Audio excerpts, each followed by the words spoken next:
everybody, and welcome back today for the 2023 Canadian YONEX International Challenge. It's finals day, and I'm Coach Mike DeBell along with Coach Stefan Cadu from the Boulevard. Stefan. All right. I was going to abbreviate it. We're here today. We got 5 exciting finals matches taking place between some of Canada's top players and players from other parts of the world, from Asia and Europe and South America. The tournament began earlier this week, and there have been some really great matches to bring us to this point. And we are starting off with the mixed doubles today between Priestley Smith and Allison Lee from the United States, and they're going up against Rian Saputro and Serena Canny from Indonesia. Steph? Well, Mike, what would you like to talk about? We got to see the Americans, Smith and Lee, yesterday for a portion of the game. Unfortunately, the match quality was good up until the unfortunately Ty had to pull out because of injury, and eventually Josephine with her double as well. So we didn't get to see them being challenged, their full capability. So I think they're going to be more than challenged today with the Indonesians, who had a somewhat of a comfortable win in the semifinals against an excellent team. Yeah. Rachel Narif. So they're going to be a tough team to beat. If some of you don't know, Saputro, what is he, 34 now? He's been around for a while. I think now maybe a bit more of a coaching capacity as well. And his doubles partner for a couple of years, Asan from Indonesia. I think a few people know him. He's okay. Yeah. One of the daddies. They partnered for a while, won as high as 17 in the world. And in 2017, actually made finals of World Championship. So he's got championship pedigree. We're very fortunate to have him at our Canadian International Tournament. And he's playing with a partner who's 10 years younger than him. And so probably a bit of a mentoring opportunity here for her as well, for Serena. And we're going to see some exciting, explosive badminton. Indonesian typically are some of the smoothest, technically more sound badminton players in the world, so it's going to be interesting. They're going to be quite amazing. And I mean, the Americans have had a pretty good year. They just finished winning the El Salvador tournament. They've made a semis at the U.S. Open, which is a 300 tournament, so back in July, which was impressive. And second place finish in the Saipan International Challenge tournament as well. The Americans are 50 in the world, and kind of rising. So. You had a lot of stuff there. That was a lot of material. That was all from memory. Can you believe that? I just went by memory. You didn't breathe I feel like there's more. That whole sentence. Was that one breath? One big I thought it long was 2. sentence. I've been working on my fitness lately, so stomach breathing apparently. Well, and the American team, they won by a retired match yesterday from Josephine and Ty, and the same thing in the round before. So they haven't yet completed the final point of a match for their last 2 wins. Minor detail. Were they the reason why you retired earlier this year, or was that unrelated? No, completely unrelated. Did I use that joke yesterday? I just used it. We can reuse some of the material. I think so. So their quarterfinal, they won as a walkover partway through the second game, and then last night, same thing, partway into the third game. So I think they're looking forward to completing a full match this time around. And like you said, the Indonesian team, super strong. A bit of I guess you could say a bit of a surprise from yesterday's, because they were playing one of the stronger Malaysian players who are now in Canada, along with Rachel Hondrick. So yeah, they're a tricky mixed team. So that was a pretty impressive win. The way they kind of control them. So they're a tough team. The Americans are going to want to stay with them or get a small lead to start with. You don't want to fall behind 6-2 type scenario right away, because it could be done in a hurry. I don't think Saputro's going to be that nervous for this match. He's been on the world stage for a while, so he's quite comfortable playing from the fans. Yeah, and I think we'll see a lot of speed from both teams, but certainly the Indonesians are going to be pretty sharp and pretty fast, and the Americans are going to have to come out and put a lot of pressure on them right to begin with, so they don't get pushed around too much. You know what? For the most part, Lee was quite aggressive in the net yesterday, so she's obviously going to need to do that. Smith is a lefty. That takes sometimes a bit of an adjustment from the opponents. Good first rally for the Americans. There's the lead they wanted. Yeah. Just got to hold on to it.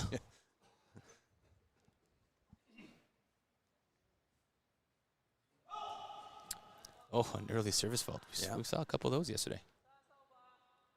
And as we saw yesterday, the service judge has some plexiglass in front of them, and that measures off whether the serve is too high or not. And if it's too high, they get called a fault. And the height for the serve now used to be your waist level, and now it is 1.15 meters in height. So it's universally the same height for everybody, which is roughly 45 inches. And that's what that plexiglass measures off. So the service judge is constantly looking through it to make sure the serve is under that So, line. Mikey, so it's not for protection? No, Plexiglass? although the bird sometimes goes towards them. In case there's flying hockey pucks, it's not a protection? Not thing? hockey pucks. Okay. Flying shuttlecocks? Pulled the English accent out for that one. I wonder if your vision would get blurry after a while just staring at those things for I wonder. an hour-long match. Well, he's got glasses. Yeah. Didn't have them before. Good start for the Americans. The thing about Lee is she sometimes has a slightly deeper defensive base. A lot of women stand right up towards the net or closer to the net, and she tends to back up a bit, but I think she's pretty effective back there. She's defending well against all the smashes that we've seen today and yesterday. And she's speedy, so she can get in there when she needs to.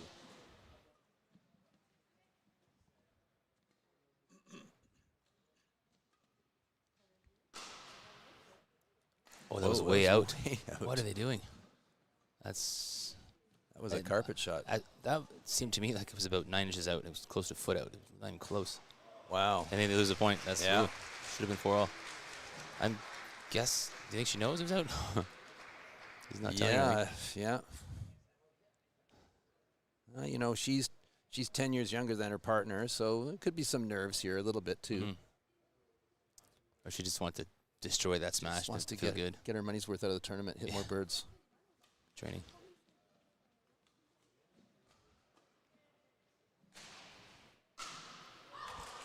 Yeah, that'll work. Yeah. A little bit of a miss hit from Saputro, which you can't do much of these days with the tensions of the strings. I mean, his string sounds like some of the tightest here, and as we were checking with the stringers yesterday, the tensions are averaging around 29, 30 pounds for a lot of the players, which is super tight for the average player. If you miss it at all, the strings break. So you have to pretty much hit that sweet spot in the middle of your racket. And there was one player, they couldn't tell me who it was getting up to 36 pounds, which I don't even know if you can hit a bird on 36 I think my pounds. elbow would explode. Yeah. Is the issue. And by the way, the YONEX stringing team does just an unbelievable job of stringing rackets through the whole tournament. So as a badminton player, having all of your rackets is pretty important. Not a good feeling if you break a bunch of strings and you can't have them strung on time, so pretty important part of the game. Even though they may have 12 frames, you want kind of all of them. You'll see the players often have their, in this case, all 4 of them have their racket on the, just sitting on the side on the bin in case they break strings. You'll see them often within the rally run over and quite a few times make it back on time and continue the rally, which is impressive.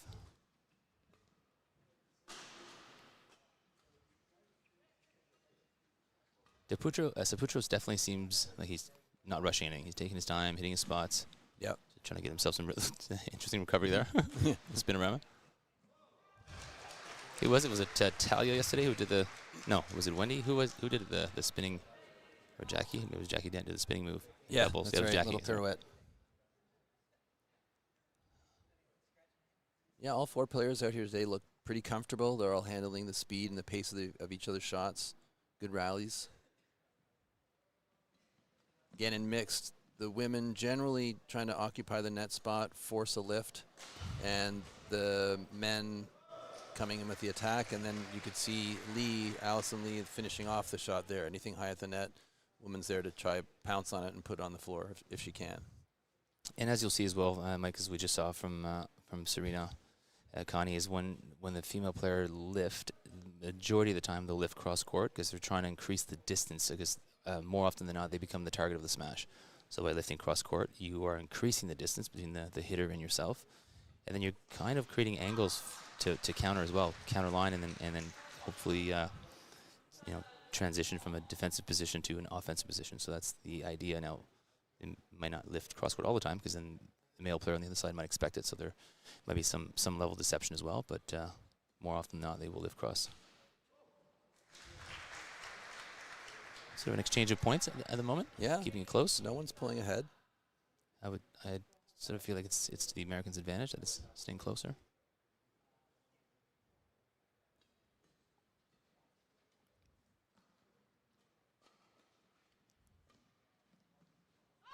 Oh.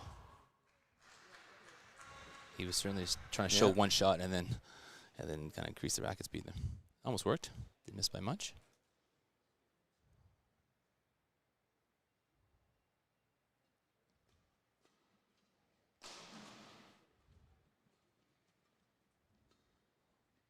There's that cross court you're talking about.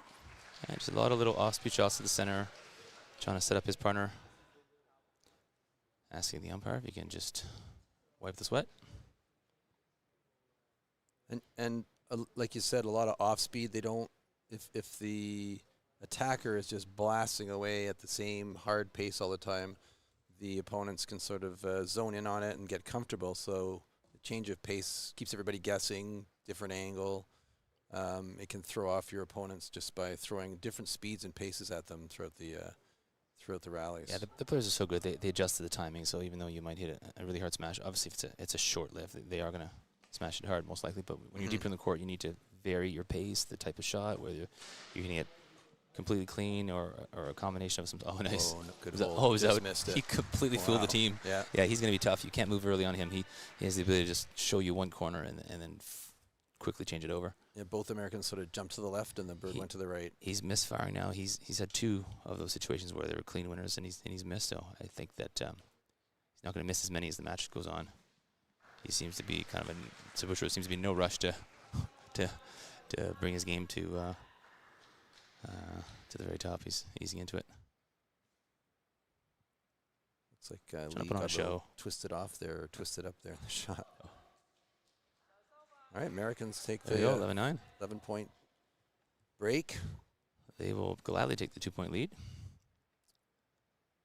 We certainly have noticed, Mike, that the side that the Americans are on currently typically is the side that has had the most success. It tends to be a bit of a draft.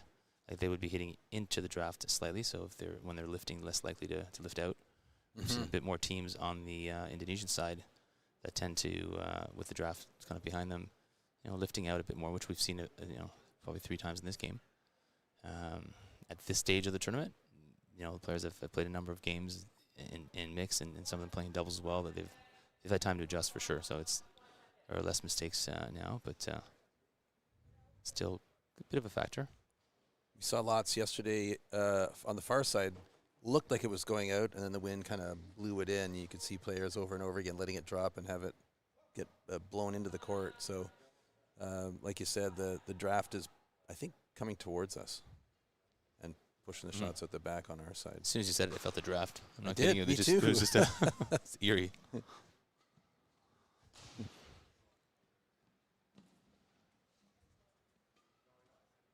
And sometimes things can shift a little bit too. If you typically you would have more people on finals day. Just having more bodies in the hall can alter things a little bit. Huh. Yeah, I'm not sure she had the space to pull off that shot. No, I mean, she was kind of tight on that one. Leah was very close to the net there. I'm not sure. Yeah, Lee's done a good job of keeping her presence at the net. It just keeps that pressure a little bit more. So if the opposing net player mistakes knows they don't have a lot of openings and a lot of gaps there to put their shots, it could put a little pressure on, which looks like it's working right now. Connie's asking for shuttle change. Americans are like, nope. Bit of gamesmanship here. A little bit of a nice flick. There's another little spinorama. Little wiggle on some the style. Serve. Yeah, that's something. It's not working, but yeah. But that's something that's points. come into serves recently. I guess the last year or two, where just before you serve, you have a little bit of a wiggle. As long as your stroke is one straight stroke without any stops, you can do a little bit of a swerve from side to side as long as it's a straight motion. And you see more. Some of them are really exaggerated. Smith has got a little bit of it in his serve. I mean, you've been wiggling for years. I'm glad it's finally caught on. I do a shake. Yeah, I like those are mostly your dance moves. It's not really that's on my the badminton court. Yeah. my booty.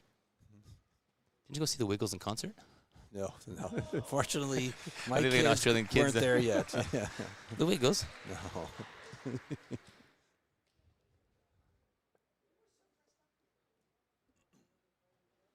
Well, 5.8, 15-10. The Indonesian players need to start to get competitive here. Be over in a hurry. Yeah. Is that out again? Yeah. That's got to be at least the 4th time they lifted out. Yeah. There's a little bit of a lack of energy on the Indonesian side right now. Yeah, you're right. It looks like a practice almost. Yeah, they're kind of like, can't be bothered. I just don't know at this point. Sometimes players will decide, you know what, it's too much of a gap at this point. Let's focus energy on the next game. But I'm not sure we'll make that decision at 16. But Didn't even step back for it. It was a bit low. Yeah. Yeah. Yeah, they're having their way. This is not what I expected. No. No, not at all. I thought the Indonesians would come out gunning and attack a lot more and smash more and just put way more pressure on them. But they're kind of the Americans are playing really well, but the Indonesians are letting them are giving them lots to go after. Yeah, right they're really not adjusting here to the. Well, I'm not sure we can blame all of the lifts on the draft, but there's they're having a difficult time. Yeah, it seems keeping it in. A little passive. Did that go over? No.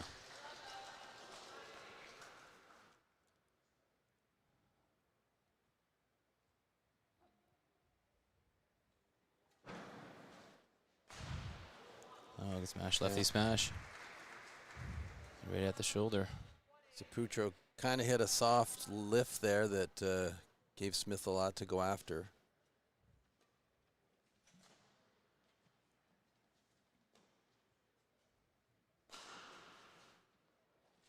Did that go over? Yeah, he's snuck over. Yeah.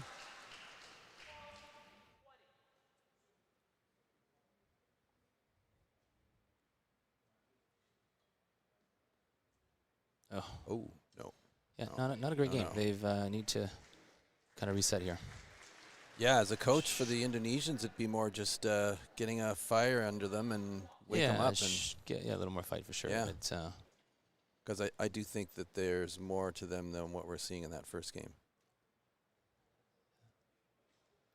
But American team kept the bird down for the most part and jumped on any weak shots and, no unforced errors, really. they're just more focused. They're playing. They're focused. They're playing good mix. I'm finding that Saputro right now is a little too relaxed. I think Connie and Saputro have made about an equal amount of mistakes. Whether Connie seems a little nervous or uncomfortable, just definitely hasn't eased into the match. So No. I would expect Saputro here to maybe, take the lead with his partner and hopefully lead by example and get his own energy up and his own just keep the shutdown play and playing a higher percentage to, mix. I mean, obviously all singles, doubles as well, but mix especially. There's a certain rhythm to it. And if you don't kind of get into those longer rallies early, it's sometimes hard to get into it. If you're playing a team that's like the Americans are doing right now, they're not just lifting unless they have to. They're doing what they're supposed to. They're not going to necessarily just give you a lot of quick, easy points. So they're going to have to earn it.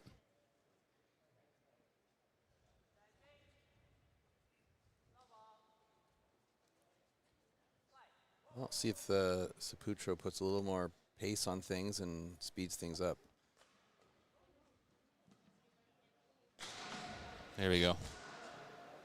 Starting to Oh, and he does that. What the?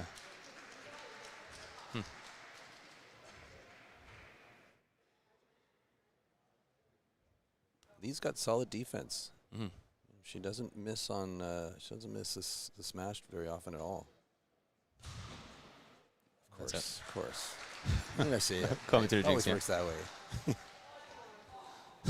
Exactly on a smash, yeah. I mean, she had the right idea. That's certainly where the opening was. Obviously, just I actually think she took it a little earlier. Yeah. Because he didn't hit it that hard, and it threw off her timing. A little extra change in direction. But that's the thing when you're defending. You'll see Right on. Yeah, I think definitely the draft is playing an effect here. We're seeing a lot of lifts out in this direction, very few the other way. But a lot of defenders will just, going back to defense there, they'll just react, just hit it over.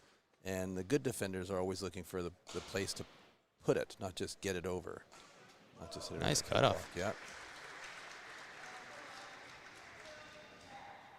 Kenny trying to pass Lee on the forehand, and Lee saw it coming and just went for it.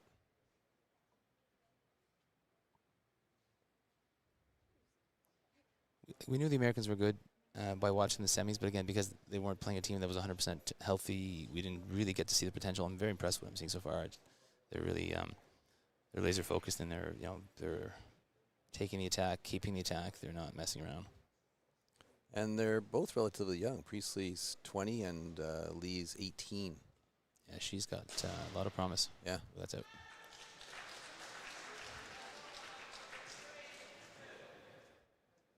And she was a medalist at the World Juniors. Yeah, the first ever, right, for the Americans. Yeah, it's very impressive to medal at a World Junior, or like we mentioned yesterday, Jackie Dent did at the Junior All Englands. Yeah, very impressive.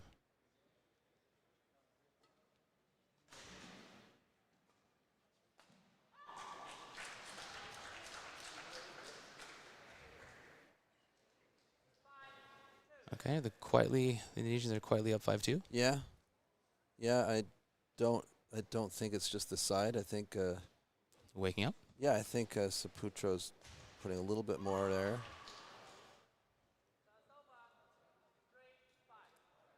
I saw him eating a breakfast belt between games, so that may have.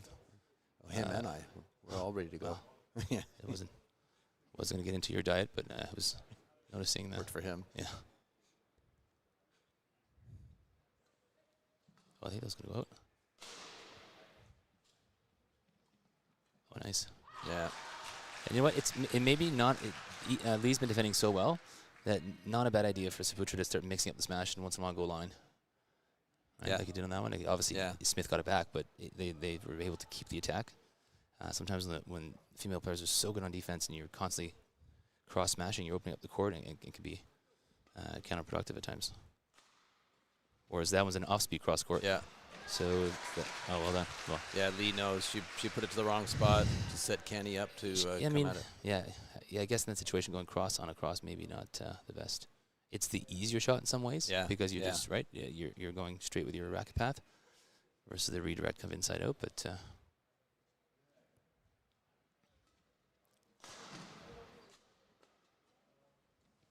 nice. Yeah, she gets there. Just missed it. It's amazing how quickly, players like Lee was playing so well, very few enforced errors, and now a combination of the Indonesians applying more pressure, making less mistakes, and now it's been like 3 mistakes almost in a row from Lee, so it can change quite quickly, especially with the rally point system. Oh, too bad. Yeah, they're on a roll here. I think, with Saputro's background, you don't want to let him get comfortable. No. And this is what they have to watch out. I think that's maybe in the back of their minds, is that if he does get comfortable, then a lot of his skills as a world finalist can come out more so. So you just got to try to keep him not feeling all that good. I think that last attempt at a smash the shuttle was a bit low to take that big long swing. Big wind up. He needed to just did the pop punch that to his spot.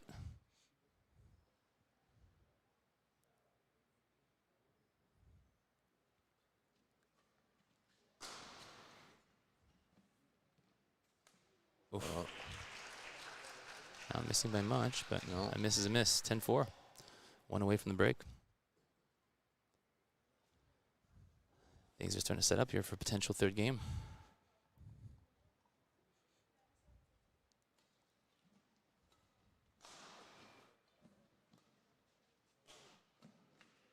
Oh. Like the cameraman in front of us, his zoom, his 3-foot zoom is hiding about half the court. Massive. There's Len, sorry.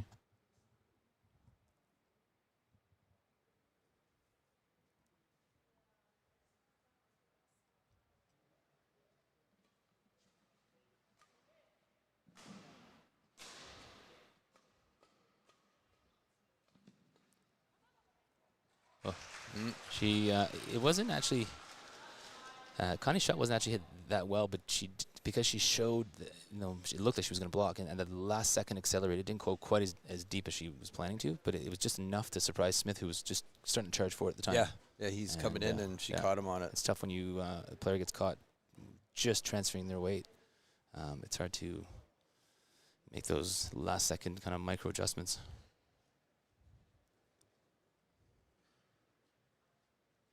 So again, the break in the 11 points. You see this in all games now. 11, what is it, 90 seconds, 2-minute break? 2 minutes. It's a minute 40 for the athletes, an additional 20 seconds for the coaches to get out of there. Yeah. I've been hounded off of that. Yeah, you've been known to break the rules. Yeah. You've gotten kicked out a few times. Not to break them. Mr. Bell, go to your seat. Use them to their maximum advantage. So yeah, they've got under 2 minutes. They have to be ready to play within 2 minutes. That includes the coaches getting back to their corners. Sorry, we're giving the wrong information. That's in between games. At 11 points, it's 1 minute, total 40 seconds for the athletes. Right. I was losing my focus, Mike. I could tell. I was checking on you. Oh, well done. Ooh, wow. Yeah. That's not an easy shot, especially when you take a big backswing. It looks like you're about to lift it, and you, last second, kind of just decelerate and cut the shuttle across.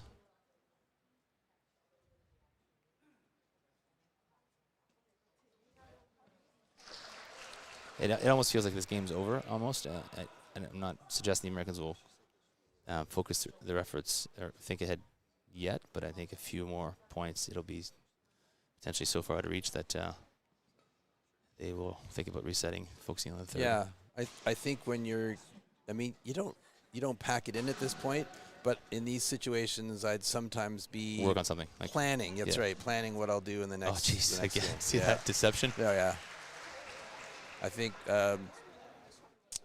Priestley found himself out of position, was trying to and scrambling to come in. And at that point, he was taking all the holds coming off Saputro's racket. We're starting to see the world-class pedigree of Saputro.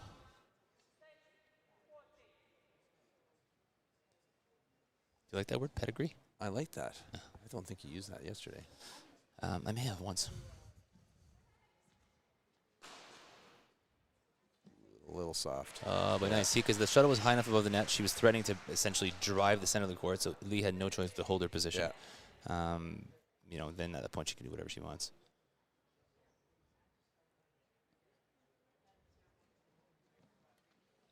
Oh, well done.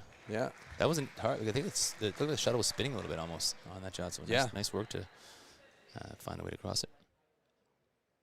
Yeah, because Canny hit a bit of a chop to the serve, so the bird's spinning, and Lee had to come in and do like a bit of a brush to straighten the bird out so it would go over properly.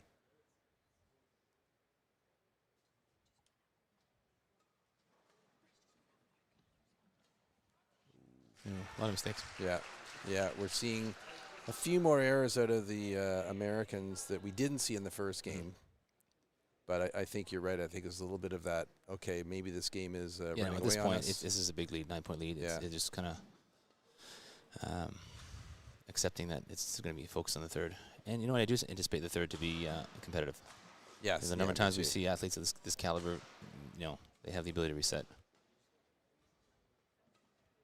It's just nice to see some good badminton. Yeah. From both. Well, I am anticipating from both teams in the third. Both teams at this point have had one really good game. And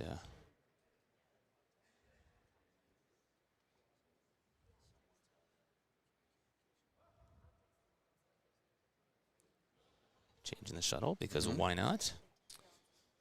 Featherbirds break pretty easily. Like you said yesterday, if you're just playing for practice and you're paying for your own, you won't change them all that much. Oh, he's missed a lot of that. A lot of times that backhand cross court. Yeah, he's missed a bunch. And decision-making wise, it's the right shot. The opening is there. Just trying for a little bit too much. Oh, man. 19-7. We are 2 points away from a third and deciding game. Speaking of feathers, do you know how many feathers are on a 16. You didn't even let me finish the question. He's trying to puzzle me. Quick quiz. That was hard. And they're from The left. Yeah, I'm not sure about that one. Left wing of. Well, it makes sense because they have to have a slight turn to them. Otherwise, they're angled the wrong way. Oh. That was good. Yep. Down 13 points. Why not? Might as well hit it. Sure. A couple net it. rolls. You definitely want to let them know you still have your mojo for the next one. Oh. You hate to lose a single digit, so it's definitely never a good feeling. Yeah. But at the end of the day, again, whether you lose by this score or by 2 points, it's no different. So you just got to mentally reset. And, you know, for them, again, they're back to the side where they had more success earlier and looking to get to 11 first and go from there. Yeah, and gyms that are more different on each side, you'll play some gyms that are just absolutely horrible on the one side and good visuals and all-round better on the other side. And when you're on the good side, for the third game, you got to rack up as many points as you can. It's not to the same extent here, but it's kind of like that, where you, like you said, you want to get as many points as you can before you have to switch over to the less advantageous side. I mean, on this court right now, there's a similar amount of space behind both sides of the court. There's just different visuals, you know. Right. Yeah. Where the camera's facing, you know, it's a pretty consistent gray background, which makes it easier to see the shuttle facing the camera. Or the, you know, red bleachers and fans kind of moving around and clapping, and so there are more visual distractions. But I think probably the draft being still the predominant factor for affecting quality of play. We got some fan prize giveaways. Pretty sure that's the same racket that's been going on all week. Or no, I think around. they gave one yesterday, actually.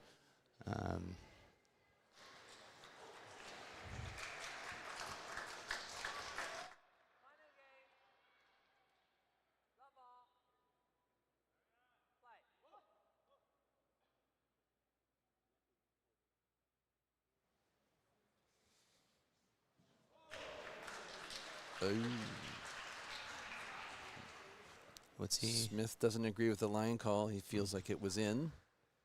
Tough to get the umpire to overrule that one when he's that far away from it on the other side of the court.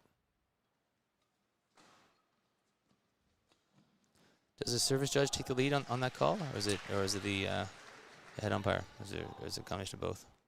You know, I don't know if I've seen the service judge actually call the lines before, if they can overrule or not. I think they should. I feel like I've seen, definitely in the past, I've seen the umpire look at the service judge for almost for confirmation of, like, did you see it or no? They'll kind of give each other some signals, but as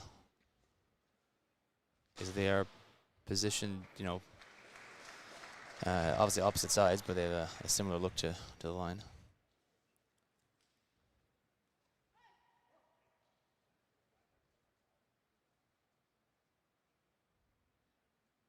Good beginning for the Americans. They're coming out.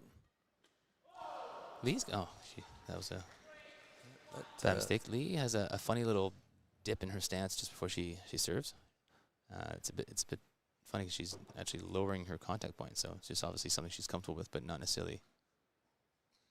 I don't necessarily think it's a good thing, but again, I remember her serve's been good overall, so it's hard to complain.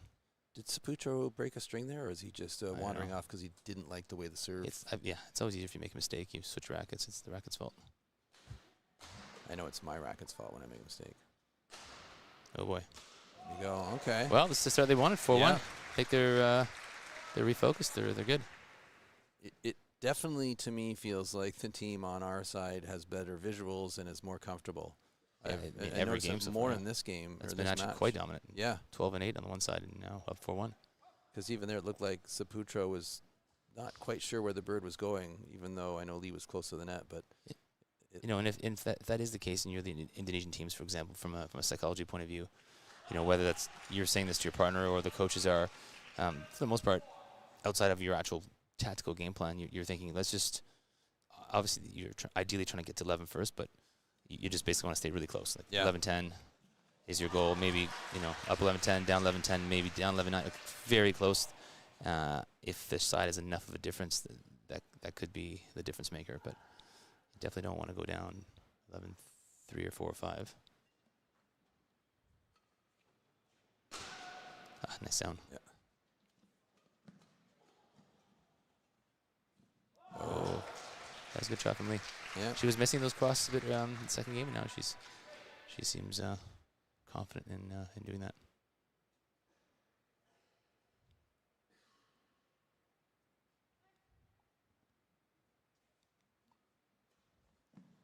Good block.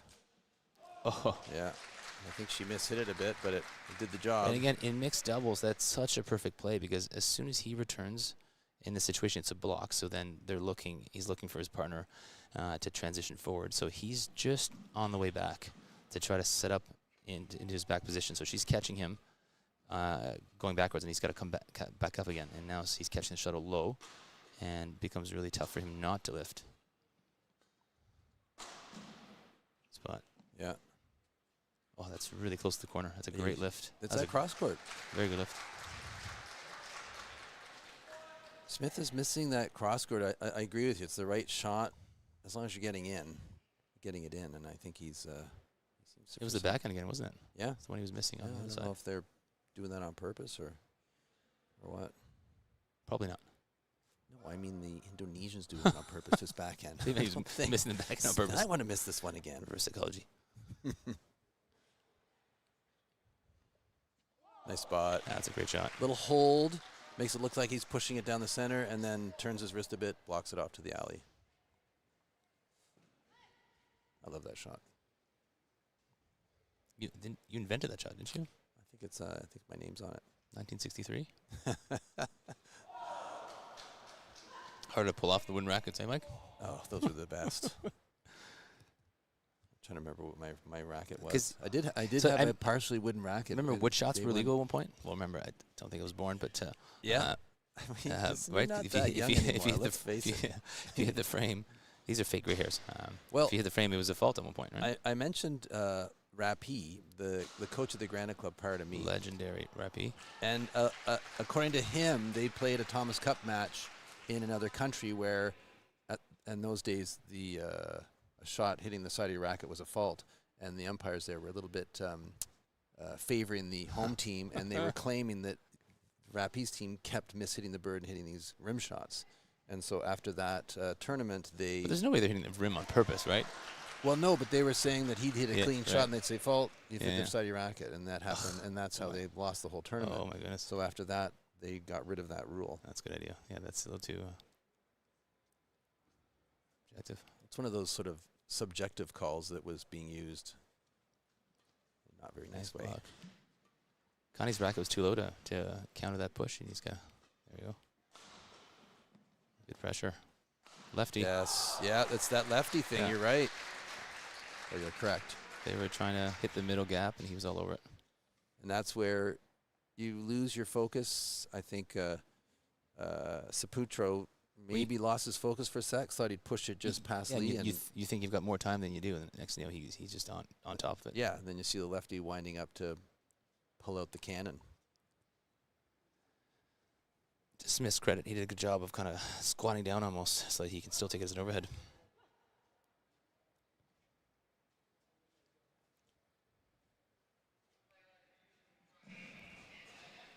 Nice.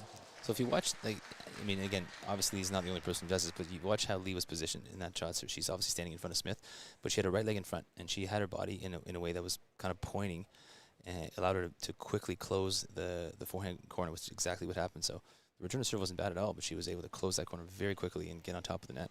So the alignment of the feet are very important for the women's position on the serve return scenario.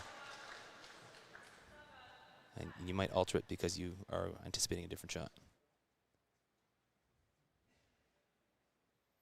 You see Lee there, or Smith there, knew where he wanted to put the bird. He was in a good position for it, challenging at the net, both of them really well, just missed it.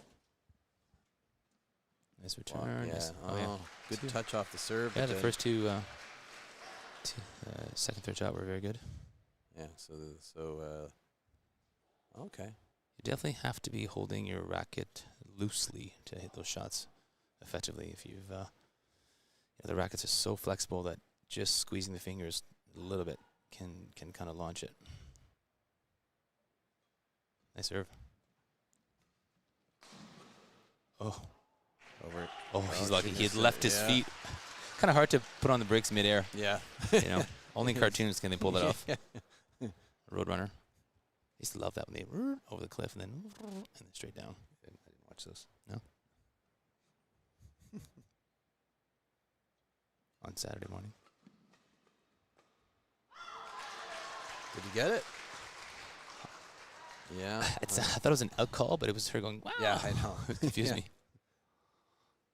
Well, the Indonesians have caught back up, right up on this one. You know what? There's nothing worse than, you know, if you're the team, you're up, like I think it was 10-7. You're up 10-7, right? 1 point, boom, 4-point lead, break, and if you're feeling great, all of a sudden you lose 3 points and, you know, potentially down 11-10. Yeah. So it's frustrating to lose those points at 10 when you have the opportunity to kind of take a break and Nice. Good there you cut go, off. 11-10.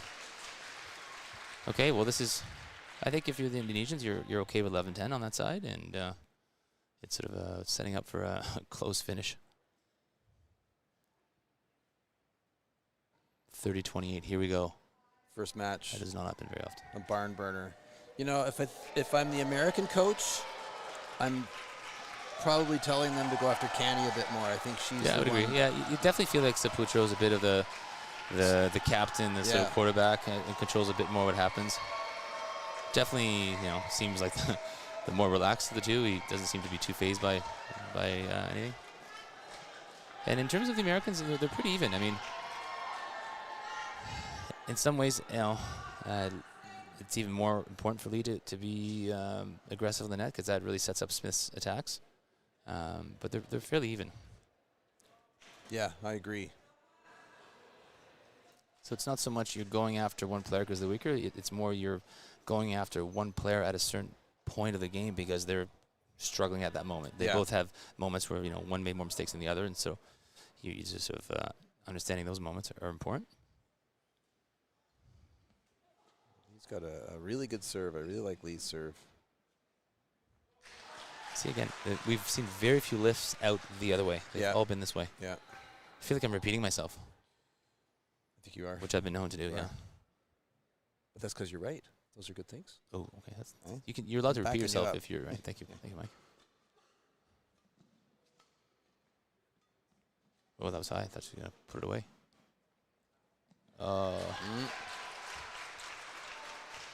I don't know that she needs to go across on that one. I think before she's about to hit it, you know, Connie's kind of anticipating that it's going to go across, and she's already sliding over. Whether or not she's able to come in with the same setup and just keep, you know, just last second kind of like have her wrist a little more laid back and go line, then she'll have the spacing that she wants. That was just a really good cross. She had planted and it was just outside of her reach. You get the sense here that the Indonesian team could create a substantial gap pretty quickly. The Americans are going to have to stay focused. Oh, he's trying to get her back. It's that sort of back and forth because she chucked a few serves at Saputro they didn't like, and he's just went too low. Zinged one back at her.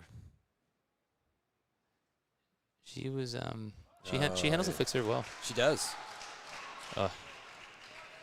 So this let's see if we see 3 in a row.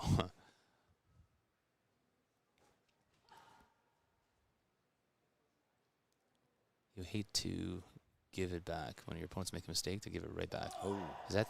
You kidding me? 3 in a row. Okay. No, not 4. Can't go all the way around. It's a very long serve just to get it in. You don't want to be the fourth. I wonder what the record is for the most amount of. It's probably at the 2012 Olympics. Yeah, I was gonna say. Yeah, they're all exactly. Where it was on purpose. People got disqualified. But it kind of worked out. Our Canadians have benefited. Shelley Alex Bruce made the semis as a result of the chaos. Oh, nice. Wow. Yeah. That was... You don't expect him to be reaching back like that and hitting it that hard. That's a bit unusual. Little Saputro magic.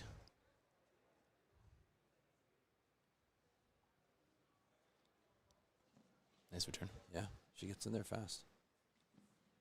Oh, counter.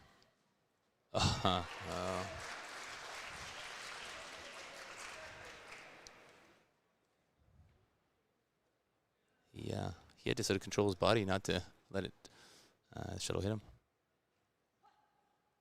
And this is important points for the Americans to get back into it and make this competitive. Oh, good serve.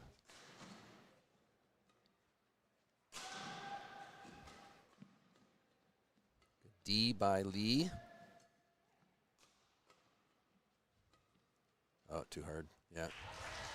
Would have been a good lift from this side, but as we've said, that the wind catches it, just blows it out. Smith's going for a smart water break. We've said this before, but if you're starting to feel like you're losing a couple points in a row, you have to somehow break up the momentum. If the umpire will let you get water or towel or I didn't see it whatever. was the Americans that asked for. Yeah. Yeah, often they won't allow it on their serve, but I guess I mean the Indonesians didn't fuss, so they were okay with it. The Indonesians aren't really putting up much of a nothing rattles birds or whatever. No, they just do go their ahead. thing. Yeah.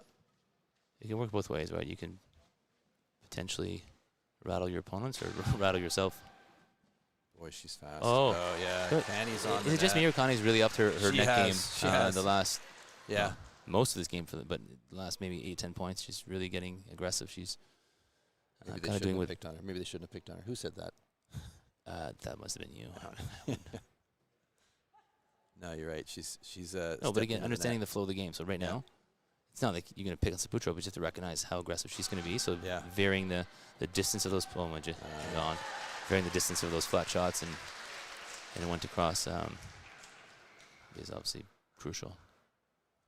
Easier said than done.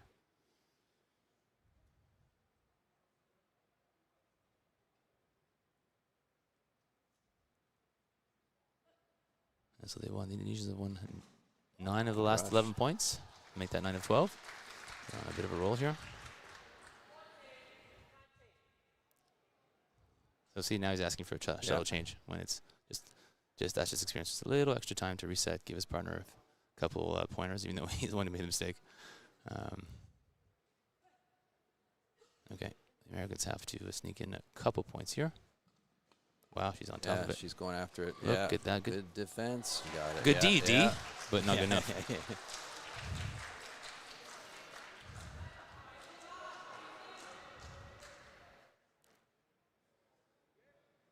2014, match point.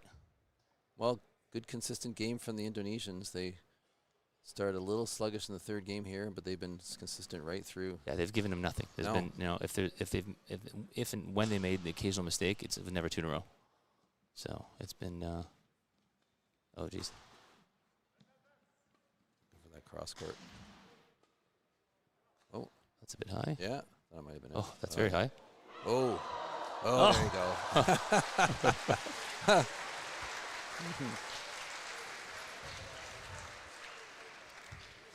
Bit of entertainment. 2015's tough. They got to get this. Yeah, I mean, at 17, maybe there's a bit of pressure, but if you're the Indonesian team, you don't want a chance. You want to end it now. In some ways, almost easier to end it on someone else's serve. There's less pressure.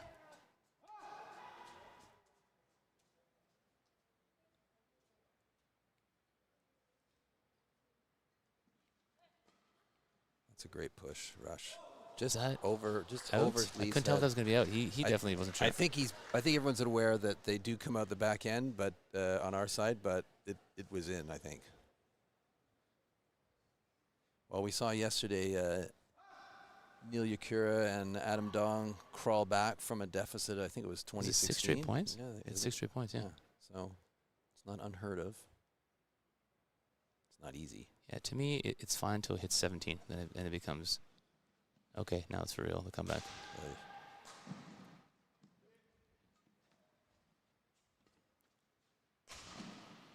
Good defense. Get in there, yeah. She just drives and then heads in. Connie's trying to intercept, but there's nothing in her area.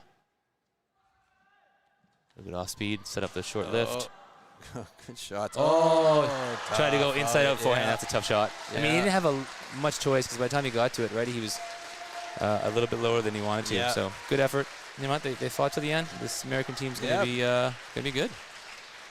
They'll be a good team. I'm in the really Pan Am Zone. impressed with them. They're young and they've already got some great tactics out there. And Lee is super fast. They're really good. But of course, the Indonesians, like we said, former #2 doubles player in the world. From Saputro. Former finalist from the World Championship. Yeah. So not surprising in the end there. There you go. He's getting the crowd going. Yep. Appreciative of the crowd. Coach Okay. Mike, that was excellent. Are we, Yeah. we ready for more badminton? We are. Let's just wrap this one up. The Americans won 21-12 the first game, then lost the next two, 8 and 16. So that wraps it up for the mixed doubles. We're going to take a bit of a breather and then come back for the women's singles final All between Canadian. Wendy Zhang and Rachel Chan. All right, see you in a bit.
Welcome back, team, to the 2023 YONEX Canadian International Challenge.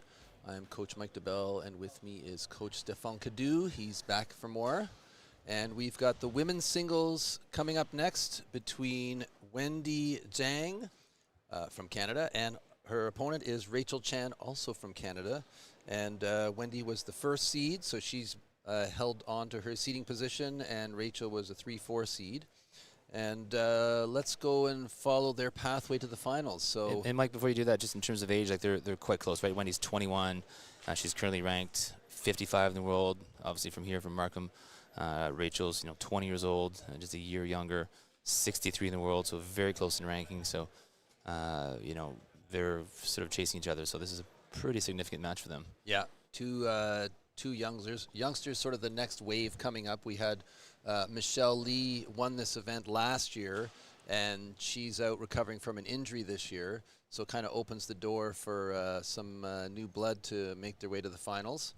And like we said, Wendy, she won her first round against a player from Thailand, her second round against an American, and then she was up against a Japanese player in the quarterfinals, and then she played her doubles partner and teammate Talia Ng to make it to the finals, and that was a 3-gamer, 21-16 in the third.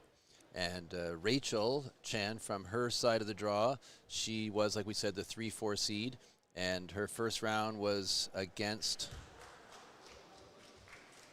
a player from Nepal, and then that was a walkover, actually. Her second round was against a player from Mexico, and then she went up against a Japanese player as well, winning 13 in the third in that match. And then last night she played against fellow Canadian Chloe Huang and came through 17 and 15. So that's the pathway of both women to get to this finals. And you did that in one breath. You made fun of me earlier. That was impressive. Yes. You just stretch now? I got to go lie down. I'll be back. Wendy's had some good consistent results this year. She's had 3 semifinals of international events in El Salvador, Ireland, and Guatemala. And Rachel actually was a bronze medalist at the Pan Am Games, losing to Beiying Zhang, who ended up winning the event and is, 7 or 8 in the world right now. So Rachel's had some good results, and this is going to be a good matchup. And you do get a sense that both women, they're all sort of gunning for that next spot that Michelle's been dominating for so long, and she's still at it for sure. Yeah, there's been no opening for a decade. No, I mean, she's dominated. Yeah, you're right. So this is kind of a chance for them to get in a spot that Michelle would be taking pretty much if she were able to play this one.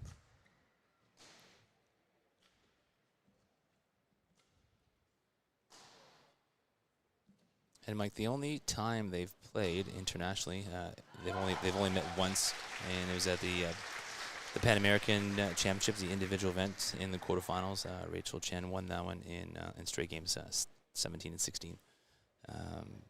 They've obviously played each other a number of times in various junior and senior national events, but only one internationally.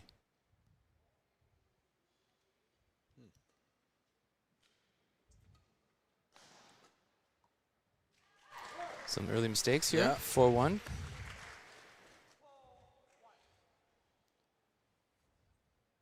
As you probably recall from the semifinals, when Wendy and Talia kind of initially the first game, there was this bit of an exchange of mistakes, and then they both settled in and some very good badminton. But she doesn't look like she'll get away with doing that with Rachel right away. No, I think Rachel's a little bit more of an attacking style player, and I mean, they're both going to try and move each other to the corners and get lots of distance out of their opponents. But I think Rachel's going to come at her with a little bit more of an attacking game than Talia was pretty attacking yesterday too. But I think Rachel likes to jump on things a bit more. But you know what? There's a bit of a lack of energy from Wendy right now, and I'm guessing it's just a bit of nerves. But I would like to see her, throwing the fist bump sooner rather than later. Well, she hasn't had an easy ride to the finals. Her Her game in the quarters was a 3-gamer. Her game in the semis, her second round was a 3-gamer. Her quarter was a 3-gamer, and last night's was a 3-gamer. So she's played a fair number of. And she's played doubles. Yeah, that's a lot true, of BAMs. Yeah, and Rachel's 2 games yesterday, 3 games the day before, but hers have been a little bit more straightforward that way. So whether that sort of is a bit of a attrition. Yeah, I certainly think, again, I know we mentioned this yesterday, but this time of the year where a lot of players are coming off of a number of tournaments, combination of some Pan Am Zone tournaments and some European tournaments, and it's going to play into effect more than maybe a different time of the season. There will be a bit of a gap coming up the holidays where players will get some time to recover a bit and hit the gym, and then back at it in January.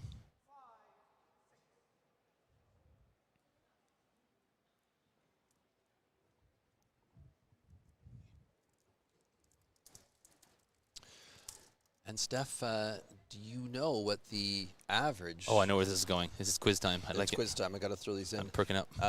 Do you know what the average amount of the distance in miles? We'll go miles covered. What are you, in American? Singles. Well, the stat is not. I'm going with the stat. My conversion is not so great. What do you think the average number of miles covered in a 1-hour singles match? Don't look at my notes. I don't really have a clue. This is according to the BBC. I'm gonna say in the 5-kilometer range, which is what, like 3.2 or something. What is that? That's pretty good. Somewhere low mid threes. I don't know the conversion, but it's 3.7 miles. Oh, that's not bad. Not a bad guess. Yeah. Everyone listening is going, he's 100% cheating. He for sure saw his notes. Okay. I promise you I didn't, because Mike gave me a spooky look. I gave you and the stared into my eyes. I turned away fast. And also 544 calories. Really? Yep. BBC, they're always right.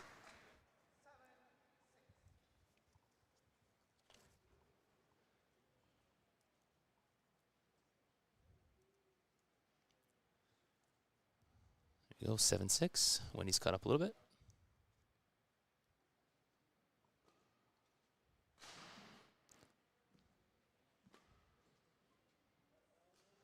Oh, it's a nice reverse slice. Yeah. And it's very complimentary from her previous shot, which was just a nice straight smash down the line, and then you go kind of opposing corner right away with a nice smooth slice. So good combination. Rachel's showing that she can hit the straight smash very comfortably from both forehand and backhand side, and then kind of build a pattern from there.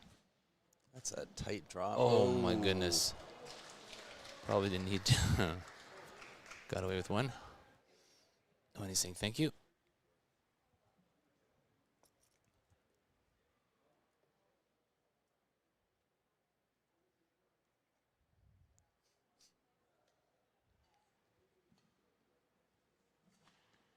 Boom. Yeah. That always feels good. I just overkill on the smash. I like that. It's my style. Crush it. Yeah. Let them know. Because I can't crush it from the backcourt. So specialty. That setup specialty.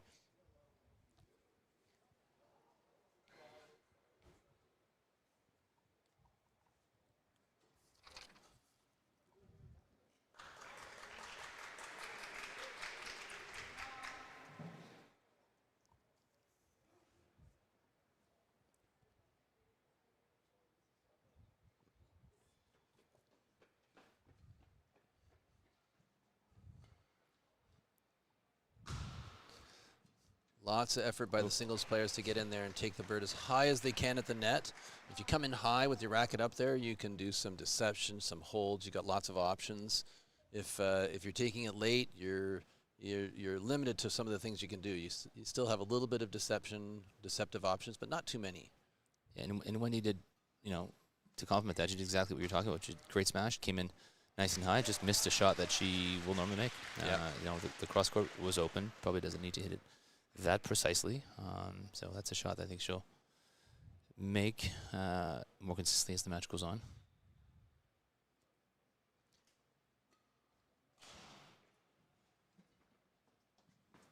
That was in 11-9 at the break.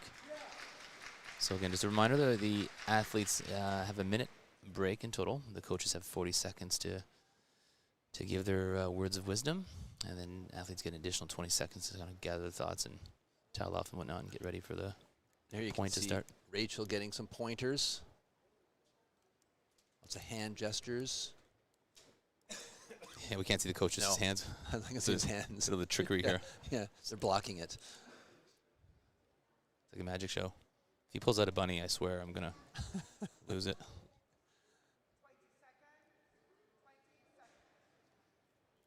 Courts have been swept. The players are ready. And then the coaches back to their corner because, as has been the rule now for quite a number of years, you can coach in between rallies in badminton. Not in tennis, right? You can't do that in tennis. They get in trouble for doing that. They have now transitioned. It was allowed on the women's tour more recently, and I believe now also allowed on the men's tour. They definitely, they've doing it for years with Davis Cup and those kind of team events, but I believe now certainly the women, I believe the men as well.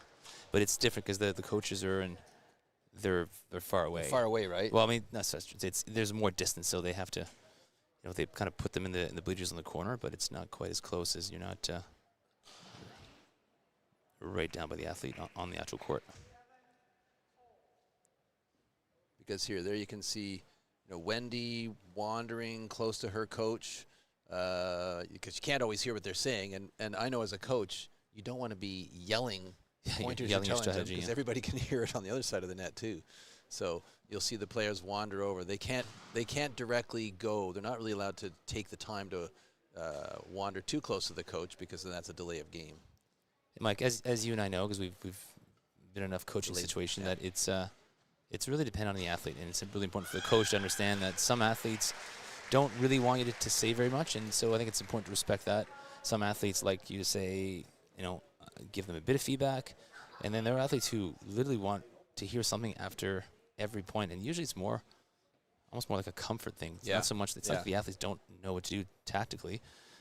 So it's as simple as basically the athletes looking at you like, hey, say something, or you get to know your athlete well enough that you understand when they're actually looking at you, asking for advice, versus just like happen to look at you. But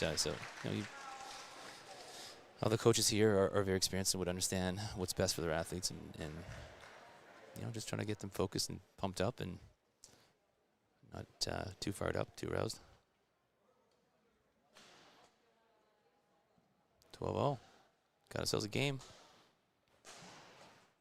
Oh, nice cross. Cross court, yeah.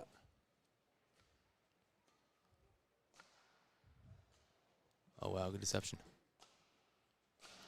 Yeah. That rally had a nice variety of shots. Yeah.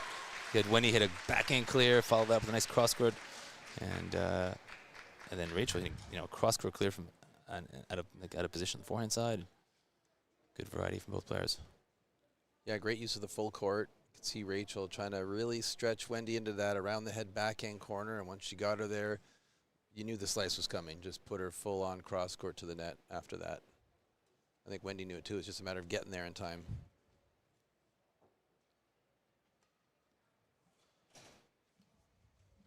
Oh, she made it.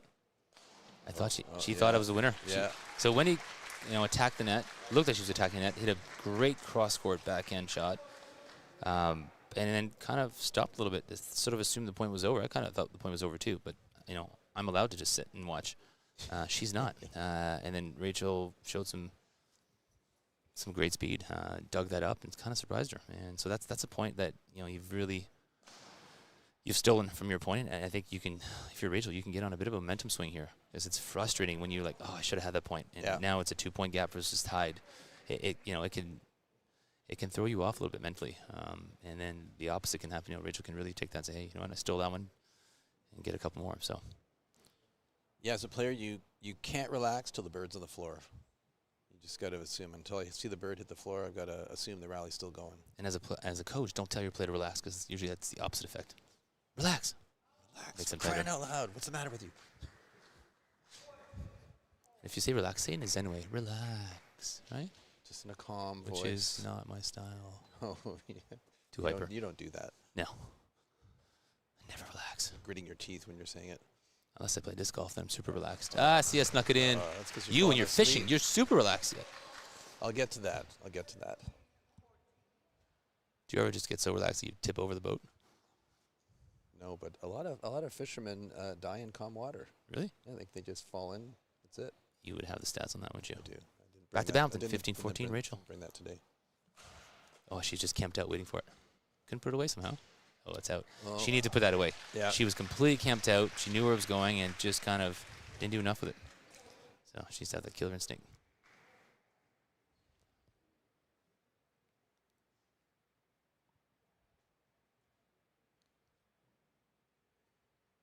There's the backhand short serve. We're seeing it in singles more. Wendy giving her a freebie there. A couple mistakes here in a row. Just like that, 3-point game. Just going to have to fight hard to get it back now.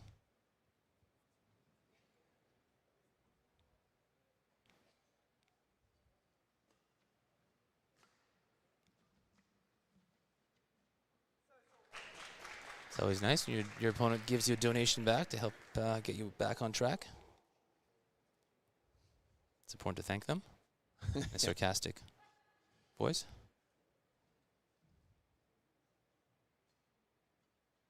Oh, that's a good return. Oh, just missed it. Or give you 2 back. Yeah, it's those freebies, right? You just gotta you've got to hit a nice, accurate shot, but you can't give the free points away. It just lets your opponent right back into the game, and they've both done it.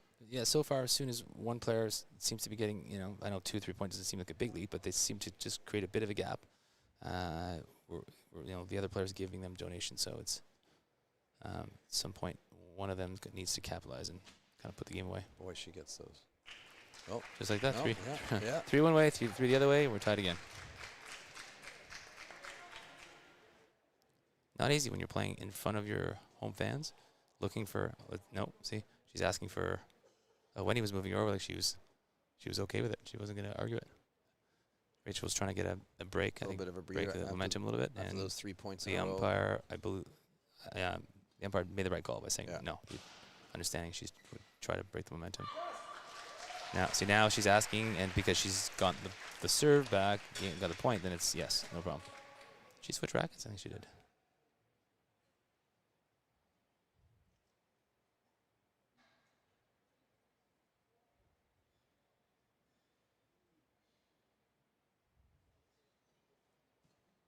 Oh, wow. I like that. That's a really good hole. That's nice.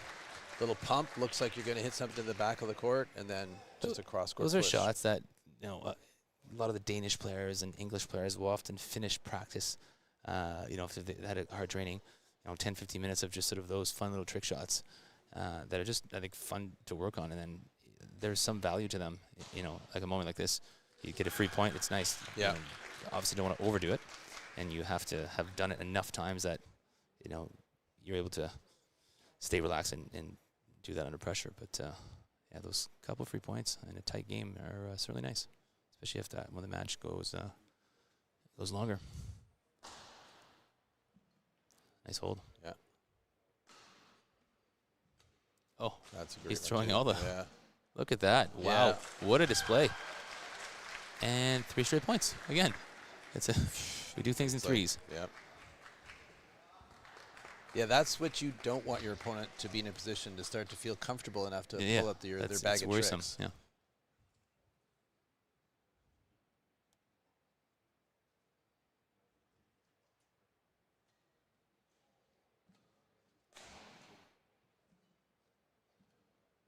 Oh, wow, nice cross. Oh, wow.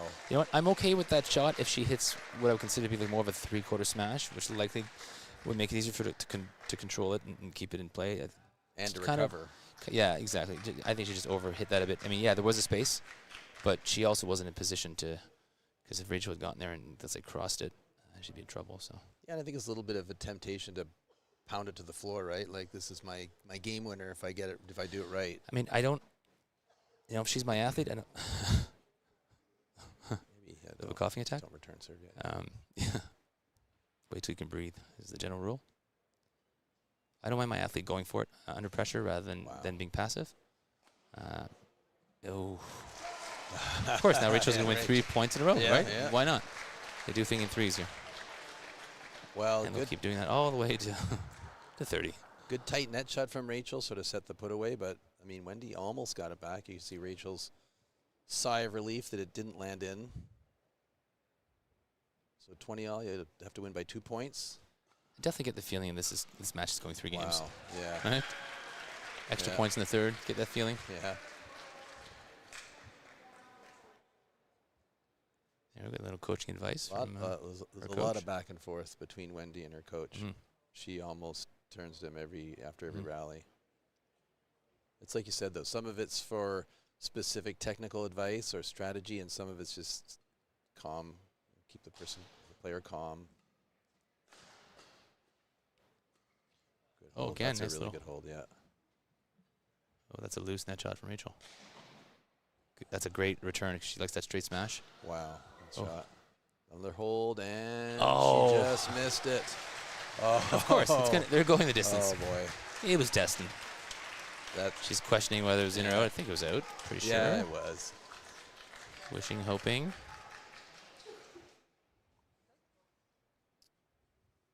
Rachel wanting a little bit of a mop down of the court. A little sweaty. I don't think she fell at any point, right? No, I think it's just like sweaty. Little splash. Yeah. Of course, you don't want to be playing on a floor that's wet. It's a disaster for potential injuries.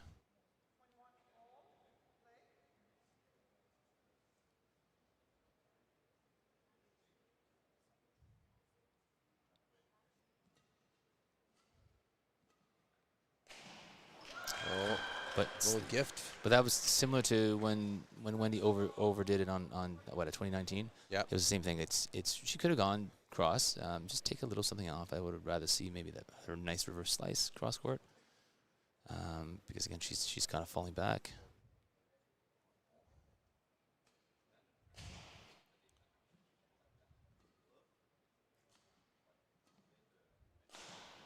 Good spot. Nice cross smash. Very well done. And Rachel's got good deception on her. She's got a nice tight drop shot and a little deception on it. Looks like she's going to hit it harder. And she hits them really tight, which can set up that shorter lift from Wendy for the next shot. It's a good combination Rachel's got.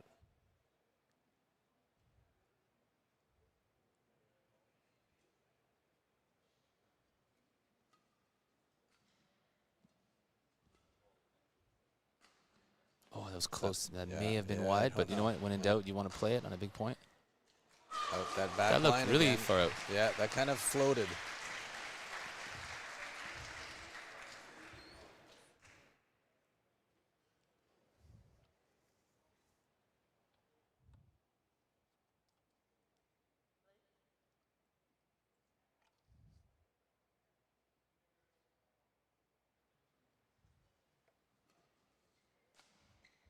Nice flat clear. Oh, there it is. 2 donations at the end from Wendy. Rachel's like, I'll take it. 24-22, first game going to Rachel. Good first game by both players. A lot of back and forth. They both had their moments of really being on and then giving up a few points here or there. Let the other player back in. Coaches out there between games, giving them some additional pointers that you can't really give when they're just in between rallies. So a little bit more, review what's working, maybe a few things to put in that they could change. Not too much, though. This is where you give maybe 2 or 3 things at the most. If you start loading your player up, they're going to come walking out not remembering any of it. Yeah, and again, it's also based on certain athletes. Yeah. Prefer to just be told one thing. Some can handle 3, or maybe you kind of discuss, your concepts and almost like a quick little review at the end of the main thing. But yeah, a lot of just little bit of reassurance, letting them know that they're doing a lot of great things and just tweaking a few small things. This was obviously a very close match. A few small adjustments is the difference maker. So yeah, you're not going to reinvent the wheel or completely change everything. It's like, watch out for this. Maybe don't overhit on the occasional shot, and obviously don't play it so tight if you can avoid it. But again, it's a fine line. If you play things too easy and too loose and too safe, your opponent's just going to jump on them, and before you know it, they're running away with it. So you've got to keep the pressure on. Speaking of which, wasn't it your dad who invented the wheel?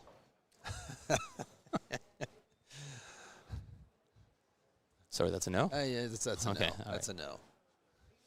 Must have been someone else. It's, you're dating me. You're not, you're catching up to me. You realize that, right? Not really. The gap's staying the same.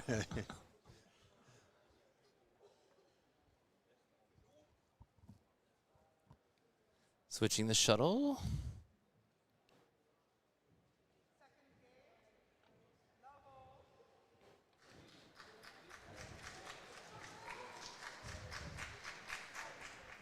Rachel, the hometown favorite, maybe a little bit of more audience support for her. Wendy training out BC. Yeah. Oh. I don't think she liked that call. Hoping for an override from the umpire, but didn't get it.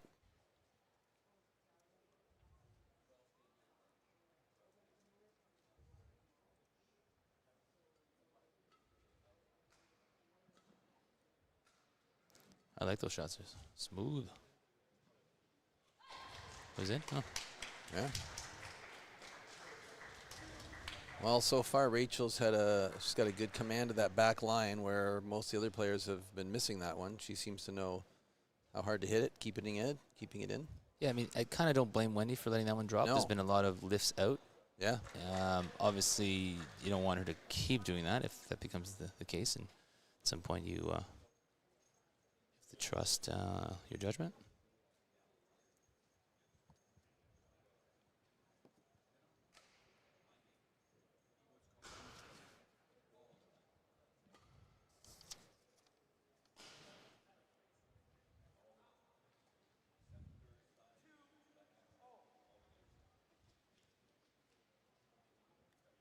And as you were saying earlier, the scores show it that these two are pretty close.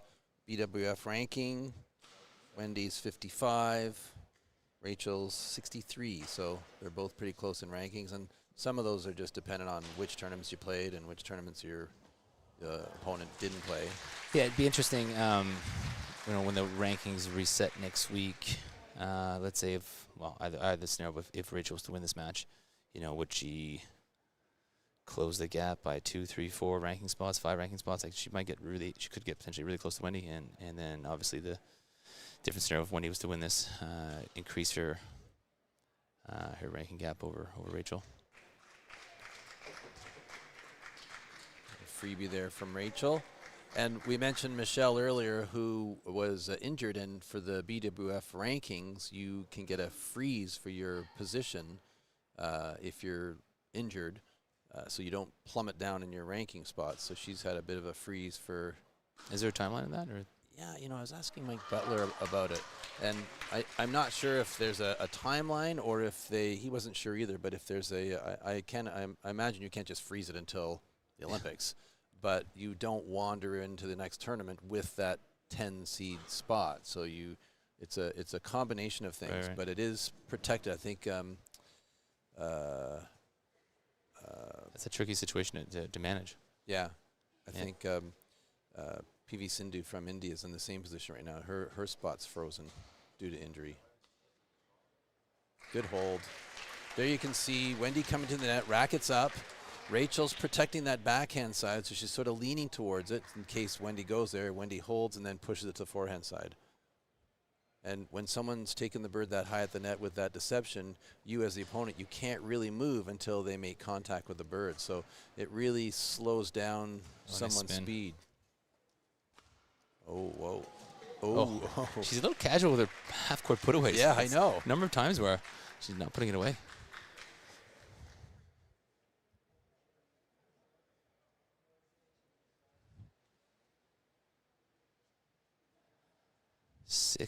Three-point lead for Wendy.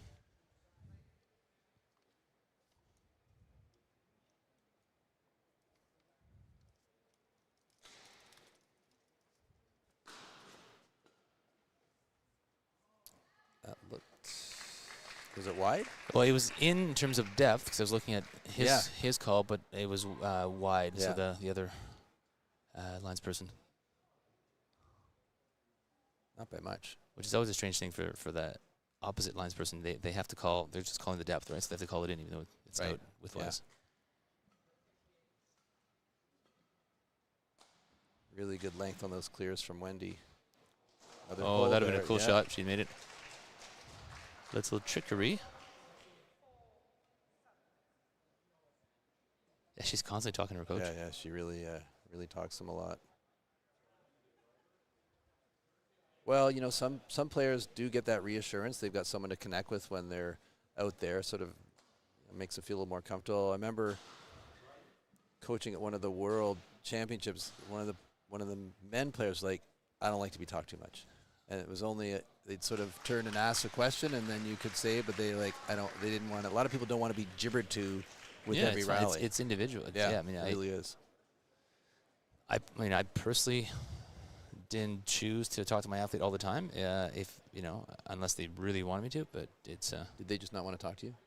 Could have been that. But that always plays in. Like, that always plays in. I mean, part of it. As much as I enjoy the sound of my own voice, I do find myself boring myself at times.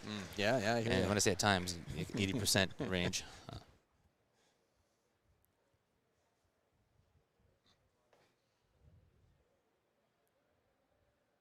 mean, luckily for you, you're locked into a 10-year contract with me for commentating, so you have no choice but to listen to me.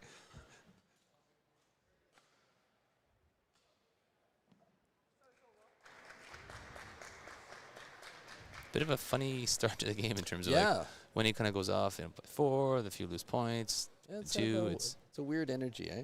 There was a great finish and intensity, I think, to the end of the last game, and then kind of a bit of a natural dip almost. Yeah. So I expect them to pick it up. Oh, jump smash. Yeah.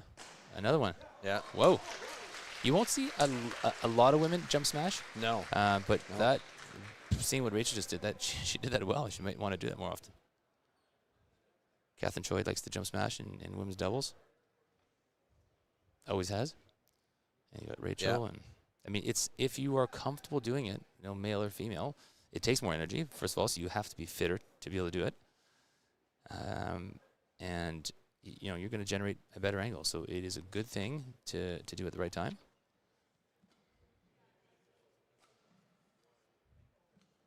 Oh, that's nice a great cross. Coming in high and just holding it, and then it's a great spot. And again, we see a lot of juniors who love to cross-court net shot, and you know, in situations where the opponent is very close to net. And if that's the case, you know, the cross-court net will likely get intercepted, but as long as you understand when to do it. So that was a good opportunity. So Wendy, you know, had the space because the shuttle was a bit high, and then creating that cross, she was able to do it successfully.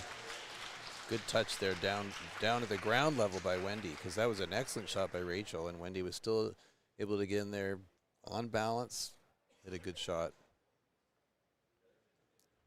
Yeah, there's not a lot separating these two when it comes to movements, and even for the most part shot making, they're very well matched. Is that wide? Yeah, I think it was wide. Just like that, 11-7. Yeah. Setting up for a potential 3-gamer. Coaches are coming out here again. Once again, they've got 40 seconds to give instructions to their athletes, a little inspiration. An additional 20 seconds will remain for the athletes to get organized. During COVID, Rachel Chan would sometimes come to the Granite during the time when the top Olympic players or Olympic the only ones who were allowed to train. Yeah, they were only ones allowed to train. And she was out a bit with Rachel, sometimes at the Granite Club, sometimes elsewhere. And I mean, she trained hard. She just was relentless. Same as Rachel Hondrick. They both were sort of equally matched that way. They just never stopped. But she definitely pushing to be a top singles player, and sure has the work ethic, which I'm sure Wendy does too. But yeah, Rachel was out there an awful lot. You have to, it's a special person to be an elite athlete in any sport. You've got to, you know, love what you do. You know, in badminton especially, some other sports are a little more lucrative. Our athletes don't always have the same financial advantages, so the ones who are committing to potentially making an Olympics, being on a national team, traveling all over the world, they're doing it because they love it, and they're usually very special, determined individuals who, if they don't stay in badminton in some sort of coaching capacity, or they usually end up being very successful in other fields, because once you learn your work ethic, then it transfers. Amen. You paying attention? Sorry. I went home. Mike was snoozing. You know what? No, you know what? His naps around this time of the day. You're talking about the income and the BWF World Tour Finals. Did I just feed into one of your stats? You did. That was just. I'm looking for it now. Okay. The World Involuntary Tour segue. Finals. The payout for the one tournament, 2.5 million this year. Really? Yeah. And that's just for, what was it? I think the singles winner wins like 200 grand. Yeah, because it's 8 players per category. So. Yeah. So I mean, the money's definitely in there if you're the top. But yeah, it's top dogs. Top dogs, and they would have obviously. Oh, jeez. How did she get that? Oh, good body shot. Wow. So Rachel really stole that point. She had no business winning that. Dug it up and then somehow got back on offense.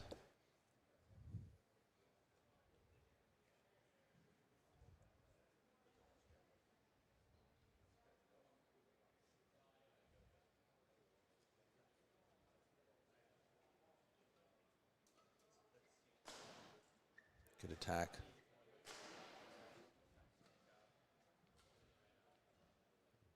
Oh, she was there, did the hold, but just missed it. 12-10.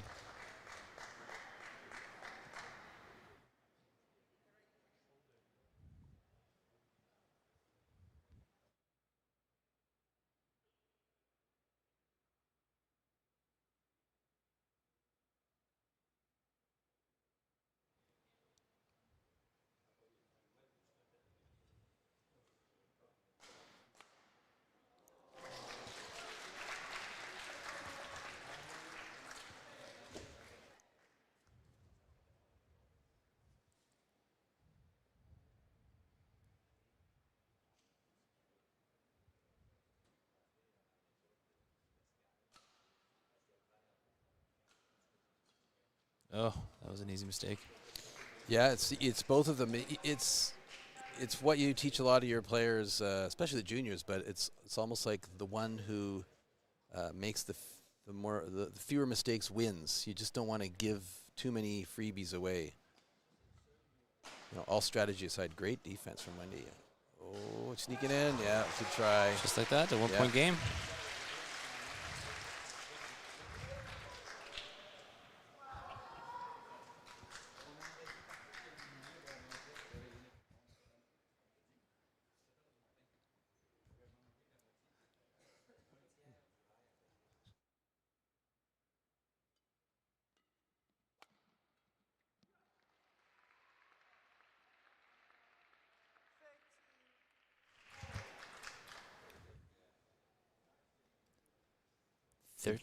Good fighting back from Rachel.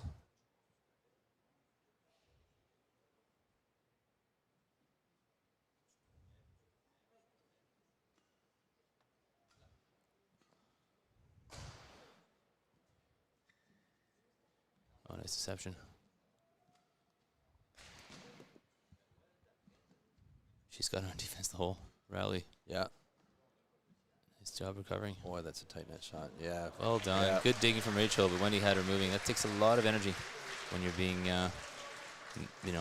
you're being deceived essentially, having to constantly transfer your weight from one potential corner to the next. Yeah, it's tough when Wendy gets that high spot at the net and she starts pulling on the deception. It's a lot of, like you said, it's a lot of digging around. Then I mean, those are the rallies you're like, man, do I keep groveling around or do I just let this one go? It's not fun to dig those, but you know what? No. Rachel's not going to give up on those rallies. She's managed to sneak a couple of those that were pretty important points. She was. I think there's a bit of doubt there. The way 14-0. And we can see from Rachel compared to Wendy in terms of the difference in serves. Rachel's choosing to short backhand serve the majority of the time, whereas Wendy's doing the high singles forehand serve the majority of the time. And again, it's just a preference of if the athlete's comfortable, they feel like their high serves deep enough and not being attacked, and that may be the best strategy. Or if you just prefer your short serve for whatever reason. Is that jump smash? Rachel's trying to pull out. Rachel looks a bit tired right now. I'm not sure that the Yeah, jump smash is the right time to pull off the jump Yeah. smash, right? Unless you're just really trying to end the point, which that might be the case. For free point. And she should be tired. She was, oh, nice.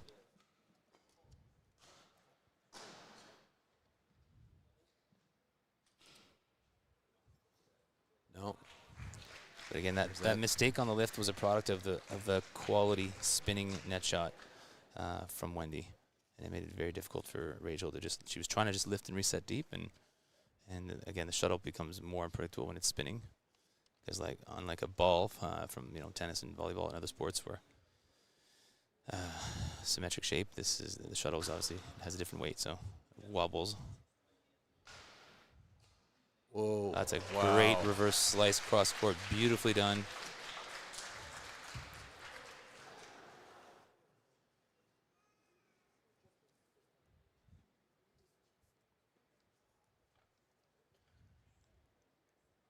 Little breather for both. And at this stage, the umpires, well into the second game, they're a little more lenient, giving out breaks when when the players ask for them. Yeah, I didn't see. I assume Rachel asked. I didn't see the.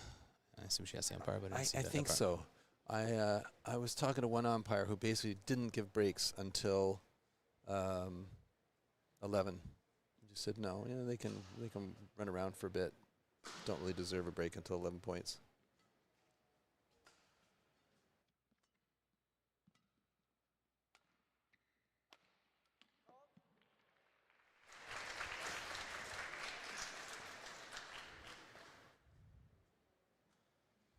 (18-14), 4-point gap here.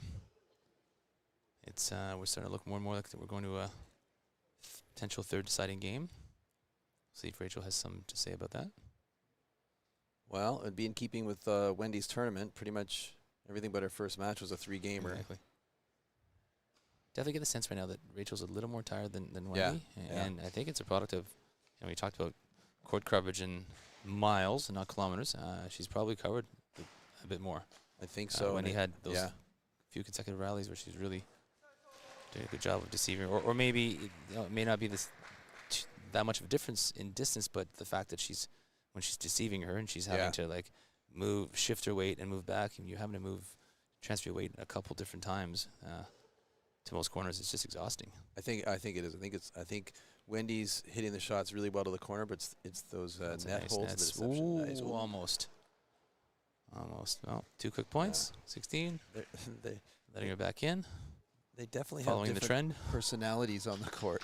Yeah, one's boinking herself in the head, talking to her coach nonstop, and Rachel's like stoic and not really cracking a smile much. Oh boy! Tell you what, she wins this game. She'll crack a smile. Yeah. Just like that, 3 points. But this has been the theme of this match, right? It is, but as soon as there's a 2, 3, 4 point gap, it's just a little bit of a lull. Yeah, you just each player gets a few points and then they kind of relax on it. Take a few chances. Oh boy! Whoa. Oh, that should have been Rachel's point. Yeah. Got away with one here. Again, if you're Wendy right now, you understand that you got away with one. You kind of go, okay, I was lucky, and now let's get this one. Change the shuttle, a little extra time to focus.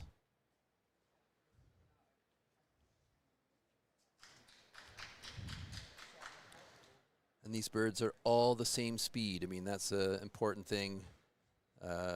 Most of the time, a bird that comes out of a tube is going to be the same as the one that was before it. It's pretty exacting science, because if you're switching birds, you don't want to suddenly have a faster one. And again, these are YONEX 50s, which are unbelievable shuttles. Yeah. They do testing. I've been involved with multi-sport games and international tournaments, and you do testing every day. You have typically 3 speeds. You've got the speed of the shuttle. There are different speeds for different places in the country. Obviously, higher altitude. Within Canada, you're looking at obviously Alberta versus Vancouver sea level, and we're about 800 feet above sea level here in Toronto Markham area. And there's the game. There it is. And you essentially test the shuttles, and then the day of, and make sure, because they can fly differently from day to day. So they're using shuttles that have been tested and should fly the right way, right speed.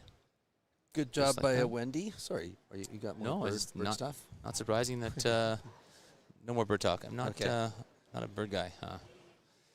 Not surprising we're going to 3 games. I think that was somewhat predictable. Yeah. Yeah, I think Wendy's, apart from being on the nicer side, I think that her net holds worked well for her. And if you're her coach, you're definitely going to tell her to continue doing those. I think that kind of made the difference there in that game. It'll be really a matter of whether Rachel has the energy and the ability to fight back into this 3rd game. Because, like I said, she started to look a little tired. I don't know, though. I think she's a...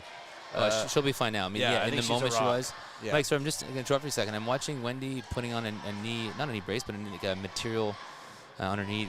I'm pretty sure she didn't have that in the first 2 games. So I didn't notice her stepping gingerly.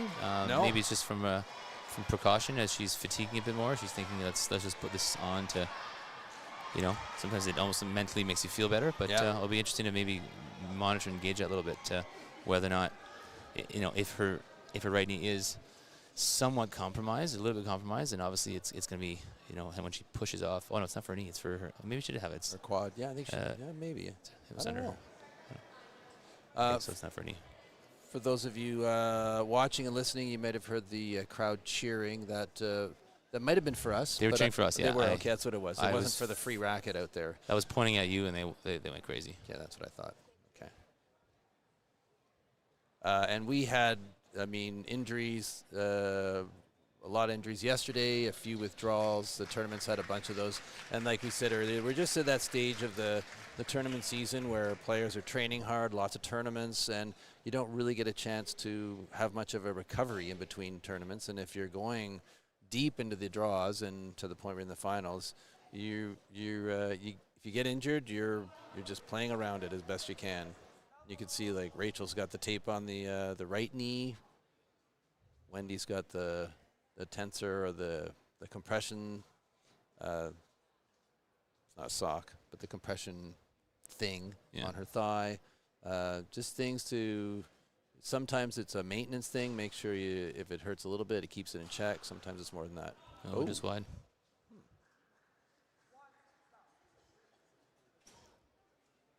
Jump smash off the long The serve. reality for most sports, and definitely for our sport, at the more elite level, is that you're not gonna.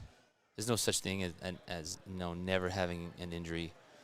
You hope that when you have injuries, they're more minor, and you're looking to minimize. I think the key word is minimize. There's no such thing as just eliminating injury. You do whatever you can to do the right amount of training, intensity, and doing the right amount of mobility and flexibility training and core training and all that stuff, all the off-court training, to put yourself in the best possible position to move efficiently as an athlete, but also not be injured. But I think the better job you do, you'll deal with a bit less, and when you're dealing with some kind of injury, hopefully recover quicker. And that's the reality. They're always kind of dealing with some soreness and minor injuries, because they're just exerting themselves. Yep. Playing 100%. Being explosive. I feel like Wendy's been commanding these rallies at the beginning of this 3rd game. She just seems to be a little more dominant, taking things a little higher. Rachel's got to make sure that she pushes Wendy off her mark a bit and doesn't let Wendy grab control of these rallies like this, because she'll just get run into the ground. She's got to push back more. Easier said than done. Mm-hmm. Oh, that's nice. Wow. Fake. Yeah. That was the shot that Wendy was trying to do earlier, and I think it was the second game, didn't quite execute it, but that was very well done from Rachel.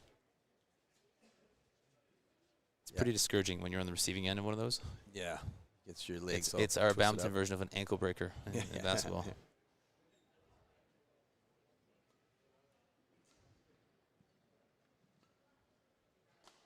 Oh, yeah, well done. See, it looked like she's going to smash straight.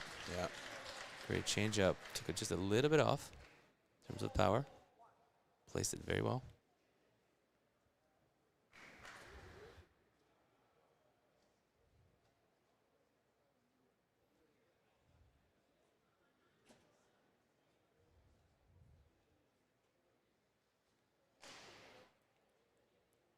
See, Wendy's got a little bit more of the variety of long serve and short serve with the forehand. Definitely more of that than Rachel, who's a little more comfortable with the backhand serve.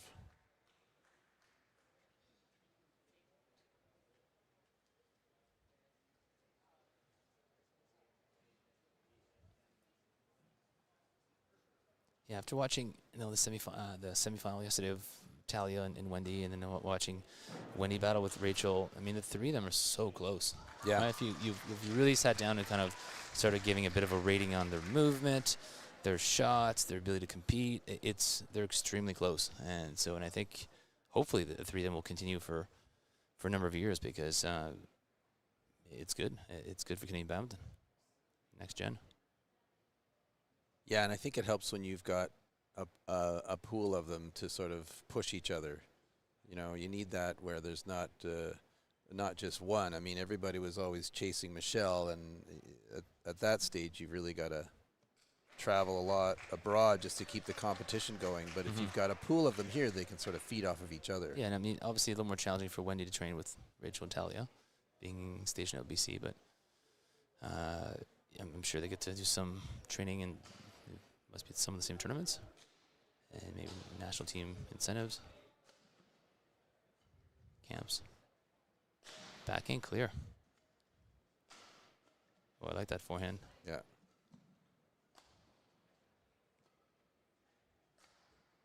Well, Rachel moving Wendy around a little bit more this time around. Not. Oh, yeah. that was good. That was a good rally. Good quality. Right till the end.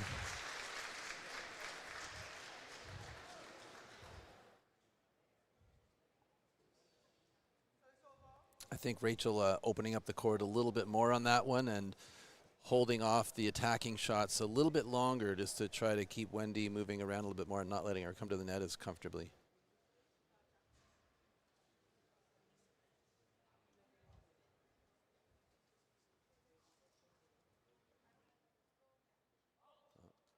Oh.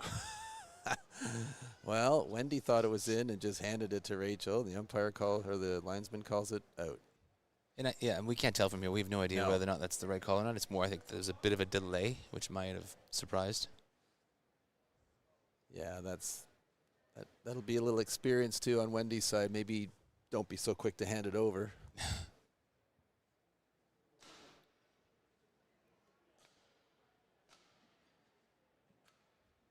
Wow, that's a great hold.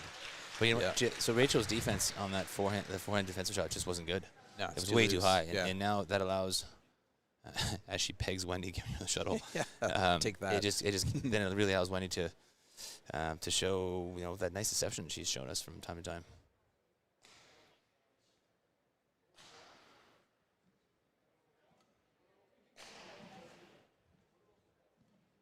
Oh wow, she dug that up nicely.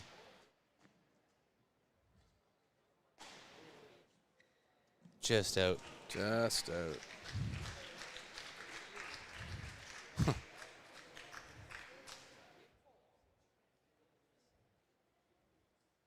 8-4 again. The handful of times where we've seen a 3-4 point gap in this match so far, usually the player losing catches up fairly quickly. So we'll see if that follows a typical pattern, or does Wendy manage to press on the gas, a little stutter, press on the gas and put this race to 11. That helps when you can hit the net. You love your car analogies. Did I accidentally use one of those? I'm sorry. On the gas, press the gas. Shifting gears, pressing the gas. Yeah. Right now she's guzzling it back, having a drink. No, okay. More fuel? Yeah, exactly, more fuel. See, I'll help you out. Yeah, Wendy to me looks like she's holding off the attack from Rachel and still seems like she's in a command position, as long as she doesn't give up those string of points that she's kind of been doing off and on. If she can keep the pressure on without giving any freebies.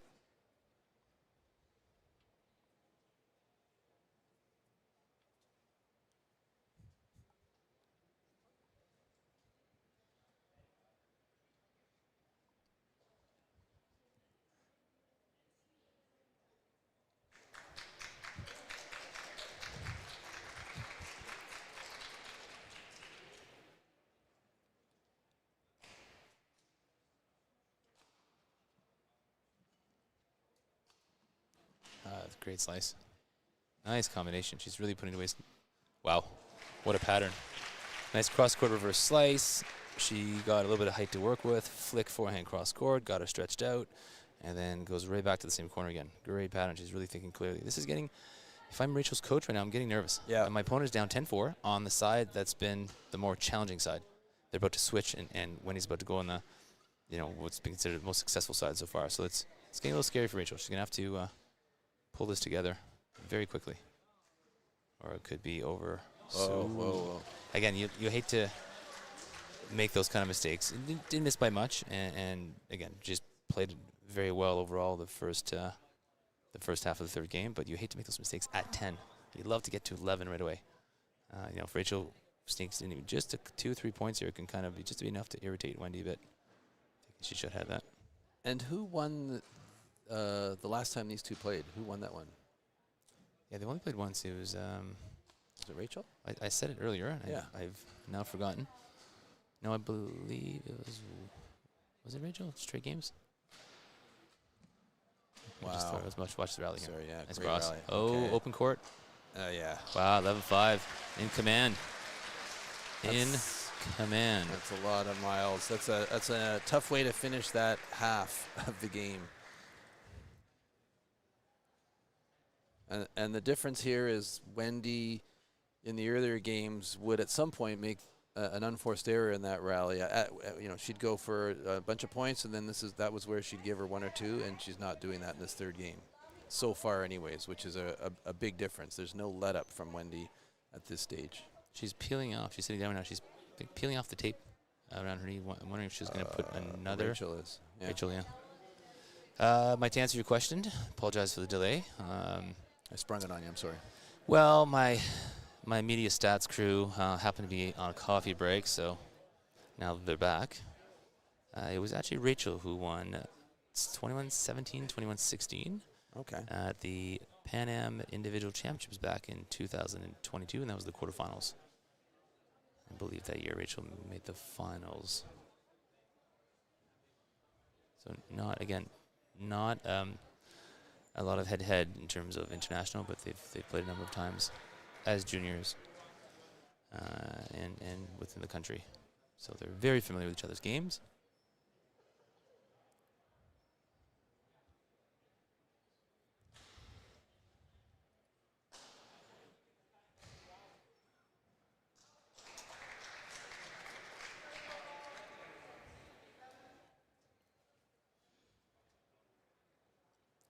Pretty important for Rachel to get the first point here. Start climbing back. Mm-hmm.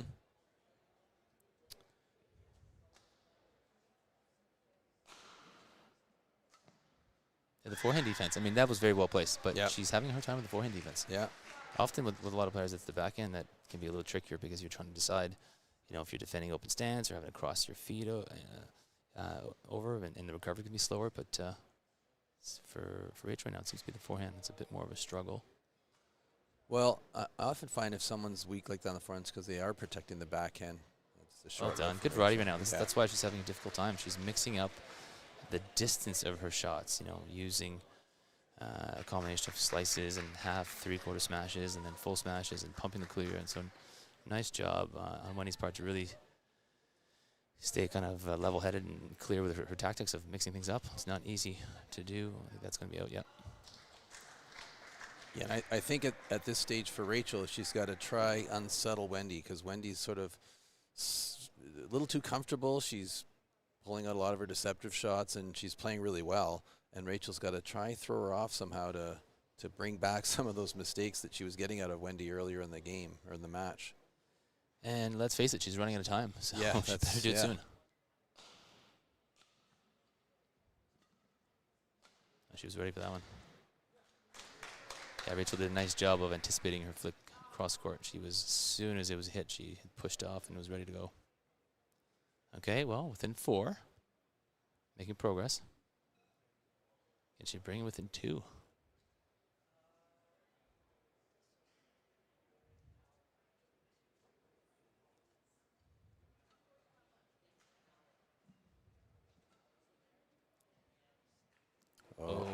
can't see from here whether or not it was in. Wendy it was close. Seemed to think it was out, and then last second kind of looked like she was going to let it drop and changed her mind.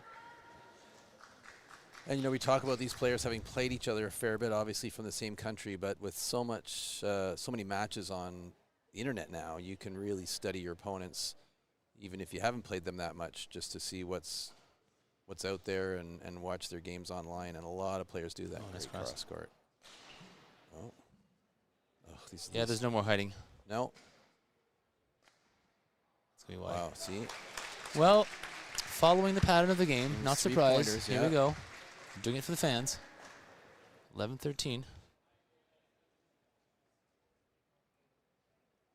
And, you know, even if you're not playing somebody, for juniors or players learning the game, there's so much on the internet now, and not just coaching pointers, but just to see now how you can see what the best players in the world are doing week after week. So I think what the umpire just told Wendy was that, so the score is in fact 11-13.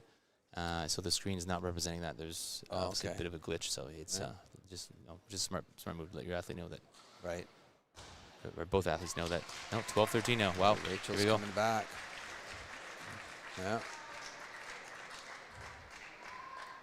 I still feel like, to me, Rachel looks a little more fatigued, and you know, Wendy needs to take advantage of that and really sort of make her work for every point. Yeah. Yeah, I mean, it's tough to dig back like that the way Rachel has. It was 13-7, wasn't it? 5 straight points. Yeah, yeah. It's one of these bunches of points we've been seeing. See, Wendy's just kind of taking off the pressure a little bit. Oh, I think that's in. Yeah. I think that caught the outside line. And if that's the case, which it looks like it is, then we're looking at 13-0. No, it was called out? Yeah. Was there an overrule? I thought it was called I in. couldn't see from here the linesman's calls. There's a giant head in front of me. Hiding it. I probably shouldn't say it too long. Yeah. Sorry, sir. Your hair's wonderful.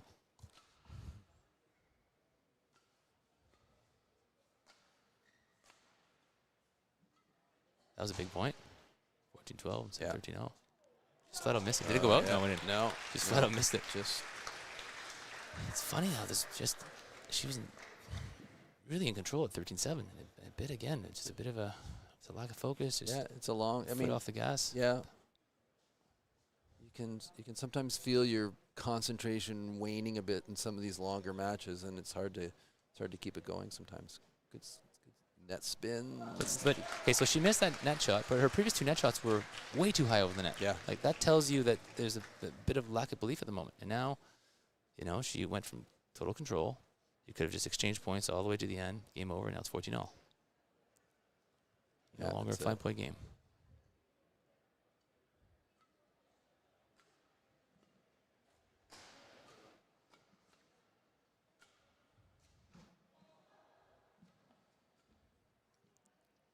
Athletics looking back in. Smart shot. Oh, wow, what a get. Rachel's done a great job of just somehow hanging. Oh, wow, that was well done. And so you see Wendy with a point like that, and you're thinking, I know it's not easy to necessarily do that every rally, but you maybe try. You could. Yeah, no, I could not. Just do that all for, as a coach, that's what you'll tell her. Just 8 more of those. Play amazing every rally. But, you know, the shorter lift that Rachel hit, sometimes it was high, though. Sometimes those are harder to hit that accurate, a slice like that, and that was, like, perfect. It was really good. Rachel's didn't really ask permission to grab a break. Look at the way she's walking. She looks really tired, almost hobbling a bit. Yeah. There's definitely been more rallies where Wendy has had Rachel kind of on the ropes, and Rachel's done a great job of just barely getting to it and extending the rally, and it has worked to her advantage on a number of occasions, but I think it takes a toll over time. And here we are, 62 minutes into the match. She's feeling it. Wow, great cross. Yeah. Oh, she's waiting for it. Good cut off. Good anticipation. Good variety. Yeah, great change up. Last 2 points, Wendy's really deciding again, okay, I've had enough of making this close. I'm going to look to end this. You could see Wendy coming into the net, doing a fake push to Rachel's forehand, and you could see Rachel turn the racket and then move it over to Rachel's backhand and sort of caught her on it. Yeah, I'm sorry. I'm kind of studying Rachel walking. There's almost like a little bit of a limp, almost like it's a hip flexor or something. Or I'm just seeing things. Yeah. Oh, that's a risky shot. Yeah, that's a tired mistake. Yeah, I don't want to. Oh, see? Yeah, oh, she's gonna. Yeah, that she left done? hip. Yeah, I think it's hip flexor. Left hip flexor. Yeah. Oh no. I assume she's gonna get the trainer out, not. We're close enough to the finish line. To me, it looks like she's grabbing her hip flexor. It's, which is sort of yeah. Think of your quadricep, the top part. Okay, medics got their bag of tricks. Yeah, we've got Mylène Cloutier here, second referee in charge, coming out with the medic.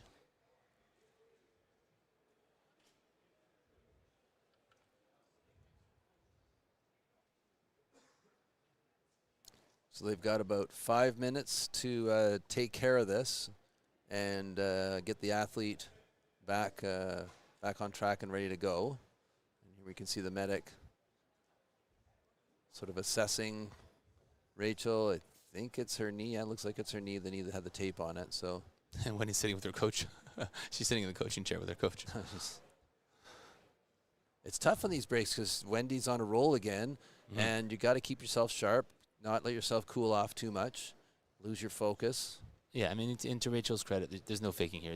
There was something was up, and you know, she's hurting. She's, you know, hopefully it's somewhat minor, and what is I didn't see anything being done in terms of. I think they gave it a good spray. Did they spray it? Yeah, I think he had his little either that magic or the hairspray again. Yeah, hopefully it's not the hairspray. Yeah, I've made that mistake before. No, you haven't. You haven't, but I have. Yeah, what no hairspray for this guy. Stuff. It's more of a buffer, or shine that I use. The car wax. You still use the car wax? Oh yeah, for sure. once a week.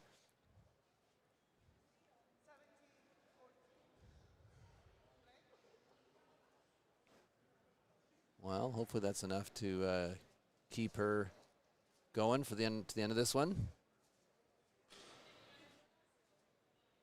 Let's see if Rachel tries to end the point sooner as a result.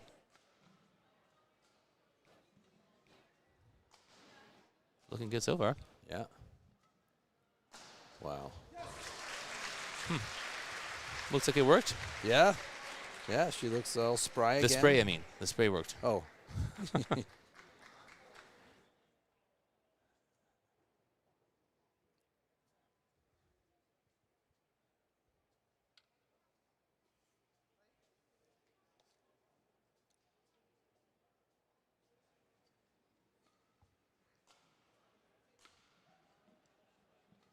Oh, hit a nice slice cross, had something to work with. Was looking to push it back in the forehand corner and just barely missed it, but miss is a miss, and here we are, 1 point. Yeah, Wendy's got to keep on it.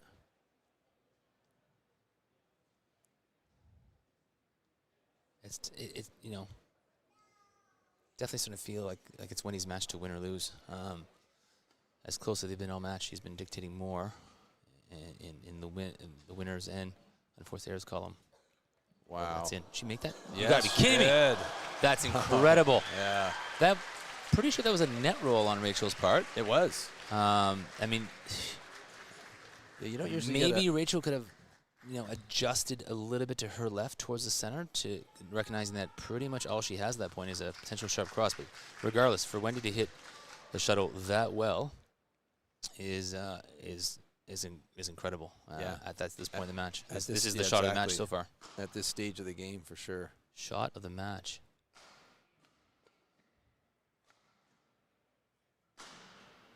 Smash. Yeah, the jump smash. Nice heavy smash for the 67-minute mark.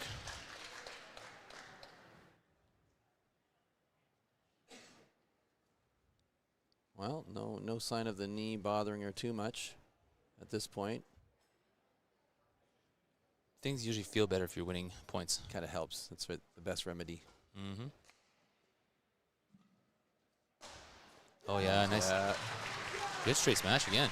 Yeah. Well, maybe she is looking to end the point a little earlier, which is not a bad strategy, as long as it's, she's not in a ton of trouble in the backcourt. But well, and as the opponent too, you're starting to think, okay, do I move around more? Do I adjust now? change? Do I push her more in the back? Yeah, sometimes as the opponent, throw you off because you start changing what was a winning strategy to try to take advantage of a possible weakness, and then it's not really to your advantage anymore.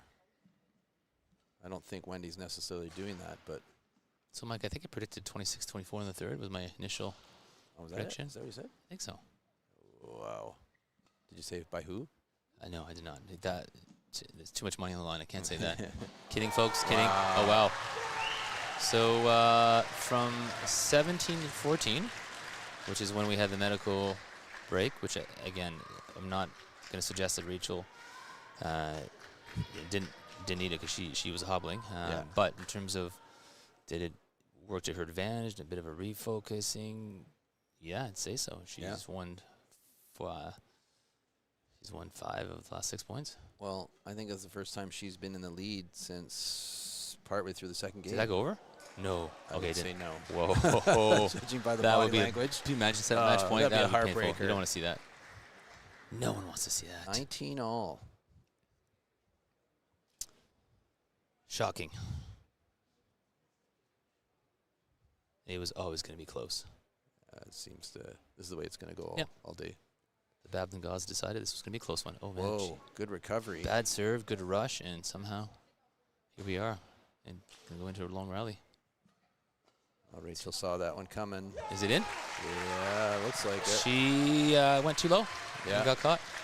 Well, I mean, that's the one thing about the hold. It does allow your opponent to get in position. If they guess right, you're in trouble. If they don't bite, they're still there. And well, Rachel guessed right on that one. And you know what? It would have been a good shot, a foot higher. Boy, Rachel's been first match point trailing the whole time, and here she was with match point for her first title. Wow. Oh, I like this. This is good. The players are earning it. There's no donations. This is what you want to see. That straight smash down the line, that's a tough shot because as you go around the head, you tend to turn and it pulls it out sometimes. And that was a good shot because she's been cross-court. She's been winning on the cross-court slice all the way up to this point, and then she pulls out the straight one. Mike, I just got goosebumps from what's happening now. I'm getting fired up. I think it's because you're leaning towards me. Wow. That too. That or it's cold. Jump smash. Here we go. Yeah. Love it. Doing it for the fans. Pumping her back. Yeah, good hold. Oh, that's good. Oh, my goodness. There's some incredible holds on the backhand side. And just you know what?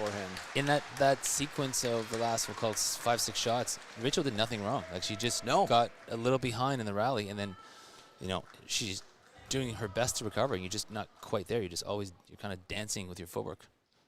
And there you go. From Rachel match point, now back to Wendy match point. How many more will we see?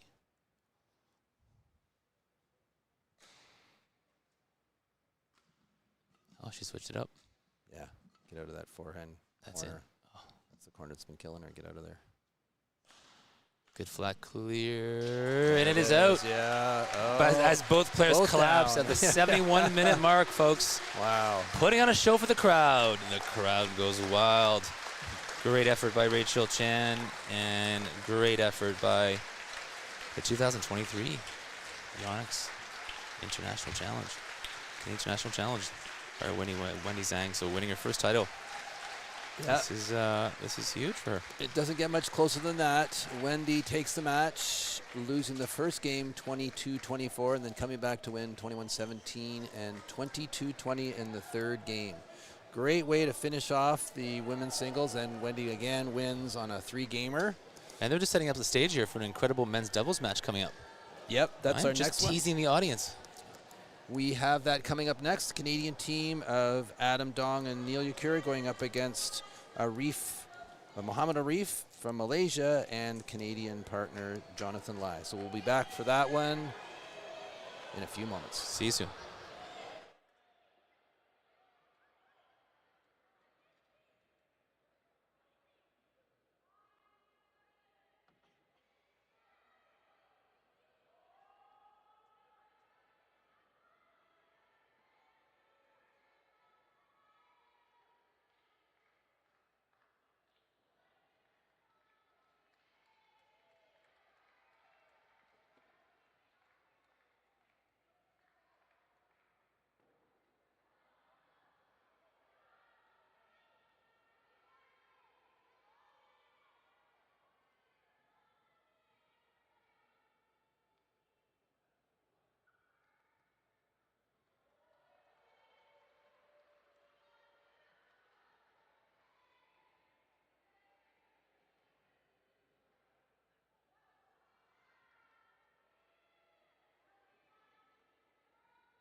Welcome back, everybody, to our next match of the finals of the 2023 YONEX Canadian International Challenge, and we've got an exciting men's doubles match coming up. We've got Canadians, the Canadian team of Adam Dong and Neil Yakura on the one side, and they are in the white clothing, and their opponents are Mohamed Arif from Malaysia, training and living now in Canada with his partner Jonathan Lai, also Canadian, and they are in red and black. So we've got them warming up right now. And shall we follow their trail through the draws, or do you want to go through some of the Yeah, let's go. Let's do the draw for sure. Okay, we'll do the draw. So here we are. So Adam and Neil, they won their first round against a Canadian team, and then their second round against another Canadian team. And then they had a close one, a tough one, against an Indonesian team, Saputra, who we saw in the mixed doubles earlier today, and his partner, Diara. And they were the 5-8 seed, so Adam and Neil cleared through that one. And then last night they played the combination of Lap Pong and his brother Larry, who play out of a combination of Canada and England, although they were both originally from Hong Kong. So they played those brothers, and Adam and Neil came through 18 and 22-20. So not an easy walkthrough on that one, but they came out through that one to the finals.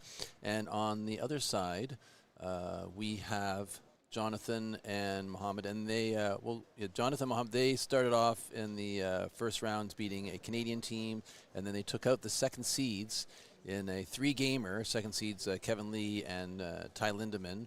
They won that one 13 in the third, and then to get to the quarters, they beat a Canadian team, and then in the last night, they took out the Americans of Chen and Smith, and they won that one 21-12 in the third. So brings us to the finals. Both matches last night were really exciting, good fast-paced games, and we're definitely going to have some really good doubles play today. Steph? Take it away, Steph. Over to you. Thank you, Mike. Thank you. Yes, Adam and Neil are top Canadian team at the moment. They're 35 in the world. They've been playing together for a few years now. Excellent team. You got the righty-lefty combo. Adam is 29. Neil is 30 now. Neil's 30. We've noticed he's like 9 years old. He's been playing since he was Unbelievable. like 2. And you're exaggerating. He was 3. Yeah. Okay. Yeah, they've had. Even though record-wise they're only 22 and 20 this year, you got to keep in mind they're playing some big tournaments, right, where they're facing top teams in the world early on. So record's a bit deceiving. They are the Pan Am Games champion this year and Pan Am Championship, badminton championship champion as well, and a second place in Peru. So they've got the results. You won't see a lot of results for Mohamed and Jonathan because they've not played together. It's sort of like a athlete-coach combination. But as we start 0-0. Jonathan's always been a solid top national player. Just hasn't played much internationally. I mean, he was a junior national champion and a junior Pan Am champion. And Arif has got a highly decorated athlete from Malaysia. He's good. He's got some very good fakes. He's represented Malaysia, played Thomas Cup, and has a ton of experience. So we're in for a treat, folks. Expect this to be high-flying, explosive, attacking badminton. And 2 lefties out there, Jonathan lefty and Adam a lefty. So it keeps things interesting out there. Jonathan lies claim to fame also that he coached both at the Boulevard Club and at the Granite Club. Yeah, I believe he started with me and had enough of that idea and then went with you. So once again, you win. Well, then I left. Yeah. And he had enough of you. Yeah, that was got rid of you. Out you go. My plan worked. One of us is My going. plan worked. But the difference in doubles when one of them is a lefty is you'll see the person returning serve. In this case, Arif. Oh, look at that return. That's a great return. A little bit of trickery off the bat. And the oh, come on. Tight shot. Neil. Shot Neil. The rush is a little different because you've got your attacker's forehand on the opposite side of the court if it's a lefty. So it just keeps everything a little bit different. Your opponents have to be aware of where the lefty is and whether they're the person at the front of the court or the back. Nice. Well done. Yeah. like you said, Arif, he's played at the top international level for Malaysia, and he's got a bag of tricks that I would say he has several bags of tricks. Yeah. I mean, they had a bit of a lopsided win in the quarterfinals against one of the Canadian teams, and I think just to keep himself focused, he was going through every trick shot he knew and pretty much made them all. And he's coaching here in Canada, I believe, at the whoa. Oh, that's in. That's a great shot. At the Canadian Badminton Academy here in Toronto. So a bit of a mentor, sort of a mentor thing here too, right? Taking one of the younger players, John, under his wing a bit, and you can see him giving lots of instruction and ideas. You're going to likely see Neil and Adam being a little more fiery in terms of kind of emotion and when they win the point. A little bit less of that.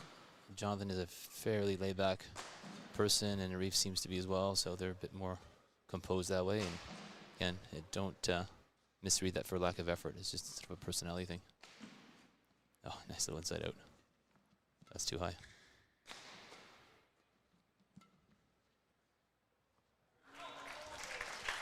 Great rotation from all four players. You can see you're not starting at the net and digging in there. If you're starting off the net, the rally at the net shot position, you're going to be moved back and forth, sides, in and out. So there's lots of rotation in the course of a normal rally here. Free point here from Jonathan.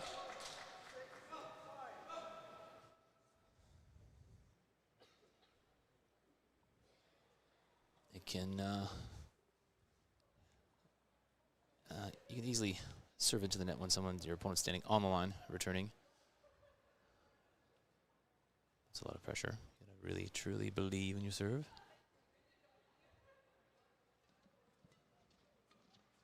Nice third shot by Adam.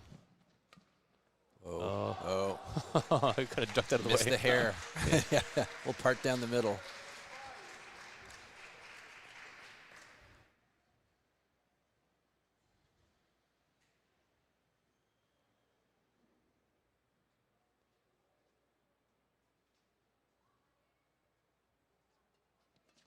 Serve. Yeah, serve. Good serve by Neil. Yeah. Whether it was in or out, he's not taking a chance. No. Last thing you want is one of those drop. Let it set up, drop on the line. Be painful.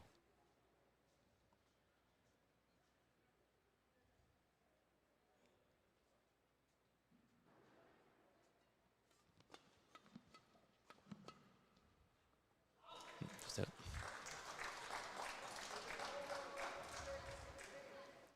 Neil kind of waving there like he should have, adjusted that swing to make it a little more compact. Oh, two missed serves by one from each, one from Lai and Arif. Those are painful.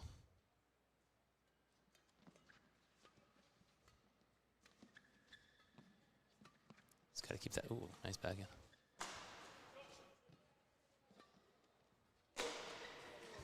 Oh, smash that one.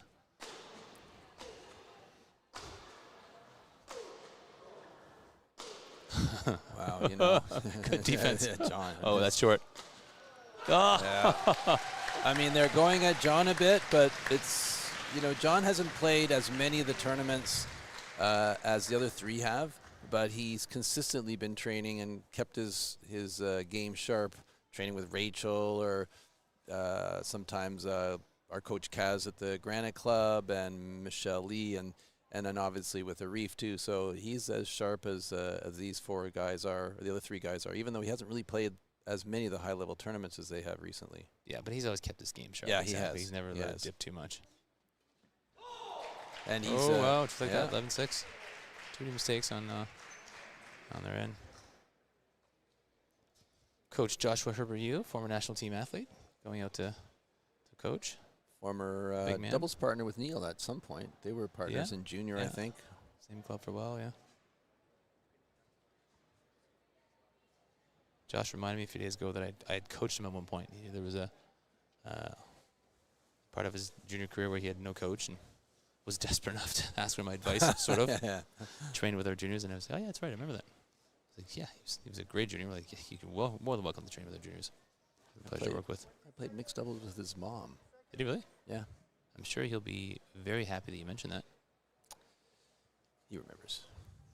She was good player. She was a good player from China, and she was in Canada for a while. Really strong.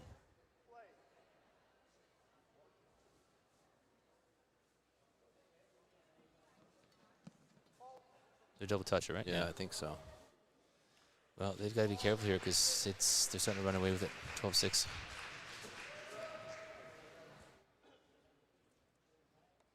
Well, and like you were saying earlier, Neil and Adam, emotional players, which can really play to their advantage when they get pumped up and revved. They can really feed off of each other and really get winning going. like when they're winning. Yeah, well. exactly. Like that's the thing is that's what you've got to watch out for them because once they get going, they're tough to hold back. I just watched Jonathan's last serve. It wasn't great. It's one of the biggest things right now, just the quality of serve. Oh, good spot. Cut off. Right to the center. Smart. And Arif reads things so well. He can see what's coming off the racket before the players hit it.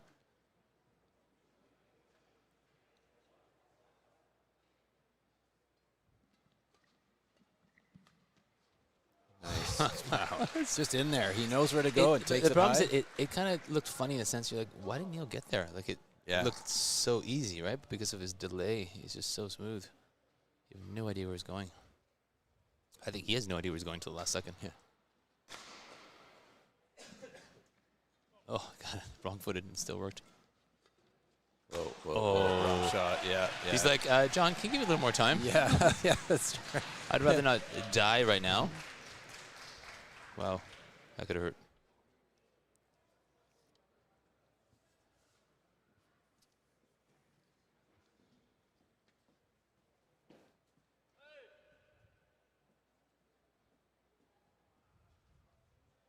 See Neil signaling to Adam whether he's going to go long serve or short serve, which is great from Adam's perspective. He knows what to expect before Neil hits it, so he can sort of position himself, get ready. If Neil's going to long serve, he can get ready to move over to the proper side of the court, or if Neil's going to do short, he can be ready to jump on the possible rush. I wonder how many different variations they have. Like would they have, signals for 2 or 3 different short serves? Because obviously, if you serve into the forehand versus backhand versus out wide, slightly inside, get rid of the tee, there's different expected, counters and replies and results. So I don't know how many set plays they would have let the other person know, but definitely the basic ones. Yeah, I think it's, in most cases, just long or short. Good lift to the back off of a really tight net shot. Whoa, good fake. Nice reverse slice down the center. There was a slice, reverse right? slice on the center, yeah. Yeah. That's so well done. It looked like a harder hit, and you could see Adam leaning back, and then Arif took the speed off it with the slice. And he's going to need to do that because both Neil and Adam are quick enough that if there's no deception, they're going to get to the majority of, get to all the shots pretty much. Well done. Good. So that was nice from John. He created some space by doing that. Yeah. A little more creativity here. They need to do that. 6-point lead at one point. It's 12-6. The 6-point lead is now 2.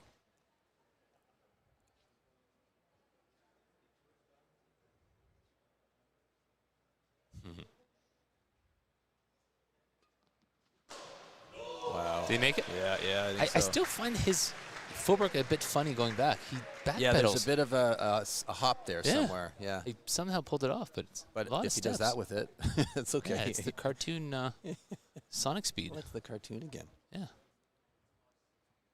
I miss my cartoons.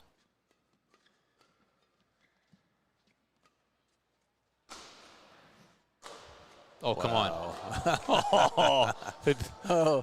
Oh, you got to be kidding me. No, again. No. He's doing it for the fans. Wow. There's someone's racket or a net or a string. You don't, if you're Neil and Adam, you don't want to lose that rally. It's going to drive you crazy. Oh. Twice. You got to be kidding me. The first one, okay. Second one, all right. He's setting up the second one. Showman. Yeah.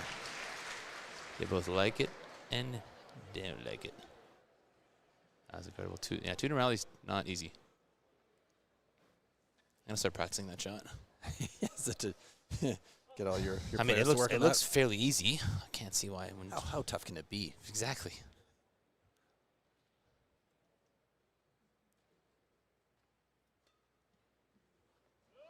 Oh. It was so I'm sitting where the doubles line is, and I can tell you that it's definitely not wide. I cannot tell if it was slightly long or if it caught the, but it definitely wasn't wide. No, it looked long to me, but How can you tell from here? eagle eye. My 2 sets of glasses, I can tell. That's it. Oh, nice. I like those little blocks. Nothing fancy. Oh yeah. Oh my God! Wow. How did he scoop that up? Ridiculous. I think again because he knows where it's going. Somehow gets his hands on it. Well, it was 2 points, and now it's 6 points again.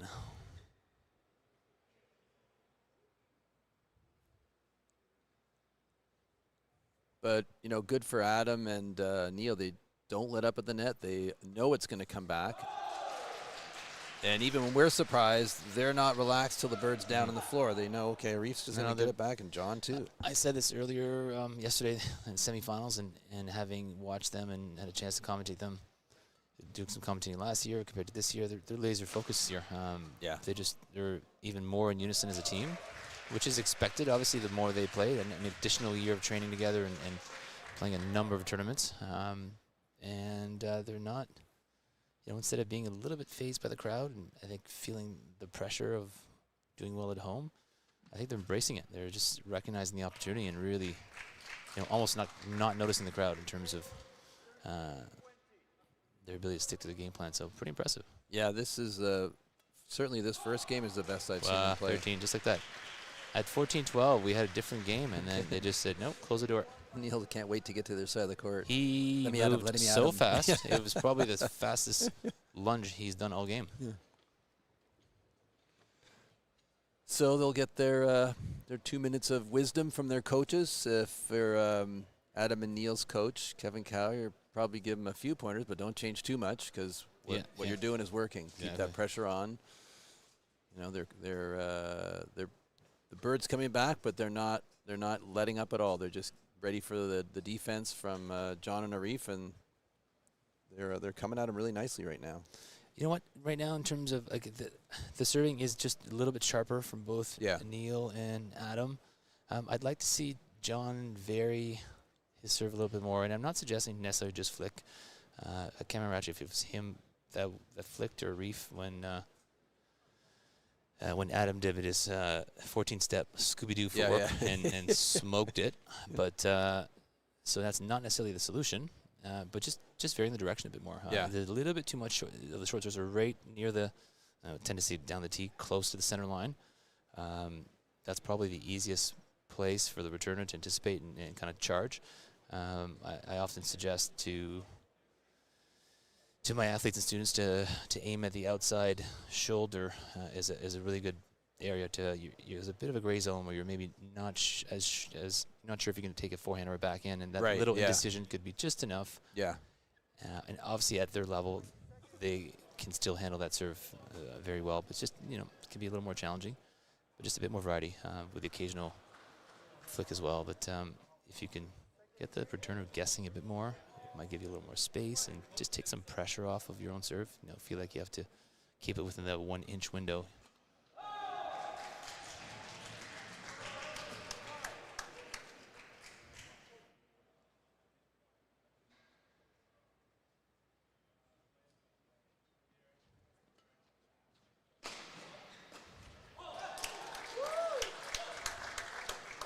I think I get the sense that they're at their best when John's in the back and Reef's in the front. Yeah, I think so too. And it's not because Arif lacks any power or abilities in the front. I just think Arif is just, John is very explosive. As fast, if not faster than Arif. He's got good power, and Arif just, I think, has more variety, and he can kind of hold a shot in the front. Yeah, I think so too. He's got sort of his magic that he can do that can set things up, and then John can finish it off. Sometimes a little too creative, like that last shot. Yeah, going a little too cute, but it's sure nice when it works.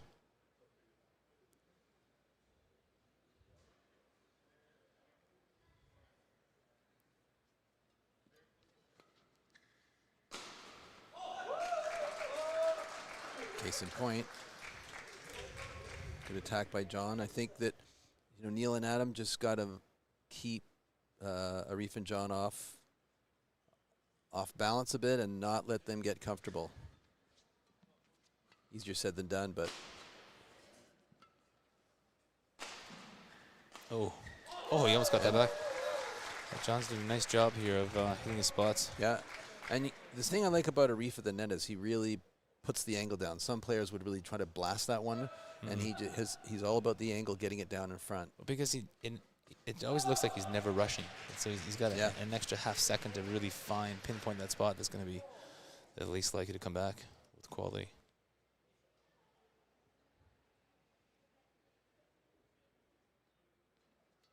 Serving Adam.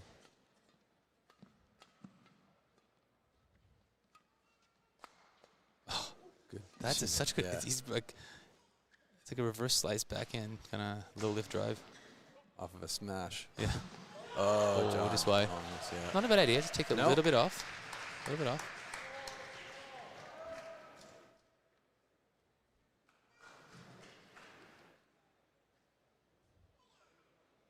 Yeah, I'm not sure if that televises easily enough, but that defensive shot of Arif, he put a slice in it that made it look like it was going cross court, even though it went straight. So if you're the attacker, you're following the racket like you're supposed to. You're taking a step going the wrong way.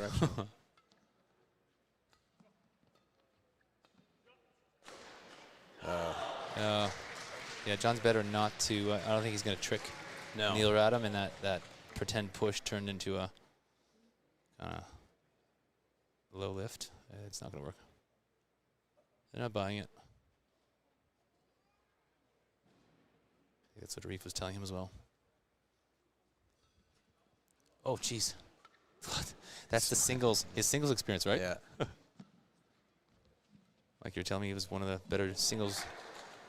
Oh, no. I think he was afraid to hit him. Yeah, I think he was. I think Arif thought the bird was further behind him than it was. I mean, John was going to stand on him to get to it. We were told by a few of the players that as a junior, at one point Arif was one of the better juniors in the world in singles. Yeah. So that movement, where he got caught, completely out of position, he's able to somehow bail himself out. Good eye. Hit a good backhand. Continue the rally. Extend the rally. Yeah, and even as recently as 2019, he was 29th in the world in singles. So he's that always helps when you want someone with some mobility on the doubles court too.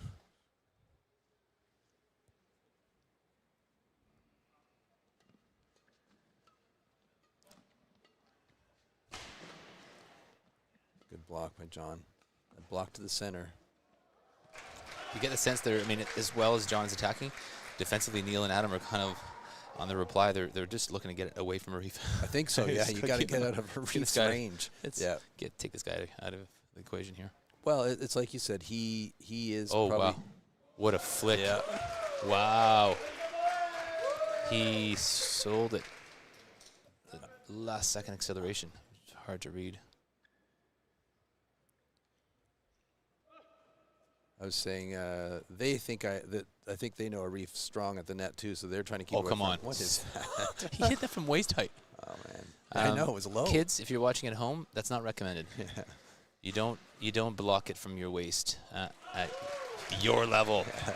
Maybe at his level, and even for him, honestly, he'd be wise not to do that too many times. No, eventually they're gonna get angry and eating the thing and attack it. It's just so unexpected, right?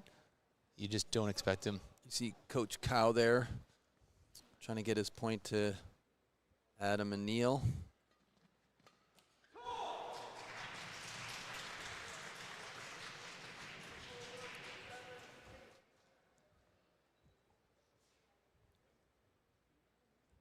It worked. They got one back. Yep. Nice serve. Oh, geez. Oh, John's got to do a little more with that. An opportunity to attack that a bit more, put some more pressure. See, see Arif was just kind of smiling the whole time. Yeah, yeah. He's having a great time.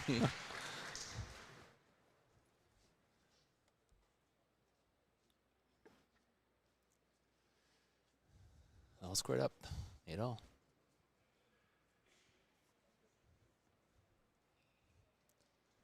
Bit of a sweat mark on the floor, so the linesman's going to come in and sweep that up, mob it up.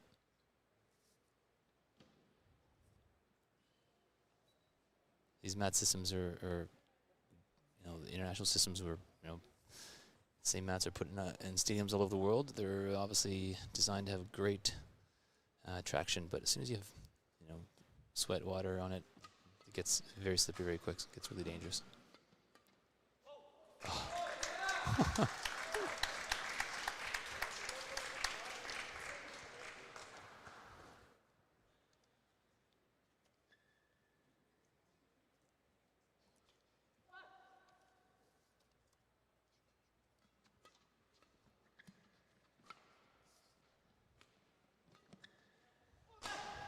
Oh, wow.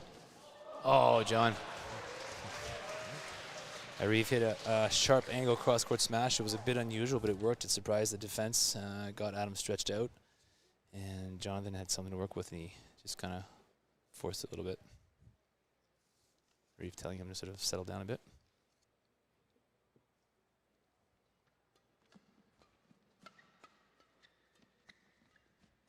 Yeah, good read. Oh, I thought he had it. Yeah, me too. Jeez. It's good defensive drives. Oh, a little change. There's that deception. They're good defensive drives because they're just you're not sure where he's going with it, and then they're just so flat. But little deception. They're starting to twist Neil around a little bit. Because if your feet are angled the other way, because you're thinking maybe it's going to go more to your forehand side, it's coming at you so quick that there's not a lot of time to readjust. All right, 10-8, you're pushing for, oh, there's the flick again. His flick is so deceptive. Yeah. Like, we haven't seen Neil or Adam get caught on a flick like this the entire tournament, and it's happened twice in the same half game. That's a great flick serve that I think needs to keep adding. So we got the break. Coaches coming in. You see the tall coach for John and Arif. That's Josh Horobot, former Olympian. He played mixed doubles in the Tokyo Olympics with Josephine Wu, and he's injured himself a couple times. He was playing a little bit of mix with Canadian Rachel Hondrick, and he's now turned to coaching. He's joined the coaching crew. Yes. And so he's out there with Canada, Badminton Canada, coaching some of our top players now. It's nice, giving back. Yeah, and obviously, he's had some injuries to kind of sideline him for a while, but assuming he's relatively healthy right now, which I think he is. If he's sparring with the athletes, he's playing at such a high level still. Very good mixed player, very good doubles player. So certainly valuable when your coach can spar at that level. Good start. Yeah.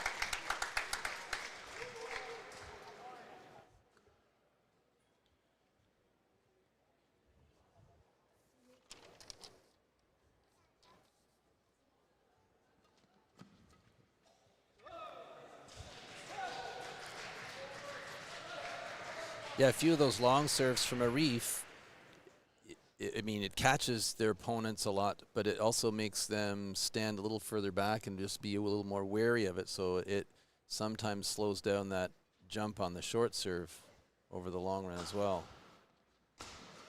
Because you're right, that's pretty much the only time we've seen Neil or Adam get caught on a long serve, even with the cartoon footwork. I know. Oh, fake. They're really targeting John right now. But with John in that back position, no, they're solid. It just allows him to hit. Good variety. That's nice. He's got to throw the variety. Because he's hitting a lot of good smashes that are mostly the same pace, mostly full smashes. So when he can throw a little variety, take a bit off, maybe cut the shot out, cut it a little bit. A nice lefty angle out wide. That's tiring for John, who's doing a lot of jump smashing right now. We'll see if he can maintain that through potentially 3 games.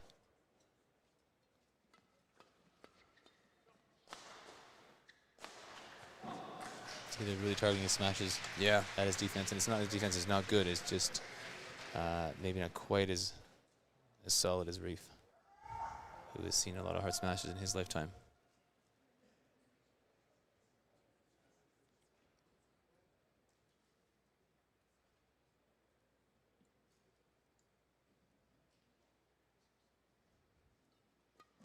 Nice. Good rush. Yeah, a little bit high. Yeah, I think it was. I think the serve was a bit high. And you know, John's standing very close to the center, so he's gonna jump on that. So far, Arif and Jonathan have kind of maintained that 3-point gap.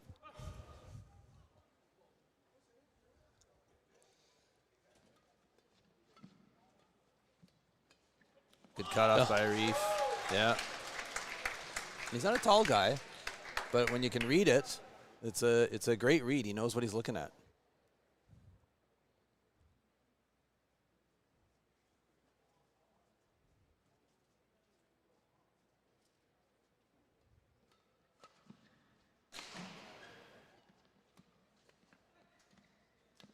Oh, nice, they got caught. Yeah.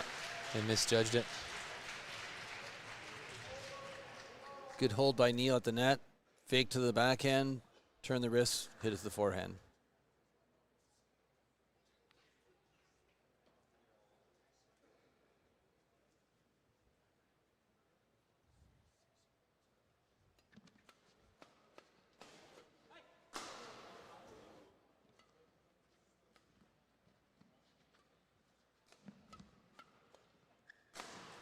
Oh, too short. John's lift was a little bit short, and Adam took advantage. Very slow, small margin for error at this level.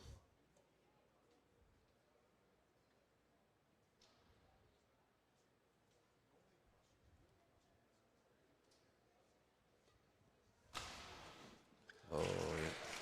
Good spot by Arif. Just cut the alley.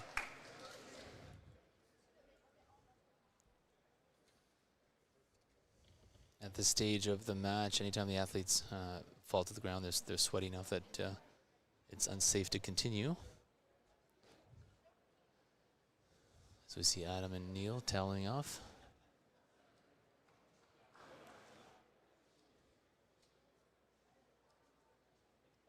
Nice little breather, regroup. You don't usually see players dive to get the floor dried and a bit of a break, but sometimes, you know? Yeah, it's, you know, it happens. Typically more later in matches. Fatigue becomes more of a factor.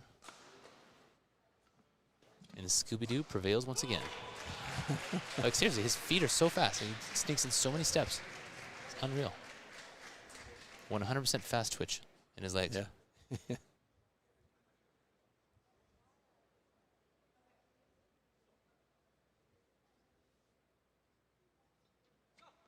I think he was. Was he trying to go to the alley a bit? No, I think he was signaling to a specific spot, so I don't want to. Yeah, yeah, it looked like a little bit of a wiggle. Give it away here in case yeah. There's some spies listening. I think that from what I'm seeing, there's definitely a number of different short serve signals.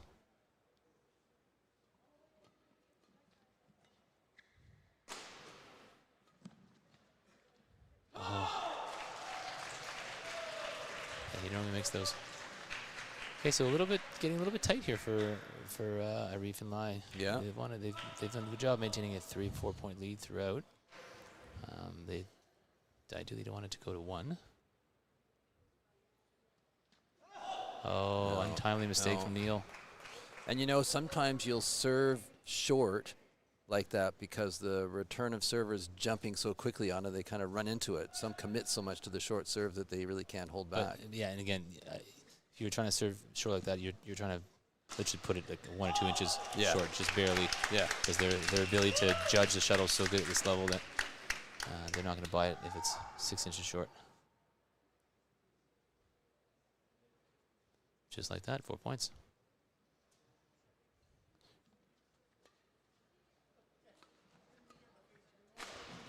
Oh, good angle. Yeah. Wow. Arif is also really deep in space there. He was really far back, so giving away. He's kind of tempting you to take some pace off, I guess.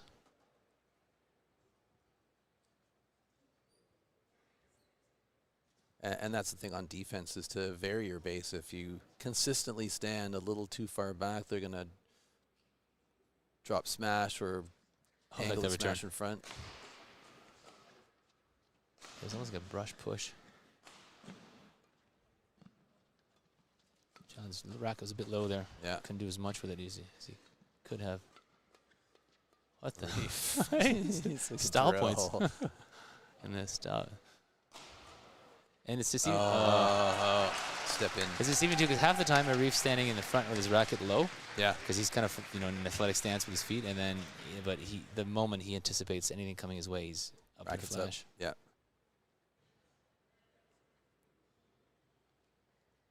And again, the rules kind of change at this level. So if you're a junior watching, I don't think for 1 second that having your racket down is the way to go. It's just these players are so fast that. Oh, wow. Yeah.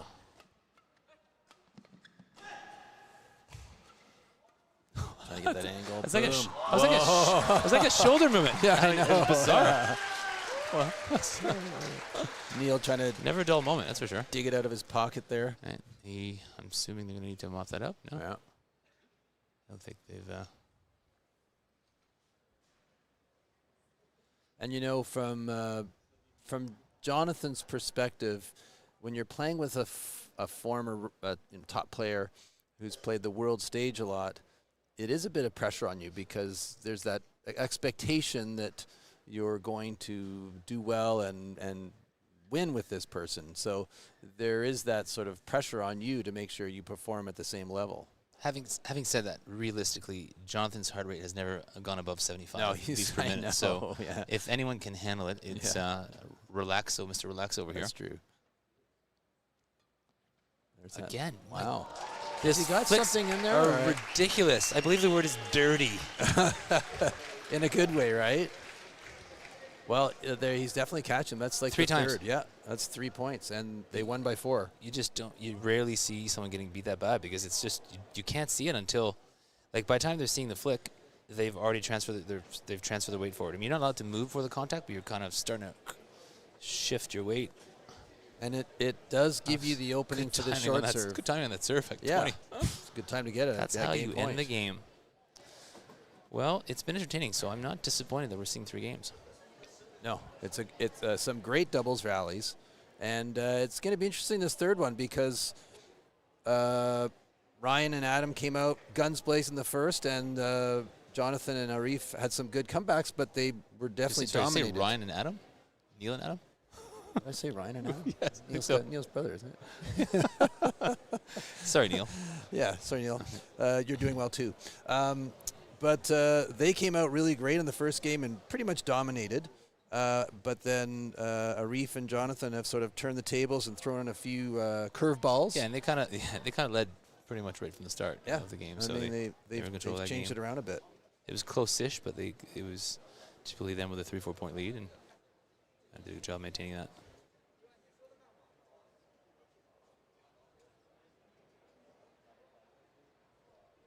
Arif, lots of things to say. I mean, he's Jonathan's coach as well. I believe so, yeah. You know, this is it's a free lesson for Jonathan too. I'm not sure where Jonathan finds the time to do enough training as a full-time nursing student. Is he still a student, or is he? I think he's officially a nurse doing some of the practical stuff now and coaching as when he can, and obviously playing a bunch.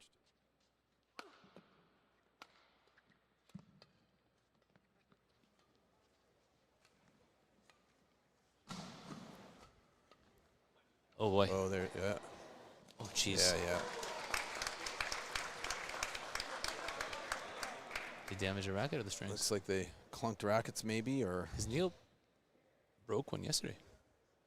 Smashed a frame on it. Yeah, maybe. That's the... He definitely did. You weren't paying attention, but he did. I was listening to everything you were saying. I was enraptured. That's the left-righty. I mean, both sides have a lefty and a righty on there, but it's the same forehand or the same backhand for both players, so they sometimes go for the same shot. I mean, if you have 2 players of the same hand, it's the forehand person's shot, but there it's both their forehands or both their backhands. So the other thing is to call it, but they both went for it. Sometimes the rally's just so fast, it's going to happen. Yeah, I mean, it was a bit difficult to see the depth from here. It probably was a bit more Adams. You know, once Neil commits to it, he can't see where Adam is, and Adams started to commit to it, and there, you know, just happens too quick. As long as the important thing is they address it and sort of you know, the next time something similar happens, they hopefully adjust.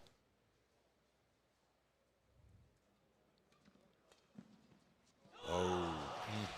Those are the mistakes you hate to make.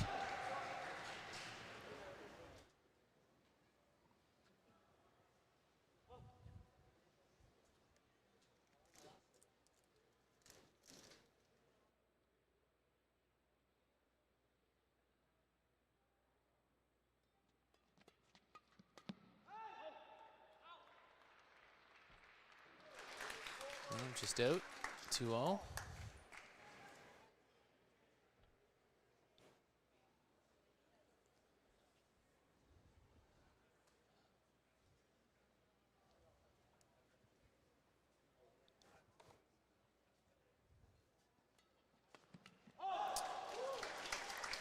Yeah, Adam got caught, tried to fake, but ended up going to Reeves' forehand, and he was a sitting duck. Sitting, literally, as well. Such a good serve from Jonathan.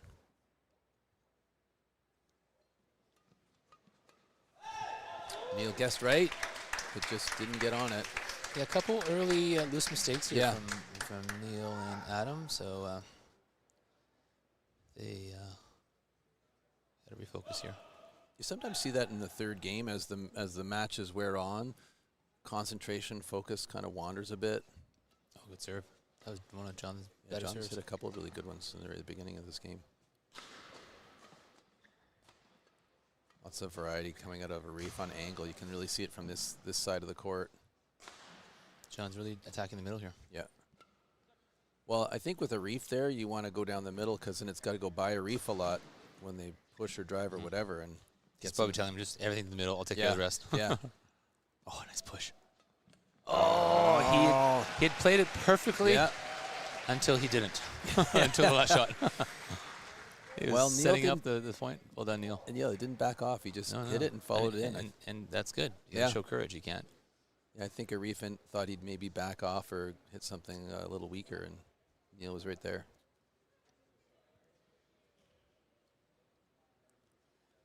I think we're going to be entertained till the end. Good drive. Yeah. Good drive. I think a reef. And if he had not hit it that hard, there's a good chance Reef would have cut that off. So nicely done from Adam. Good recognition of what what he was trying to do.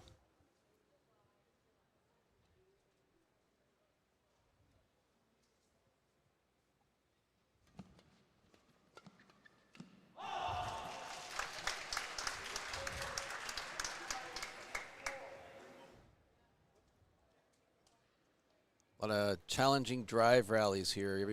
Everybody trying to keep the bird flat, not wanting to give away the lift at times, and you can see them all sort of lining up, trying to find the opening. No. Yeah. You never want to hit the carpet. Carpet's not a good sign. No.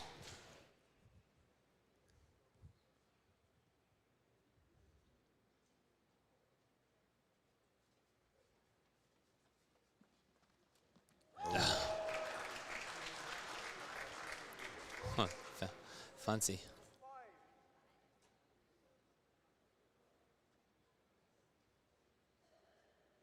That would be an easier shot on the back inside. Tough to pull off on the forehand. Yeah.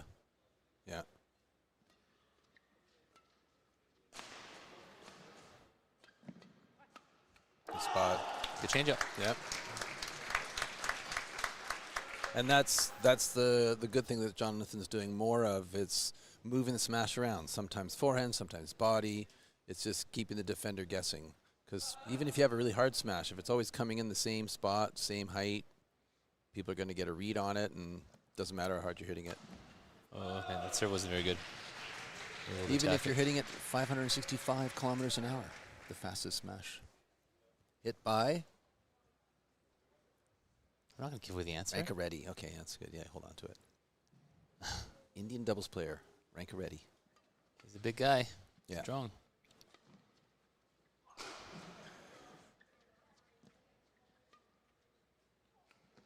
Oh, that sounded like a hit frame. Oh, they almost both went for it again. Lefty ready. Oh, he's doing the reef special. Nice. Shot. Oh, good fake.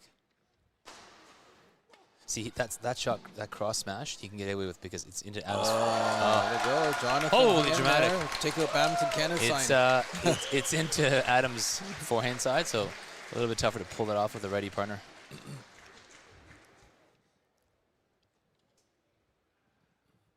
I think he's okay. Is he all right? Just more. Yeah, he's fine. Demoralized, or I'll tell you, he's not fine. That sponsor that paid big bucks for that sign. Right. Sorry.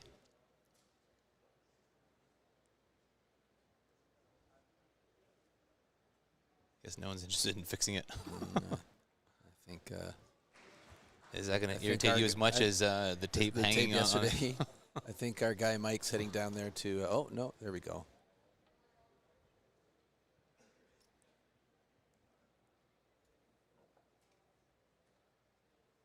Oh, was that the Markham Pan Am sign?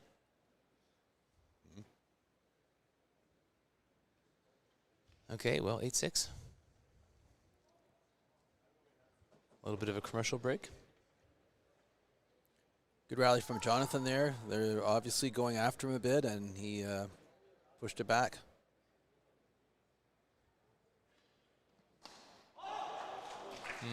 He read the flick well that time. Yeah, he did go back for it. Just barely missed. Overswung or was a little off balance. It's hard to hit a full smash on those flicks.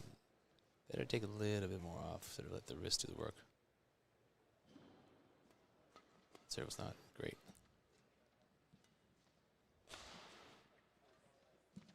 Oh. He was going to push it, and Arif managed to sneak in there quickly, so he was wise to sort of change his shot last second, which got it past him, but then couldn't quite, they couldn't recover. I think Arif and Jonathan have definitely decided to keep John at the back when the option's there, and Arif take the net. Well, 10-6, let's see if they, oh, 11-6, that's out. Pretty good lead.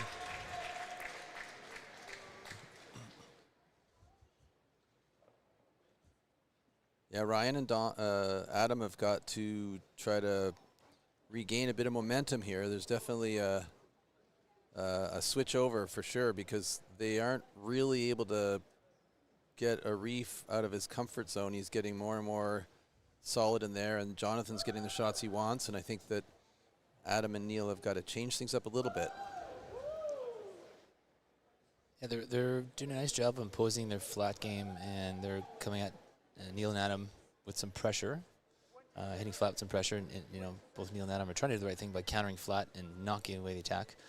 But when your opponents are doing it really well for a certain period of time, at some point you may have to recognize that, yes, ideally you want to go flat, but under certain circumstances, maybe once in a while, just lift, reset, because and it's not like they have terrible defense and they shouldn't lift. They've got great defense, so you're lifting with a purpose of creating space and then looking to go back in, transition back in, you know, just once or twice, and it could change things a little bit.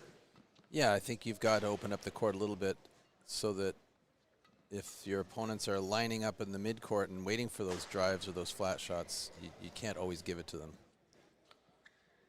Adam should block that one straight. There's an opening. There was an opening.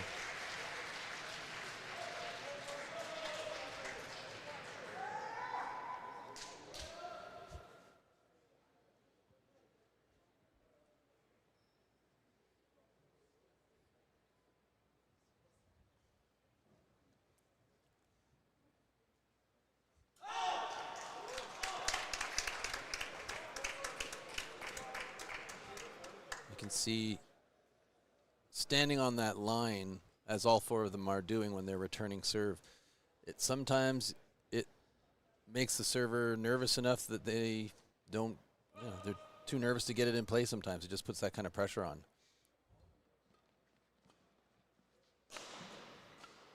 Good shots. Yeah, if you're Adam and Neil here, you've got to really try to sneak in a point or two right now. You don't want to be waiting till 16, 17, 18. Want to get within 2 as soon as possible. Oh, Arif. He knew where it was going. He just missed it.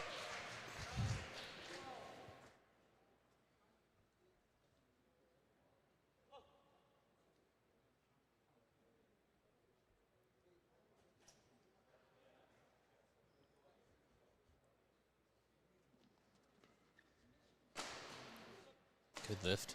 Oh. Yeah.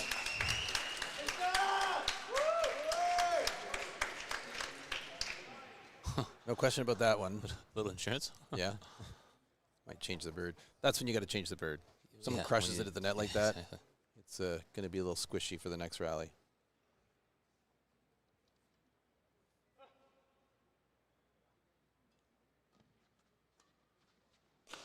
Yes. Great cross-court angle from Adam.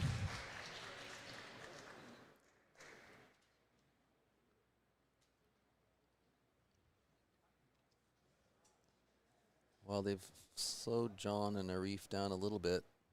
Yeah, to me, it's just the 3-point window. It's sneaking in, getting the 2 points is just that much different than 3. Oh There boy, it is. yeah. Two pretty bad mistakes from Arif. It's hard on those short ones because you tend to overhit them sometimes. I think it's just a bit too casual.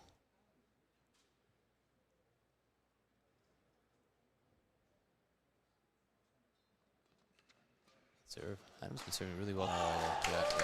Yeah.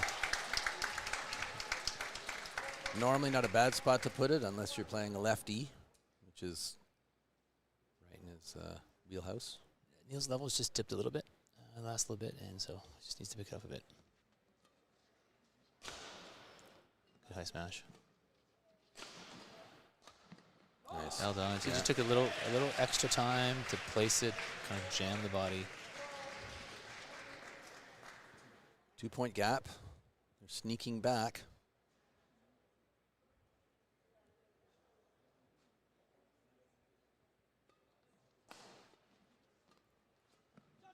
Nice cross. Yeah. Slightly attack. Oh, good cross. Did he miss it? Was it in? I couldn't tell. I can see. I think he missed it. Oh boy. Arif missed it. Wow. He's made some mistakes that he wasn't making earlier. Tried to go for a little too much there.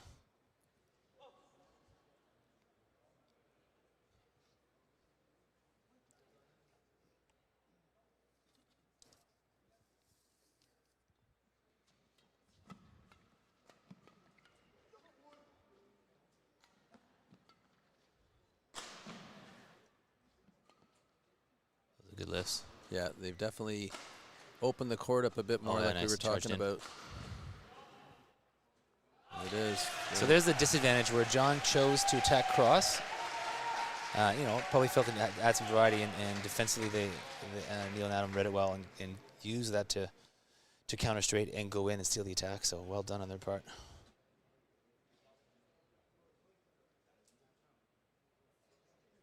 Back to even. Way more flicks now. That's the second time Neil's long served. He's flicked them, and both times were out wide. Out wide, and then he stays in. I mean, technically, you lift, you go back to sides, and He's- they're anticipating a weaker He's return. obviously Sort of taking a bit of a risk, assuming that he's not going to yeah, put it down with pace. And poaching if a it bit pays of the net. off, Yeah. it works. And if it doesn't, you get hurt. Yeah.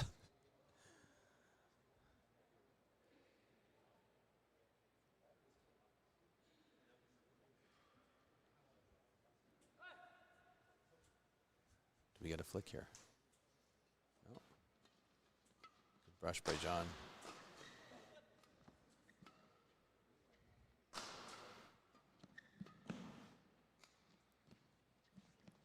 You saw I was looking to counter that push. Whoa. Oh. Little hold there from John. Well, what happened is Neil tried to do the right thing Yeah. by going in, which I think was a good idea, but Adam he came charging in fast, and Adam didn't see it on time. So by the time Adam made his way Yeah. to that half of the court, there was an opening. And then it opens up Adam's backhand. Is he? I think he just I think he just kind of banged his hip a little bit. Okay. I don't know. He's not getting up all that quickly. Oh, this makes me nervous when players use their rackets as a cane to get up. Yeah, I do that all the wait time. for a snap. That's how I chose my racket. It's got to have a good Yeah, but that's a bad example. I mean, you're used to carrying around a cane, so it's, it's a bad example. You keep setting yourself up. I didn't say a cane for crying out loud. Okay. Can't open anything. For Candy you. cane, Mike. Candy cane. It's the Okay, holidays. that's Come I'm on, okay with. Okay, that I'm good with. Don't get. I love candy. Don't go canes. there. Do you? Do you have any? Yeah, for sure. Not here. I get the sense it's almost like a rug burn or just Yeah, like a bang. yeah, I think so too. Don't pull them down too far. Yeah, these courts. It's like a rug.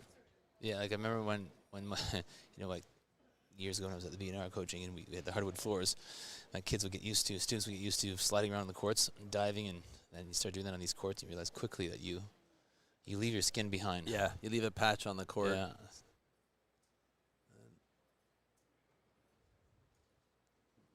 Yeah, it looks like that's what it is. A flesh wound? I think so. There's a little bit of a DNA in that back corner.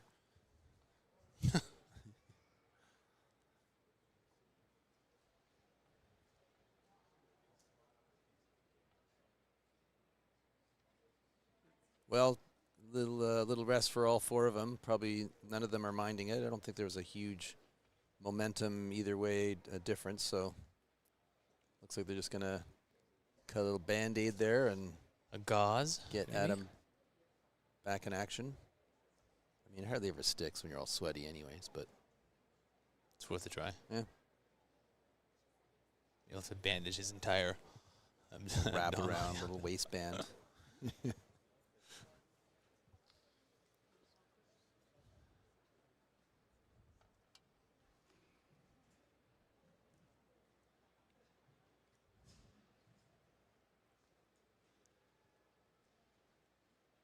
So 15,000 up for grabs in this tournament. Nice. If I read Mylene's lips correctly, she said, "You got a boo-boo." She gave her French. Well, you're the French translation. Yes, well, so I can make fun of French people in French. Mylene, who was a national team player for a number of years, won a number of national titles at all levels, internationally. Oh, here goes the racket giveaway, folks.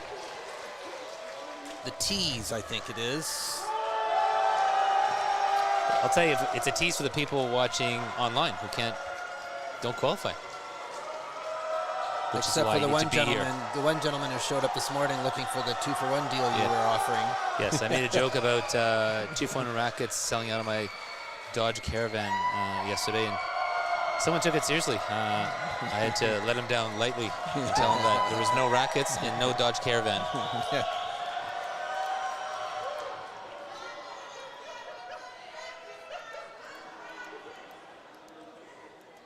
I got to hand to her. That was better timing on the racket giveaway situation than a few days ago. Okay, I think we're all set to go. Sort of wanders through, revs everybody up, gets them warmed up. Yes.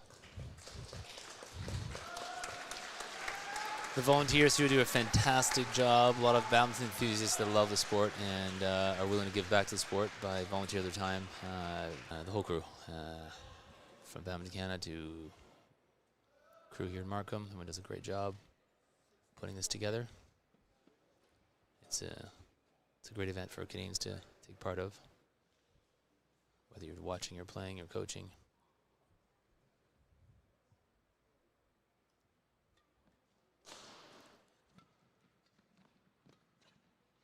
Oh, we got caught. Yeah, yeah. Get away with it.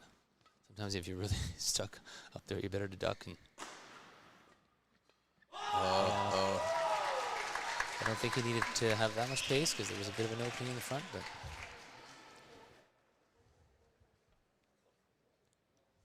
John and Arif 3 points ahead at this stage.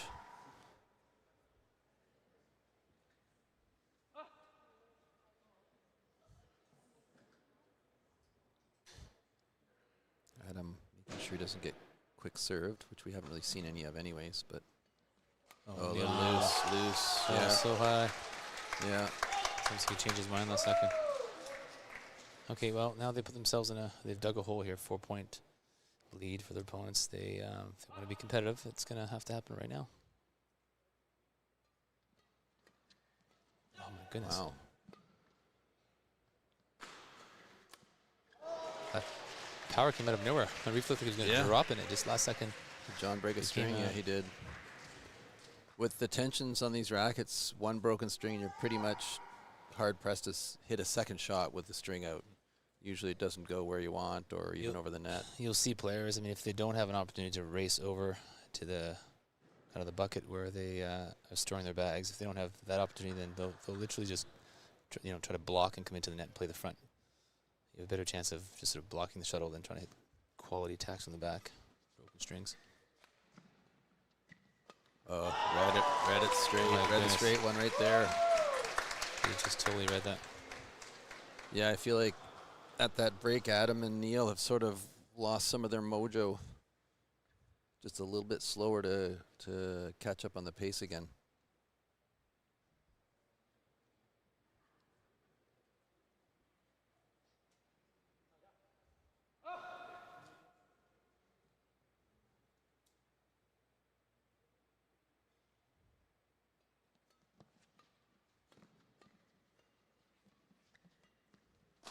Nice push from John. Yeah.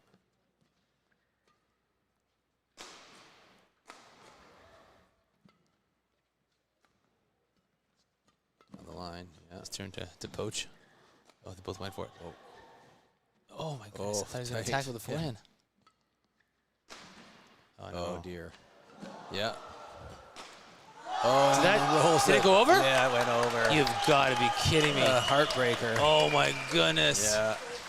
Oh, because I think Neil had moved over far enough that he was going to probably be able to kind of bail out Adam, and absolutely nothing you can do about a net roll in those situations. You know, if you're playing singles, for example, or doubles, I guess it's net roll the net.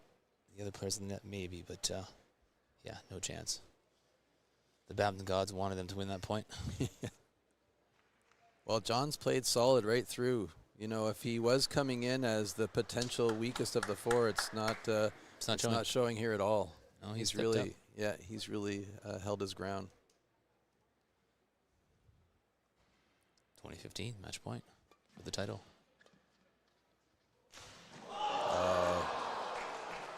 Ouch. Oh, yeah. Oh my goodness, they had a point on the head. Yeah. That'll leave a bump. Well, a tough way for Adam and Neil to finish it. They were sort of doing well up to that injury of Adam, and then it just kind of everything was flat after that. Mm-hmm. But great win by Jonathan Lai and Mohamed Arif. And a not an easy situation for them to, again, during that break, the long break, to kind of stay focused and keep your legs moving and just really stay focused on the task at hand. Yeah, and an excellent comeback by those two after losing the first 21-13. They came back and won 21-17 and 21-15 to take the finals of the men's doubles event. So great on them, and we are going to come back after a short break for the women's doubles final between Jacqueline Chung, Rachel Hondrick versus Jackie Dent and Crystal Lai. We'll see you back in a few minutes. Do not go away. See you then.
I'll hum along to it.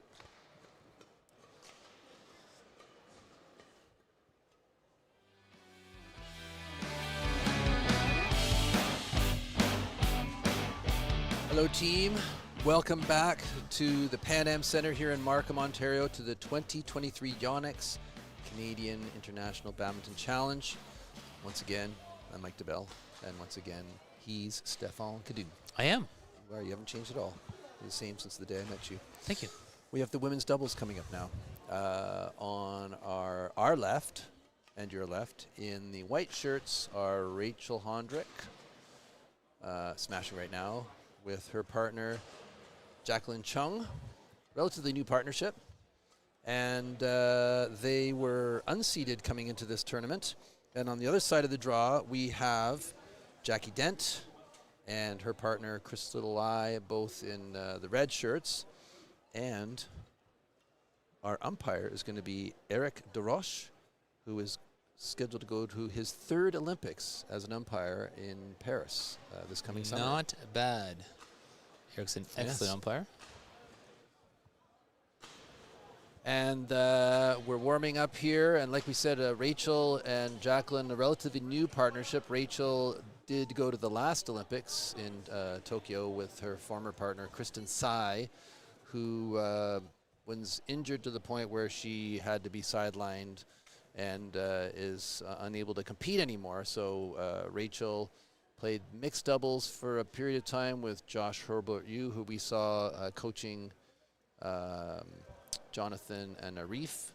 And then, as we mentioned, Josh was injured, and he's not able to compete anymore. So now Rachel is playing doubles in a sort of a mentor position as well with Jacqueline, who's a fair bit younger. Yeah, Rachel's the veteran at 27. And Jacqueline's 21. 21, yep. And for badminton, 27 is a veteran age. Well, it's hard to believe. Rachel's got a ton of experience, and you know Rachel, having trained her as a junior. She's been at this for a while. People also forget that she was a very good singles player at one point. Pan Am Games silver medalist, losing only to the legendary Michelle Lee, and then focused her energy on doubles and mixed, but primarily doubles. But she can play all 3 events well, and her singles fundamentals are still there in terms of court coverage, so not easy to move her around. No, and it really comes in handy in the doubles, because you'll see her use a lot of those skills and just that endurance and everything else. And she is, as our coach at the Granite, Coach Kaz, refers to her as a beast. She just trains nonstop. So fitness is not an issue with her, as I'm sure it's not with the other 3 either. But it'll be interesting, because she's definitely the most experienced of the 4 out there, and we'll see how this all plays out. Mike, you've got to think, if you are Jackie and Crystal as coach, who, by the way, they played very well in the semifinals, and I was impressed with both players.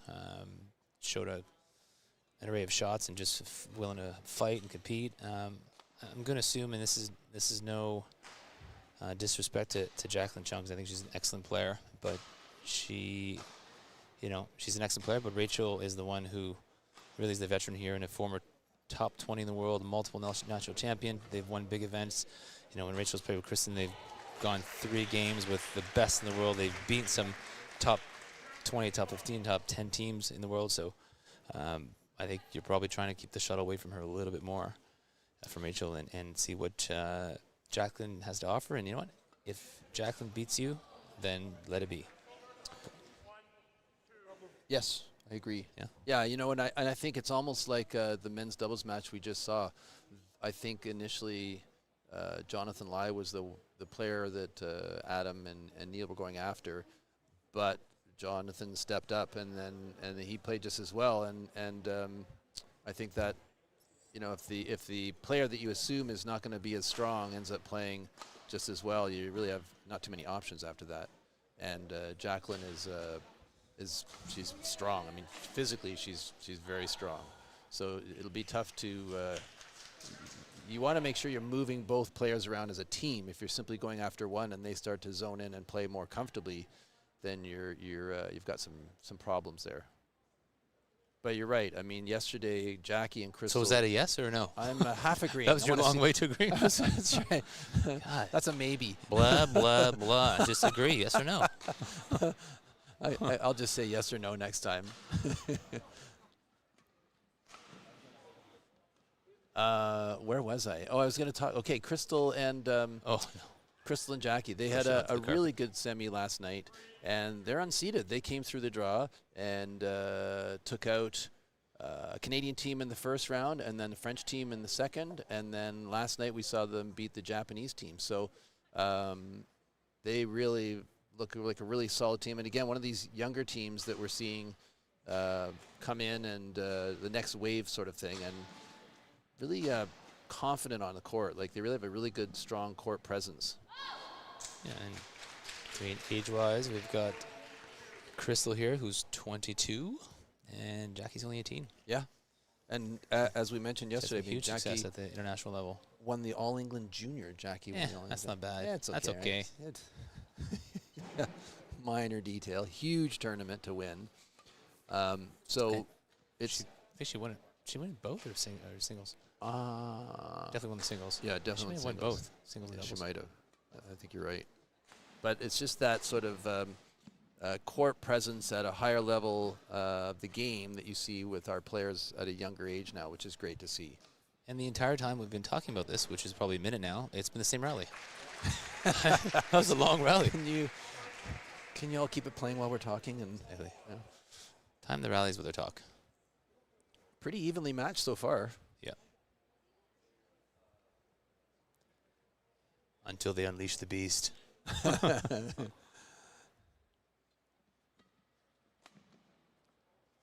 is it just wide? I don't think so. Yeah, she missed it.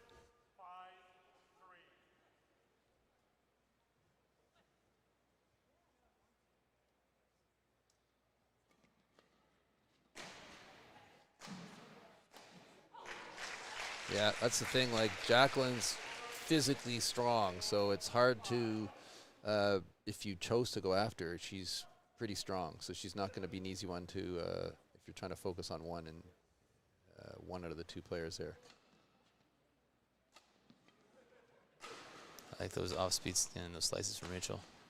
Yeah, Rachel. It's a good angle. Has been training off and on with Michelle Lee. Great rally. Michelle Lee, Arif, who we just saw, trains with him at Badminton Canada, trains at the Granite Club. She's been training a lot of singles drills and singles training for doubles. So she can smash forever. My Crystal was just grabbing her ankle. Initially I thought, oh, it's maybe something to keep an eye on whether or not she's, there's a bit of an injury in terms of she was kind of clutching the front a little bit, and then my thoughts, oh no, don't tell me it's starting to peel. If that tape is starting to peel again, I might not be able to focus. Basically, she had it peeling for about 2 to 3 games in the semis. Mike and I the whole time were like, just give her some scissors. Somebody. Like it was distracting everyone. Yeah. But now it looks like it's good now. No, I think they've fixed it so far. Just like that, 7-5.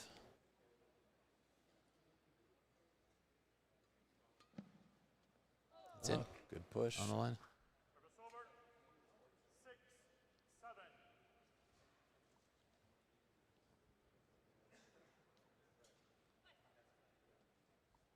Yeah, Rachel's trained at a lot of different places.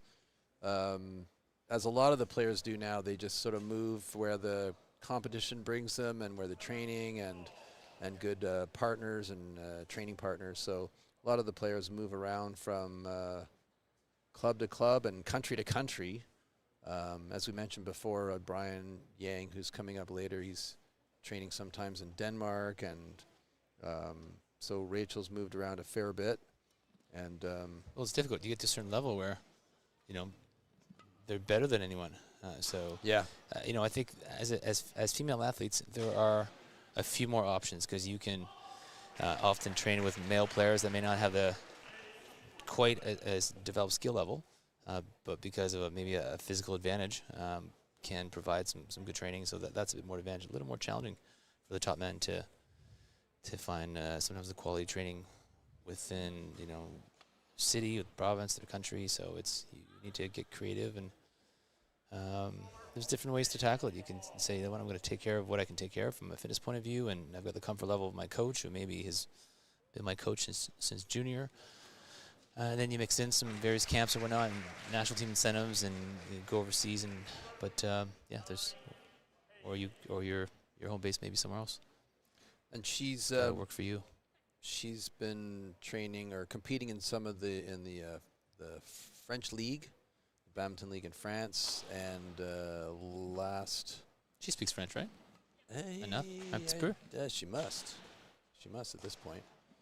So she and Kristen were over there playing in the league, and then they were in Japan playing in the Japanese league. So lots of exposure to different styles, and it's great to help your all-around game, which I think a lot of the players try to take advantage of that when they can, to play elsewhere, to get exposed to a lot of the international styles better. I was trying to bait you into speaking French, Mike. You didn't go for it. I'm not even touching it. I know. I figured, you know. See, I'm even saying bait. I'm trying to use fishing terms. I love the fishing terms. And still not getting lured into it. Oh, wow. Dad jokes 101. The ones that don't make it.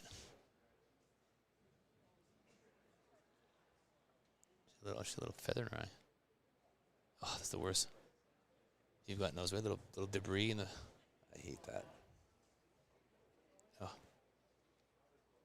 Bringing tears to my eye every time.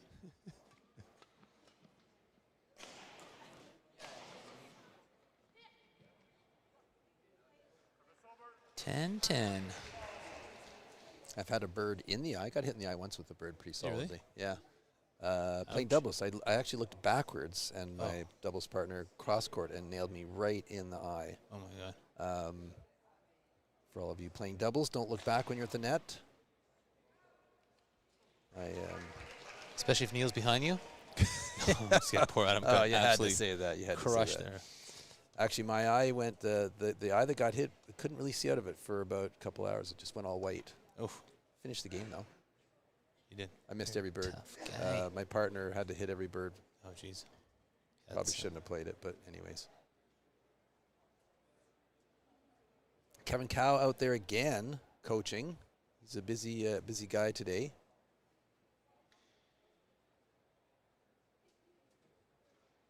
Yeah, very closely contested first half. Obviously at 11-10. I don't expect it to be a close match throughout.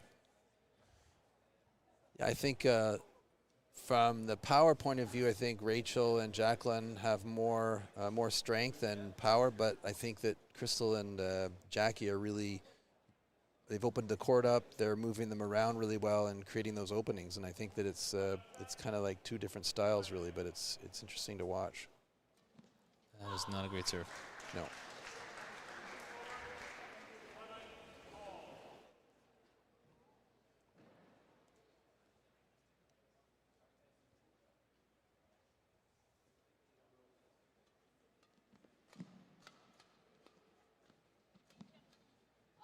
Good try. Yeah.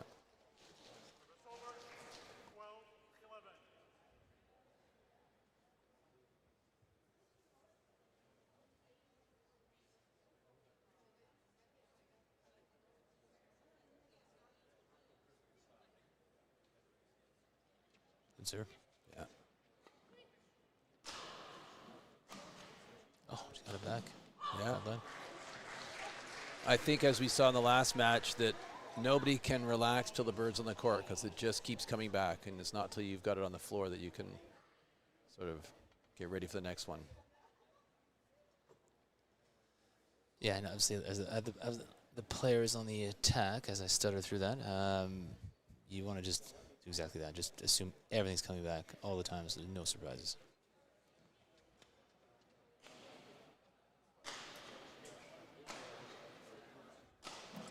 Lots down the middle. Yeah, 3 in a row. The riddle down the middle. The riddle down the middle. You use that one, don't you? No. The riddle down the middle. No one knows. No, you know, I don't think anyone uses that. Take it. They should. They're going to now, or nobody ever will again. Yeah, it's that smash down the center. The two defenders not sure who's going to take it.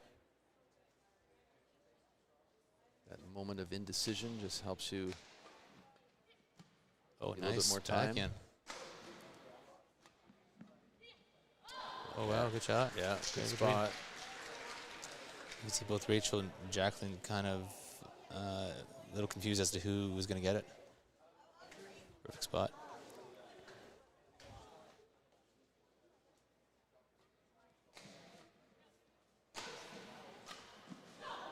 Big swing, but she got it. Really big swing. Yeah. To the point where I thought maybe a racket hit the net. Yeah, it looked like a little Popeye wind up there, but put the bird on the floor.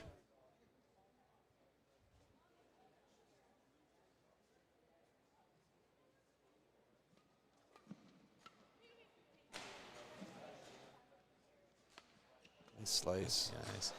That has one of those single shots from Jackie.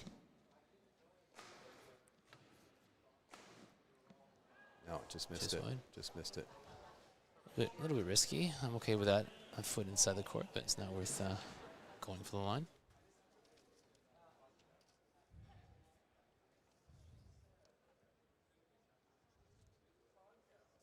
Another close match. We've been getting close matches all day long. Everybody's pretty evenly matched. That's what the doctor ordered.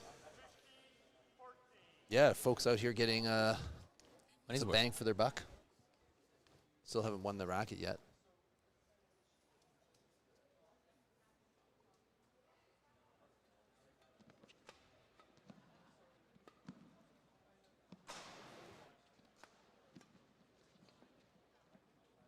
Nicely done. Very chill looking. Yeah. Pretty cash. As you mentioned, Rachel was in the Japanese, the Olympics in Japan. Pretty much during COVID, they had a pretty low exposure when they were over there. Pretty much secluded the whole time in their rooms. And as soon as they were done, they had to go home. I'm not sure exposure is the right word. Exposure. Yeah, maybe about that's COVID. fine. Yeah, maybe that's not the word I should have used. But they were. It's so It's unfortunate tough, because yeah. I mean, there's the epitome of sport is being at the Olympics and the experience, from competing to everything else. It's very unfortunate that if that's someone's only experience, that it was tainted, so to speak, with the precautions that were necessary. So it's not like it's there for a reason, but it's just unfortunate. Yeah, I think in some ways they were lucky to be able to have held Even the have it, Olympics, and there's that side of it. A year later, Yeah. 2020 Olympics in 21. Yeah. Which makes it a quick turnaround for the next Olympics. Oh, good serve.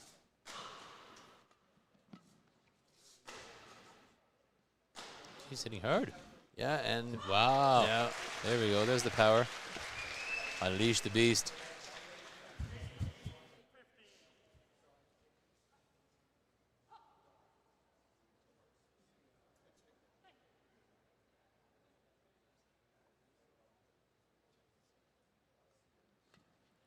She's really mixing up her serves on the right side. She's gone. Yeah. She's gone kind of like outside shoulder a few times, out wide. I love that. She's I love actually, that moving to me, around. she's showing it a little bit just before, but it doesn't seem to matter because it's hit well enough. It's creating some grip changes and Yeah, see how she's ready for it. Yeah. She knew exactly where it was going to go. Yeah, I think it's a great option to simply lifting the serve. You're moving the serve around without having to long serve if you don't want to. She hit that serve, and immediately you can see how she changed Yeah. her stance with the right foot in front. She was lined up for that spot, and it was clinical. It was, and you know what? A lot of players on autopilot, I can put it that way, if you served off to the one side, they generally, a lot of them will cross court. It's the sort of natural swing, and so you could see her serve on the odd side, a little over the backhand, and she went to cut Setting off a the trap. cross court. Yeah.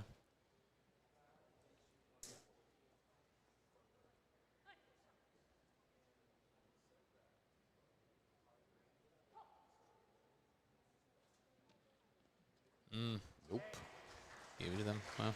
Well, it was close till the end, and Yeah. then it took over. I think Jackie and Crystal are going to have to not allow Rachel and Jacqueline to smash a whole lot, or as much as they were. I think that sort of tilted the balance. It suddenly became a bit of a smash fest, and I think Rachel and Jacqueline especially feel good about that one, and they're It's their bread and butter, I think. Yeah, and So- one of the coaches, Yogi, who's out there right now coaching Rachel and Jacqueline, I think he'd be fine with a mistake that happened at 2015 when Jacqueline sort of missed it into the net, overhit it a little bit because she had done so many successful shots on the attack leading up to that point that you're okay with your athlete in that situation. Yeah. Being aggressive because they've done, it's worked 4 rallies in a row, and it's like, okay, you know what, you barely miss it, no problem, good idea. So that's fine. It's their mind's in the right place. And I think it sets the tone. It's like, if you hit something loose, I'm going to crush it. And I think it puts a little more pressure on the defenders. So we can't do that one. Yeah, and it's they've got this to find the idea, openings. and again, I've had this conversation a number of times with various people saying, listen, the worst case scenario is you miss a shot, but you still send the message to your opponents that, hey, I'm anything that's not great quality, I'm going to attack it. So obviously you're hoping to make it, and hopefully you will more often than not. But yeah, smart risk. 20 seconds. 20 seconds. Eric's got a great voice. You can hear him from a distance. I like that. Yeah. Did you know that he was karaoke champion of New Brunswick 2 consecutive years? Of coaches or just of the whole province? Oh, no. Oh, the Really? province. Yeah. That guy's got a voice. Country, I believe, was his Oh, thing. Well, won't hold that against him. Service over. 1 low. Well, going to his 3rd Olympics as an umpire, he must be doing something right. Yeah, he's done a number of big matches. Like he was doing the finals at Worlds this year, and he's good. We've got a lot of high level officials who are here at this tournament now, who are travel all over the world. So it's good. It's good quality. It's nice for the athletes to, with quality officials, it's not a distraction. Things are taken care of.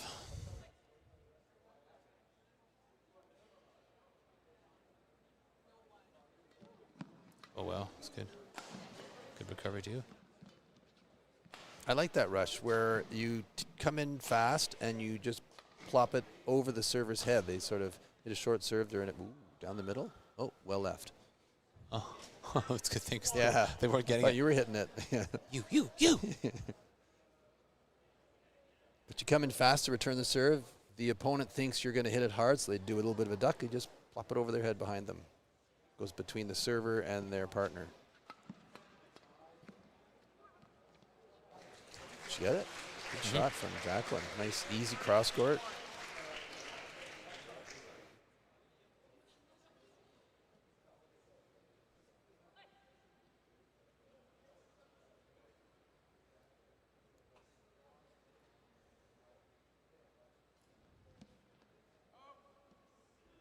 Service over. 2, 3.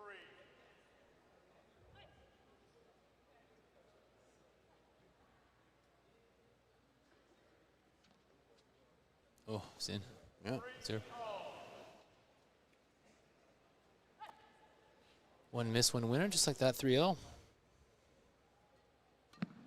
So we were talking with Mike Butler earlier about National coach for Canada. yes, thank you very much.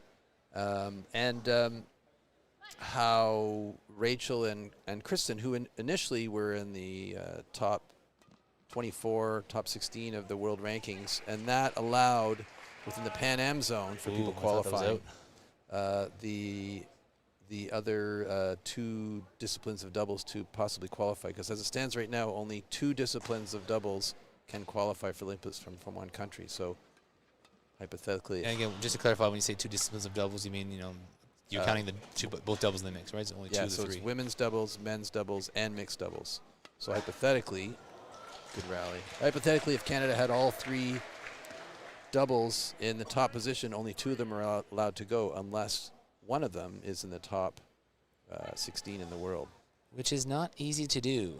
No, but we did have that option in Japan, which we now don't at the moment. It's not to say. But again, just to clarify, it's not necessarily top 16 in the world, I believe, right? It's just top 16 player teams there. So Yep. when you start looking at to qualify, some of the same countries have yes, so exactly, many yeah. so many good teams that, like the win right now, the Koreans, the Japanese, the Chinese, like some of those countries could have. You could be the number 3 team in your country. You could be 5 in the world and the number 3 team in your country, and you don't get to go. And you don't go, and that's so happened a lot. Once you kind of go down the list, then it's no longer the top 16 in the world necessarily that go. It could be top 25. Yeah, and I think that's how it works just about every year. Which is still not easy, but easier because top 16 is extremely difficult. That was a long rally. That was an excellent rally. The entire time I was blabbing. I know. That's hard to do.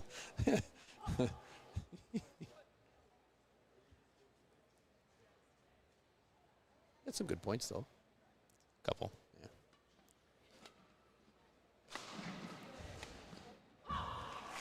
It's starting to slip away. Well, it's tough because Rachel's hitting hard from the back, and Jacqueline at the net's got a big presence. 1-2 punch. Yeah. It's hard to find an option there. They're looking a little bit discouraged. Yeah.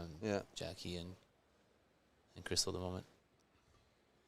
I love that alley serve. That's really good variety.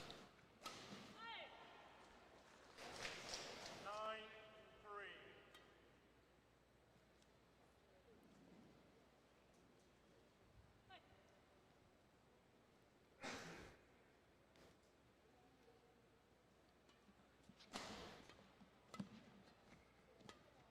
Good push from Rachel, just no panic, right? Yeah, She just took the pace away, countered, they're forced to lift, reset.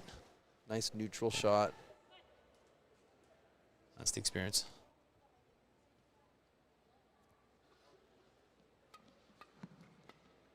See how quickly they're getting the attack? Yeah. It's I think Crystal and Coach Kevin is going to have to lift their spirits here a little bit. They're looking somewhat discouraged. And there we go. Random fan says you can win this one. Oh, she's talking with the prize. Never mind. Thought she was screaming out coaching points. Yeah. Encouraging. Leave it to the coach, please. You can do it. It's for the racket draw.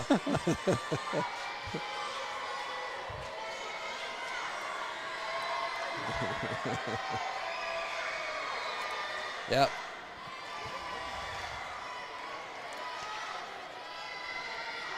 Well, it's a tough spot for Kevin because you've got to try turn the tide for your players' emotions, and they're clearly a little down right now. So, yeah, you've got to try to rev them up a bit. And they're capable because they did exactly that in the semis, where they really, they played a good team, a good Japanese team that had lots of attacks and were tricky, and they fought very well. Whether or not they have, have they played a lot of practice matches against these two in terms of knowing the outcome, or I'm not sure, but just believe you can do it. That was a good serve again. It was. Right at the outside shoulder. Jacqueline's got some, she's serving really well. She's been creative on both sides.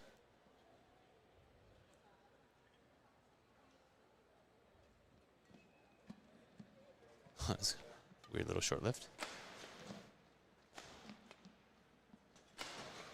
Jump smash.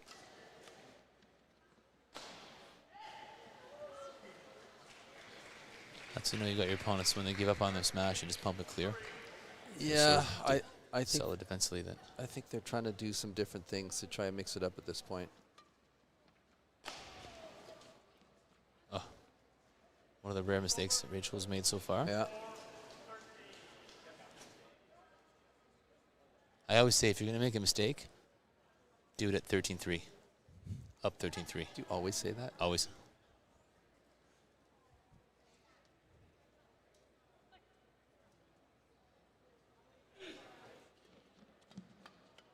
Good cut off. Yeah. Oh, they got it back somehow.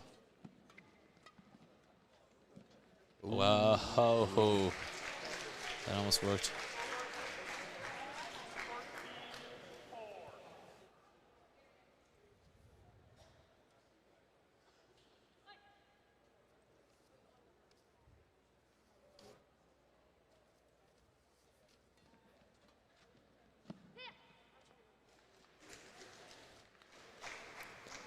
Over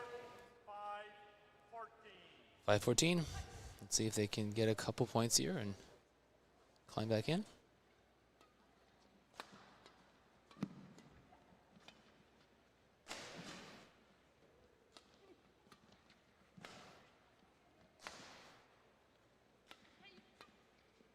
Little mix up there in the Miller Rally. Haven't seen too many of those, considering they're a relatively new team, No, Jackie and they did a good Rachel. job of sort of just you know, adjusting, adapting to that situation.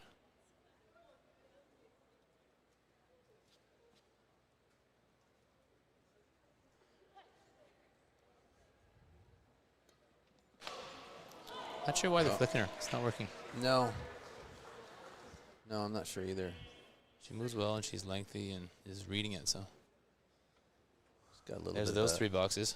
little Check, bit check, of check. A zip on No. that smash too. A little power. Yeah. Nice cross. She recognizes the pressure down the line. Nice.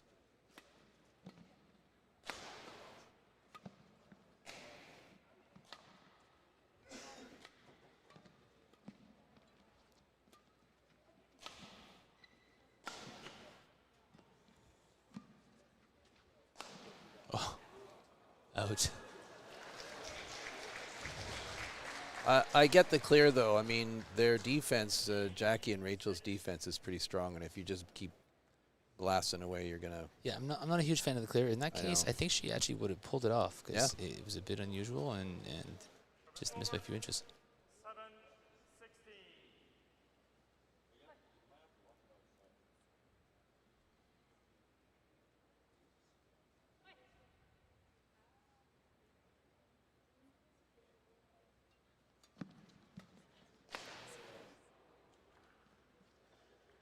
7-16.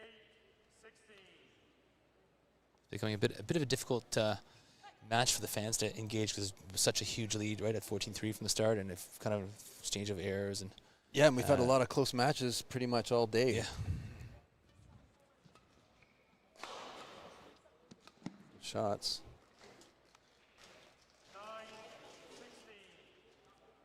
Well, credit to Crystal and Jackie. They're still fighting back. Yeah, if you're Jackie and sorry, Jacqueline and Rachel here, you want to say, okay, that's enough. 9's enough. Let's put this away.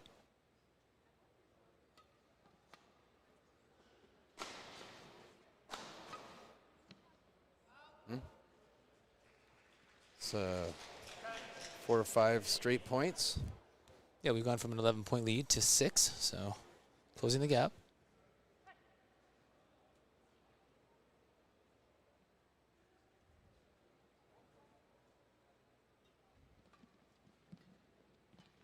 Oy. Soft there Hey. with the net. They should have lost that point. And they did. Okay, well, it's starting to get a little bit too close for comfort here.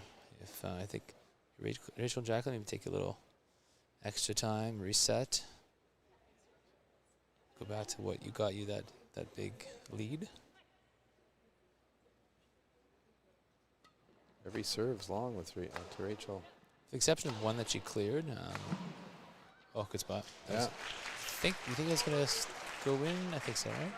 What's that? The last smash to her shoulder. She kind of Yeah. looked back like maybe she thought it was gonna go out. I think it was well placed. Yeah, I think it was on purpose. I think you vary the height of your smash sometimes at the knees, the waist, and there's one up by the shoulders, and people get locked into a defensive position, and sometimes that high smash is the best one. Some head hunting. Good spot. Yeah. 12-17.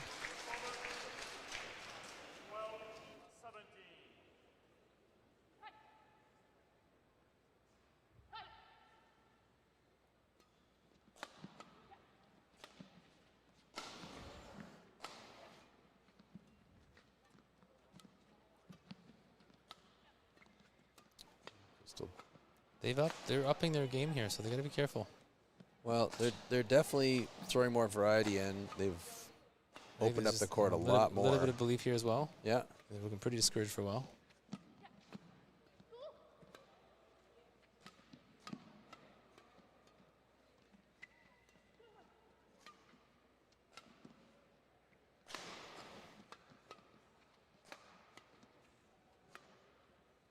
Good rally. Really good rally from both teams. Oh. Oh. Well, just like that, 4 points. Yeah. We thought this thing was over. We hit kind of a lull of the match that seems to have favored You get the those younger underdogs. You get those matches though sometimes where the winning team, the team that's doing well, they sort of get into a comfort zone, and you almost put them in a coma a little bit, and then your game in a coma. A coma, like they put them to sleep a bit, Well, and then all of a sudden your or you game put the revs crowd up. to sleep, which is what happened for about 12 rallies, Yeah. and now we're back. Yeah. But then they've got to rev it up again, and sometimes it's hard to get the engine going again. And Oh, geez. yeah, there's a There's lot a little bit of panic right now Yeah. defensively for Rachel Yeah. and Jacqueline. the old They bailed it drift out. out the back helps them That's out. Yeah. 13.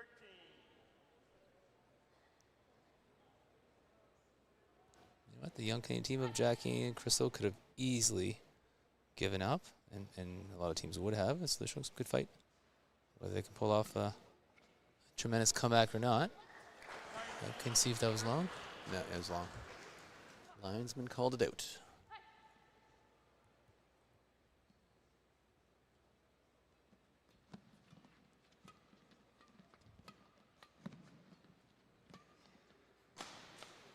Oh, good defense.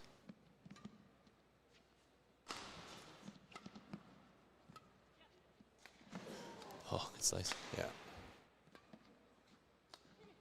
It's amazing how the speed just went like, ooh, like back Yeah. to battling. Oh, a little cross court. He's got some good heat on that. Yeah. Yeah, she's Jackie's got some good power in the back court there. You ever been a lines person before? For a match at all? Yes, but I can't remember when.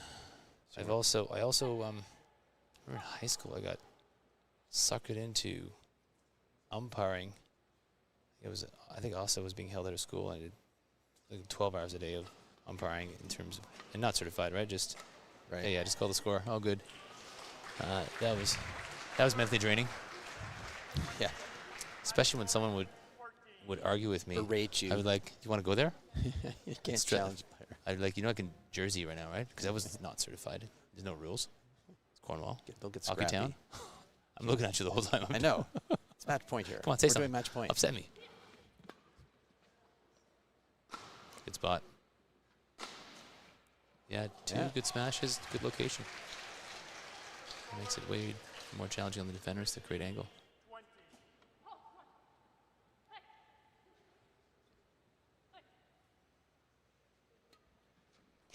A lot of flicks at the end of the game.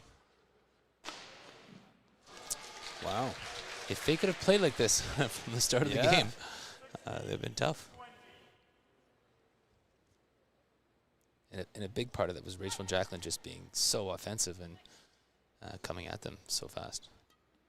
Flick again. The majority of serves have been flicks.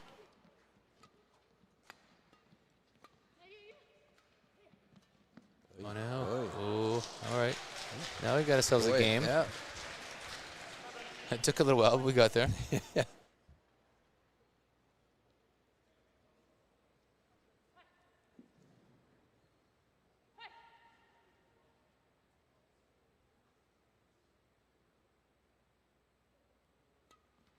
Every time, flick. What's coming?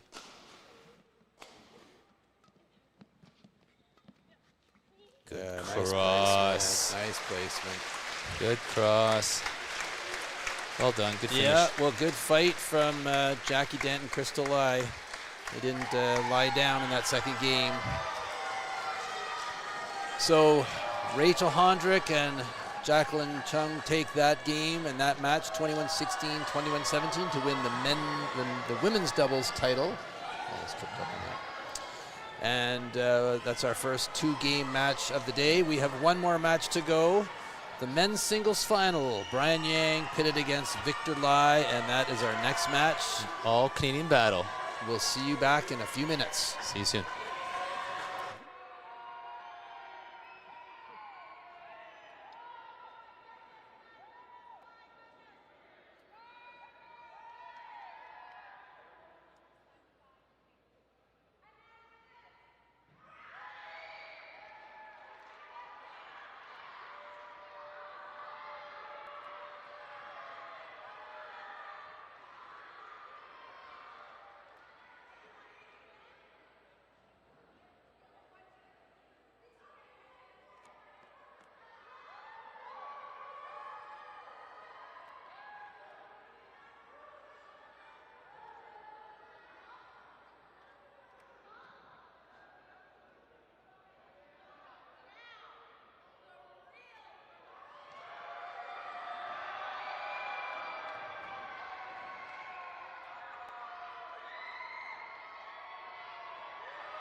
Hello team and welcome back for our last match of the 2023 YONEX Canadian International Challenge Finals. It's the men's singles with an all-Canadian final. Brian Yang in the white shirt going up against Victor Lai in the blue shirt.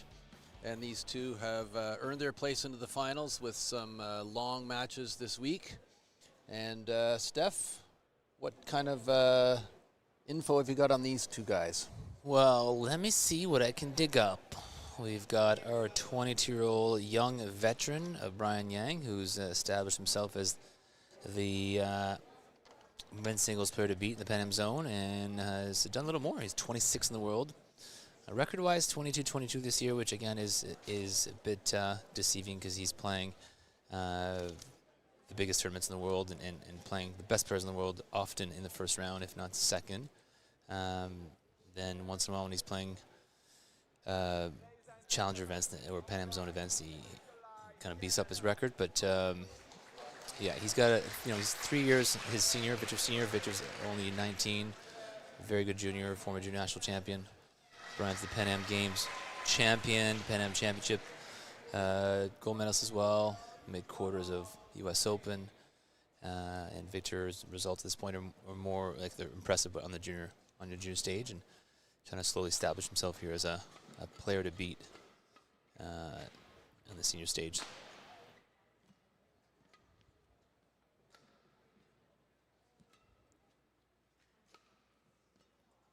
Opening rally. Typical of men's singles. Lots of shots to the corners, moving your opponent around. It's going to be a matter of trying to wear your opponent out, wear them out, look for weaknesses in their positioning, openings in the court, but usually long rallies. And as we said earlier, the average singles match, 3-gamer or 1 hour of singles, is roughly 3.7 miles covered. Not bad.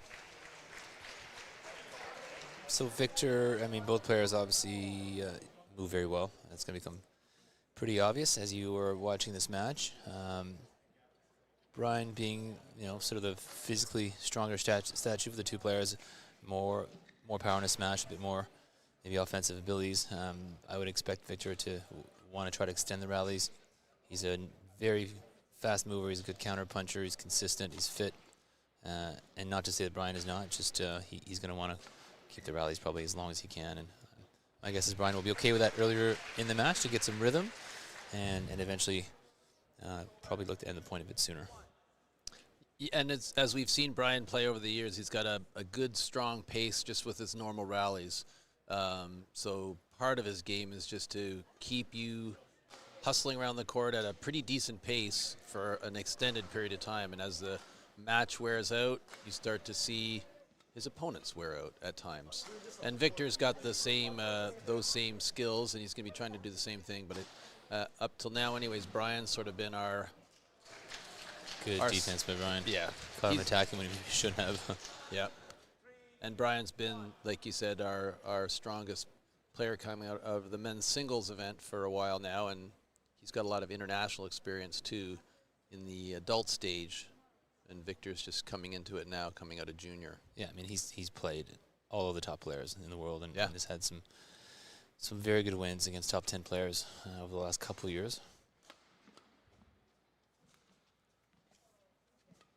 So in a way, no pressure for Victor here. He can really just play his best. Oh, wow. Yep. I thought Brian did a nice job of catching that shot at net height, and Victor did an even better job of poaching that and cutting across.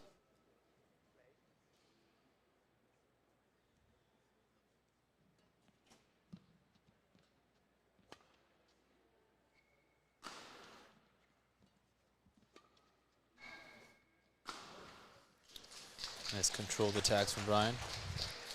And unlike other matches that we've been watching, both players come from the same club here in Markham, the Mandarin Badminton Club. So they're off to their own. So empty chairs. Yep. Empty coaching chairs. No one to turn to. Which is good. You want your coaches out there.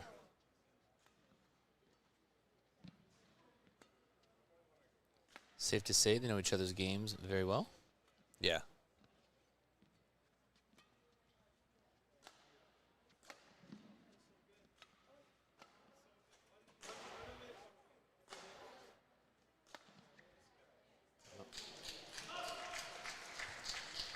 wide. Good patient rally. Like you said, both players pretty familiar with each other's game.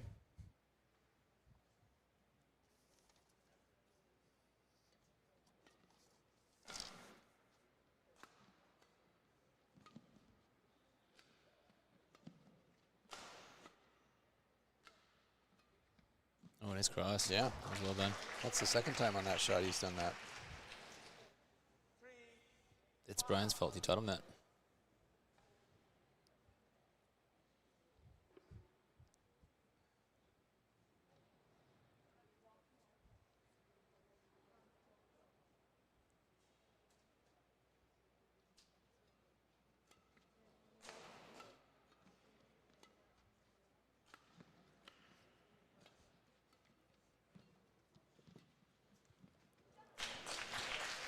Well done from Brian. Yep. Yep. The same thing Victor just did to him on the back inside. He did it with his forehand. Both of them coming to the net with the racket up high, taking the bird as soon as they can. Something we saw Wendy doing earlier in the women's singles. They're both moving with such fluidity that I can barely hear the feet on the floor. Yeah, I It's know. like, why is it so quiet? They're moving so smoothly. And for those who haven't played a lot of singles, Oh, come on. Are you wow. kidding me? Victor hit a nice Yeah. head shot, and he somehow countered it. They He's, make- he's telling himself he should have attacked it and brushed it. Yeah. They make the, he's not happy with himself. They make the footwork look easy. And the court looks small. Yeah, and the court looks small. It's one step to go to these things. Doesn't look that tough, but it really is. Anybody who's played it. There's the world-class dive defense. Oh, come on.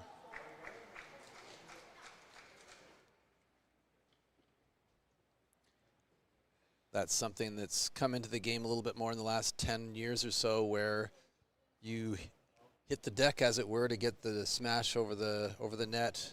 In the past, not as much diving like that, but it's a whole technique now where you get down, get your racket under the bird before it hits the floor, and then you're back up again. And it's a lot of practice and training, and it's a footwork drill actually to get yourself so you can get the smash, a really good smash, and get back up and be ready for the next shot. And I would call it a coaching nightmare. If anything's going to end my career, it's teaching the dive defense. Do you actually show them how to do it? I'm afraid to. Okay. I'm afraid that I'll be teaching them how not to do it. Follow-up injury after the dive Yeah. defense. You've rolled your ankle before. I've seen you do that. You have? Oh, that was dancing. That was Yeah, I think different. it was a dance move. Supposed Yeah. to be dancing. It was a dance move. Wish he was lying, but he's not.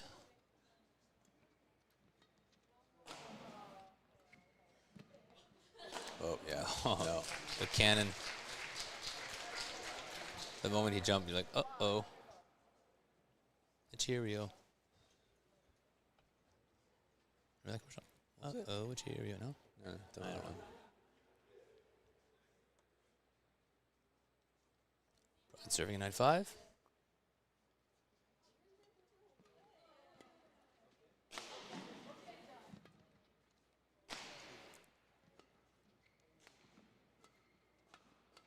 Oh, wow. Good. Just drove that. Again, typically matches like this, when players know each other as well as they do and train with each other at the same club, it's often like a more quiet match, just a little bit less shouting and emotion. And so, it can give the appearance to the crowd like they're almost like they're not trying their best. And I can guarantee you that's not the case. They're playing at a high standard here. It's just they know each other's game so well, and they're trying to be respectful to the person they spend so much time training with, right? So it's You're not going to be fist pumping and Yeah. screaming or any of that stuff. See, those are mistakes that Victor really can't afford. He needs to be the steadier of the two. He's unlikely going to be the one who hits more winners, so he's got to be steady. And whether he's trying to do a little too much, I'm not sure. But And it's tough not to when you're in his position. You know you're playing the higher-seeded player, more experience, probably been looking up to him in practices sure. back Yeah. of the club. So you're trying to throw out whatever you can, and sometimes you tend to overdo it. and up to this stage, I mean, Brian defensively is getting to everything. I don't think Victor's hit one overhead that's sort of hit the ground without Brian at least touching it. So it's It's a tall task. Well, that's part of his growth and development.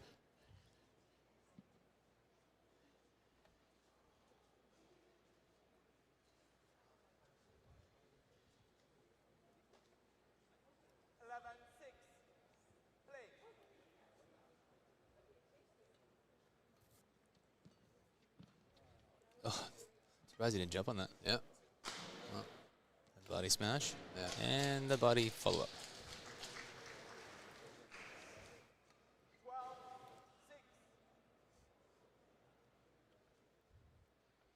Well, Victor, he can't be too hard on himself. He's just got to stick with it and see if he can move Brian around the court. He's got to keep him to the corners and just keep plugging away and not get too down on himself.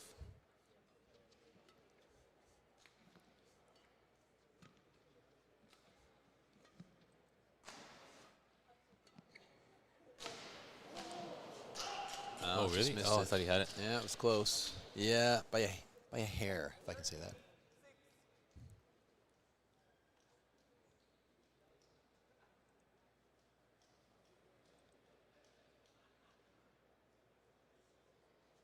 Steph, did you know that badminton is the second most played sport in the world? I did. You did? Yes. Okay. I'm trying to throw some of the easier facts at you now because I caught you with one or two of them earlier. Yeah. I mean, I'd like to think that I would know that one you should know. That'd be, yeah, disappointing if I didn't know that.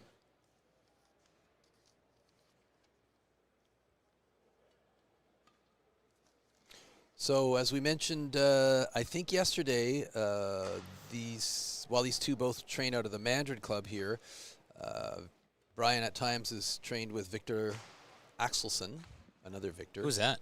I think he might have won the Olympics and a couple of world championships. So Victor has taken Brian under his wing a bit, and he's trained at Victor's training. Is it a center location? Is it? I couldn't tell you exactly where. I don't think it's in Denmark, actually. It's in Dubai or something. Yeah, I think that's where it is. With Roger Federer. And so that's been a really good advantage for Brian, just to get some of that top experience from our current Olympic champion and world champion. Did he win the Worlds this year? He's won several world championships. He did not. So Brian sometimes in town here, sometimes training elsewhere, and then also obviously playing a lot of tournaments outside of Canada, getting a lot of international exposure. And Victor's probably on the cusp of that, being the age he is, coming into that some of more of the adult level badminton in the next couple of years. Again, like we've been seeing in this tournament, lots of the next wave coming up. Yeah, and this is where this tournament is obviously just a great opportunity to get a good result and play in front of your home crowd and dealing with the pressures of competing, in Victor's case against someone who's 26th in the world. And yes, he may be your training partner most of the time, but right now he's a very difficult opponent to battle with, and it's going to be a great experience for him. In a match like this, you obviously want to do the best you can from Victor's perspective and ideally win, but you sort of take it in little bites at first and just go for little points here and there, one by one. A couple loose points, and yeah. Now it's a 3-point. It's 10-13. It's the 3-point game, so he's in it.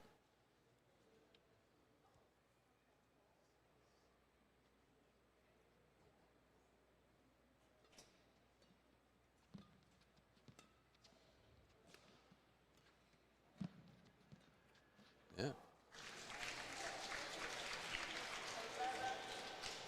And more, we're seeing more of the backhand short serves in men's singles. We saw some of it in the women's singles earlier, but a little bit more of the consistent short serve in the men's singles because of the ability to attack a little stronger from the rear court. So years ago, the classic single serve was a high forehand deep serve to the back line, and it's now moved to this more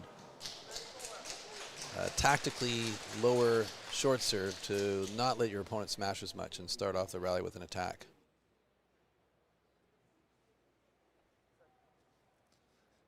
Nice little variety pack of shots there from Brian.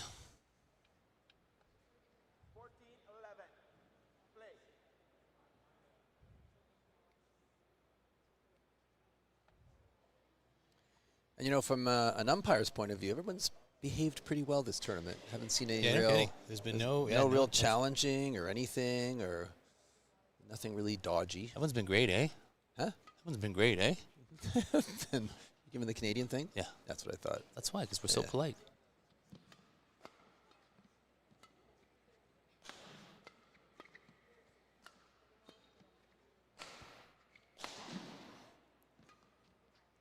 Good little hip defensive shot from Brian.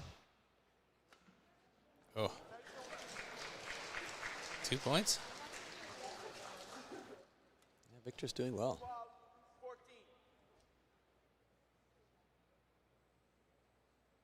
I get the sense that Victor could do consistency drills for 6 straight hours. Yeah. Hey, You'd probably love it. kid never tires. Good angle. Yeah. Let's assume there's going to be a big smash. Feels rushed. That's a good, funny way to. I guess you run towards it, whether you get a yes or no. Yeah. Too late.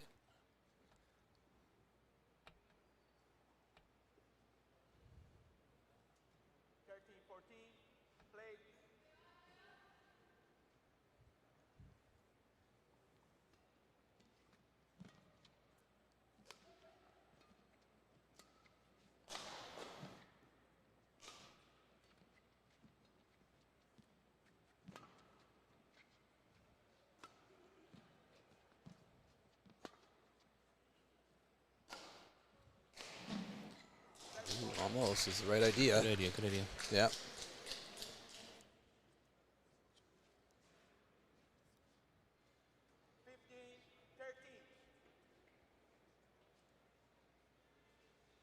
You see a lot of that with players miss their shot. They do the little shadow practice afterwards. Good body shot.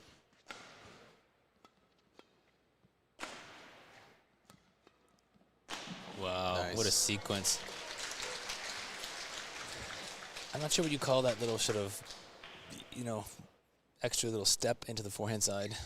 Managed to smash it, and he comes in and sort of does a bit of a slice drive to the body, and then the next shot, like it was a good variety of shots. Such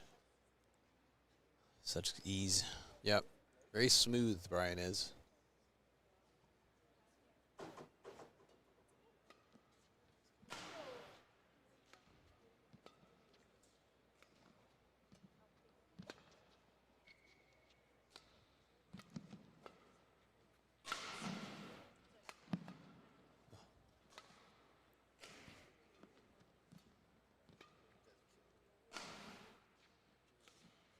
Shot for Victor. I'm going to work hard for these Yeah, rallies. yeah. Wow, nicely done. Nope, never says no.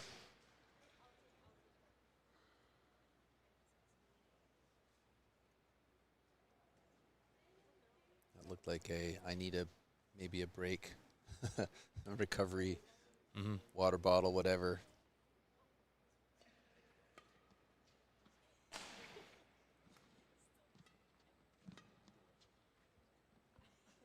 Oh, he was made it? it. Yeah. You seem to hesitate. Wasn't sure if it was going to be in or not.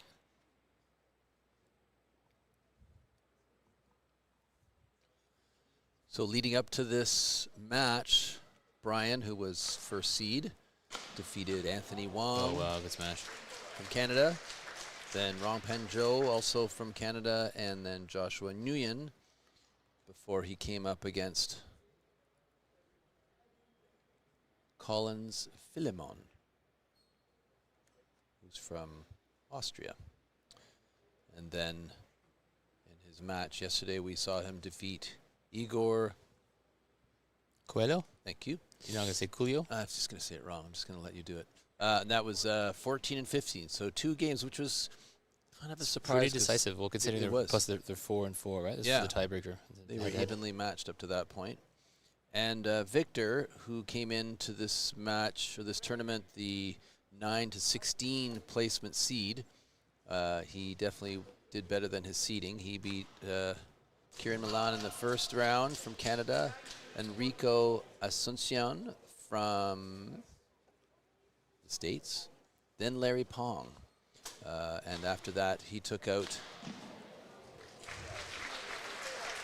Qian Yu-oi from Germany before he went up against in the match yesterday against Inogat Roy, or Roy, depending on your pronunciation of French.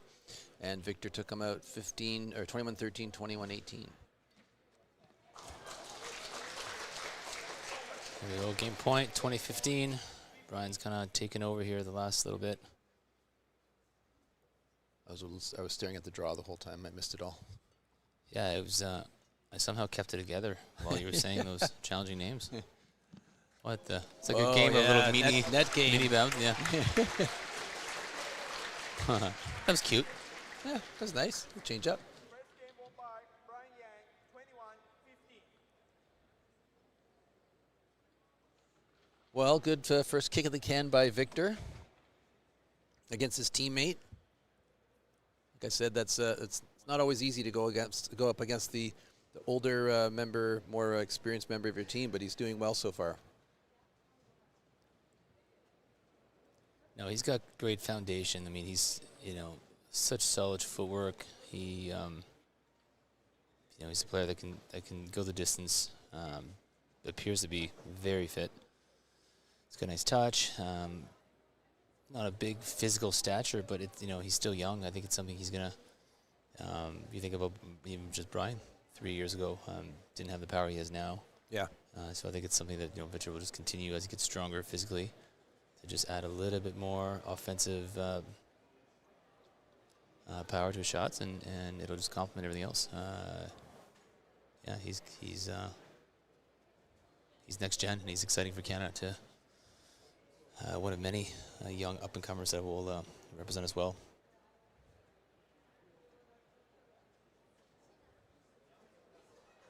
If you're Brian, just back to business.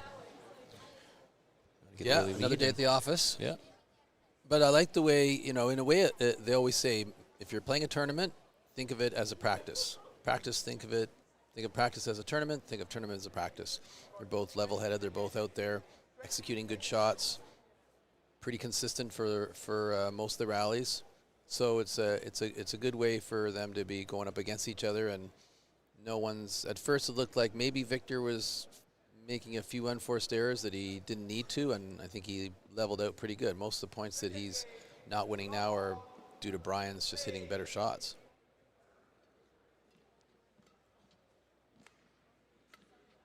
Good backhand, really good backhand. I like the way when Victor gets caught sometimes, he's got a really consistent, strong backhand that can get him back into the rally and save him, really. A lot of players don't have that ability. I think it was just wide. Yeah. I like that. He needs to do a bit more of that. He was an inch away from a winner.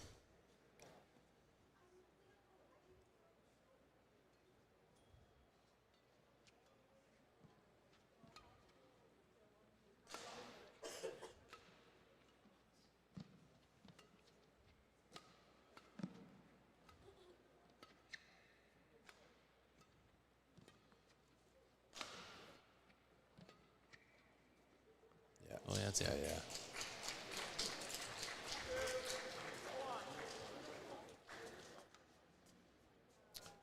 Looking up like the lights were blinding a bit. Right.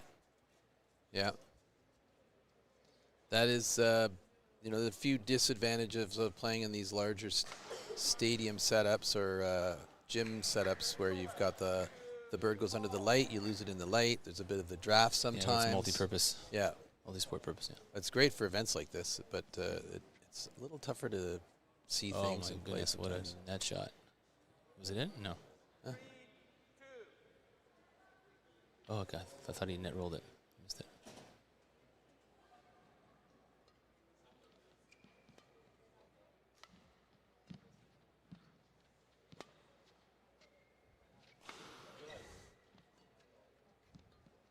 Oh, good idea. Little hold there from Victor.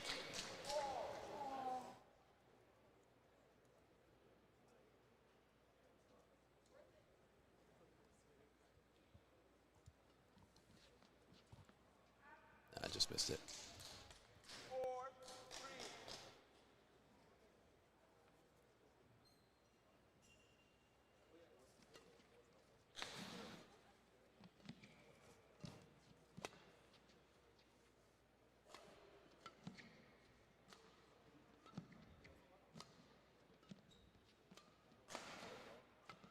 Let's come back.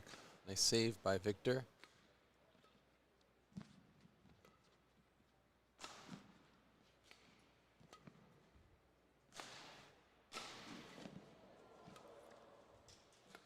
There's that diving defense again from Brian.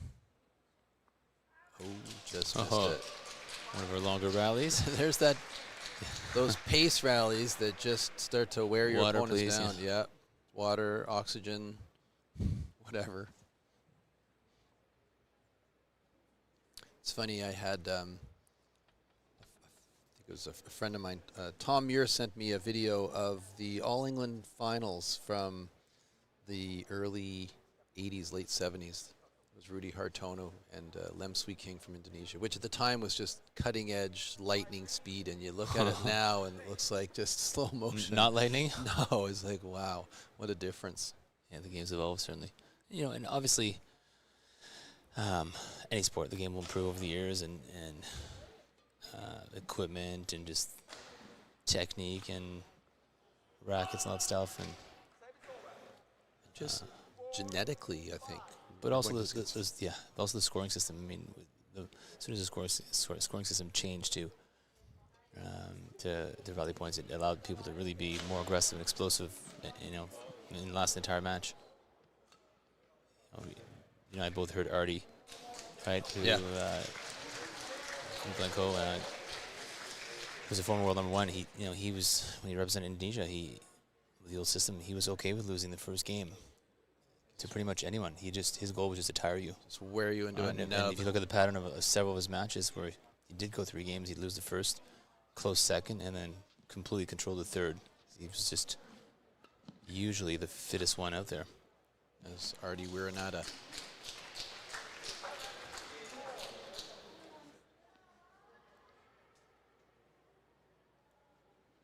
I think the main motivation behind that is when they would do running. If you finished last, you would have to continue running. Yeah. Or if you finished first, you maybe didn't have to do the next round, or it was enough motivation for him to say, I'll become the best at running. Yeah.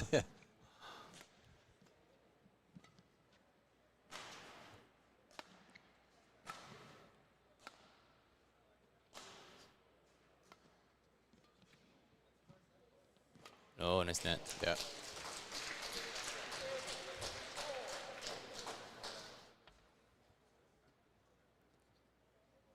I was involved in running a camp 10 or 11 years ago in the city of Markham.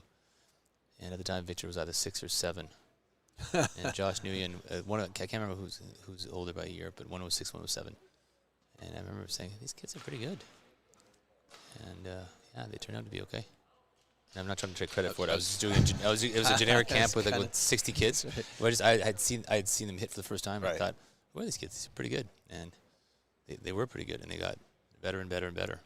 Here they are representing Canada on the world stage.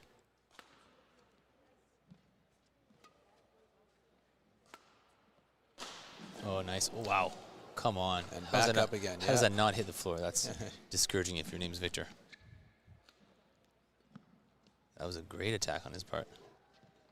Yeah. Oh, my Yeah, goodness. yeah, That's a discouraging rally because he did everything. What do I got to do? to Everything win a point? well. Right? But you know what? Hey, that's what you've got to do. Yeah. That was incredible dive defense from Ryan.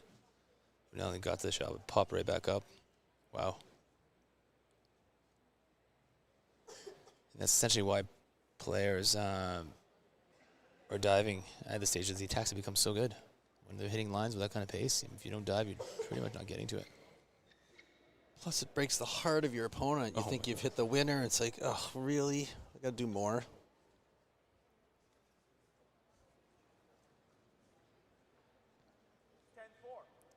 I mean, I could dive a little bit, / fall when I was playing, but getting back up was the tough one. It's become so technical. Like there's just a real art and technique to it. Ooh, That just seems to think that was out. Oh, well, kind of Blind sitting person there. thinks it wasn't. 11-4.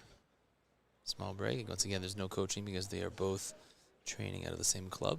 It would be somewhat unethical for from two coaches from the same club to coach their athletes. I'm sure they'll give them feedback afterwards in terms of the performance, but that's a coach's dream. Both your athletes are in the finals. You just get to watch sit and back enjoy. and enjoy and take all the credit. If anybody wants to watch some the technical or the drills of people doing the dive defense, there's a lot of Lee Chong. That was Lee Chong Wei's bread and butter. There's a lot of drills on YouTube. One of the first to use it kind of consistently on the world stage. But like when guys like Lee Chong Wei started doing it, it was typically the smaller players that were doing it. It wasn't 6'4" players like Axel who are now just add that to repertoire. So it's become impressive that the bigger players can do it as well. And then when someone of a 6'4" stature dives, it makes it pretty hard to put the shuttle past them. Yeah. Oh, good eye. Just out. If there's ever a little sometimes lack of focus or gap in matches in general, it's typically like coming out of these breaks. Maybe Victor can sneak in 2-3 points, get himself back in, get his belief that he can compete up. There you go, another 3 point. Just he's not there yet, but a few more he might be. Be able to apply a bit of pressure.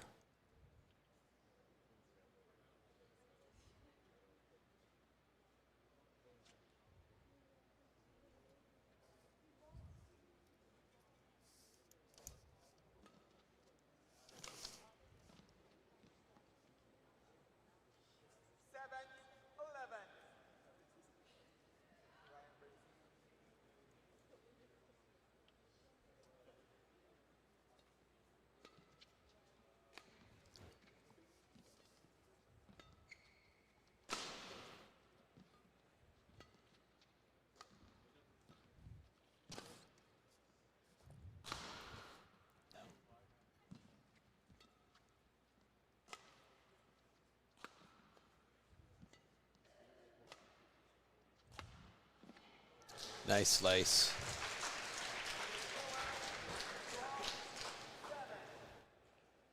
Again, it's that showing the ability to hit a powerful shot, the swing, and then chopping or slicing the bird a bit, takes the speed off, the bird drops in front. You can see Victor hanging back a bit and just not able to get to it.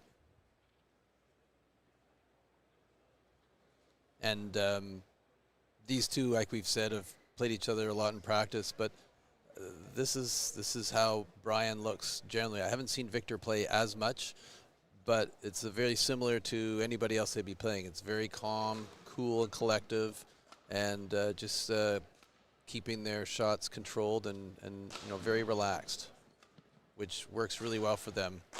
I chatted with Brian. Nice shot.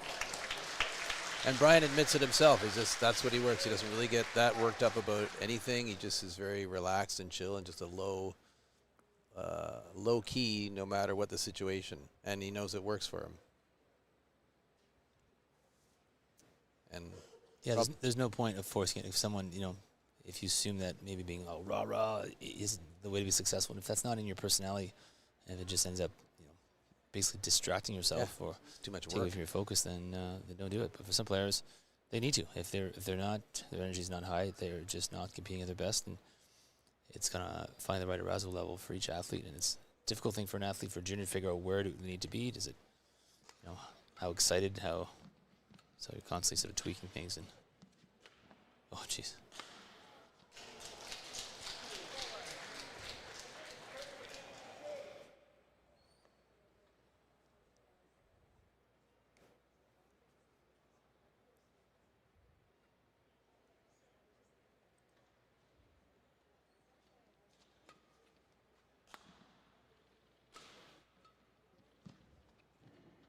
And Brian was in the finals last year of this event as well.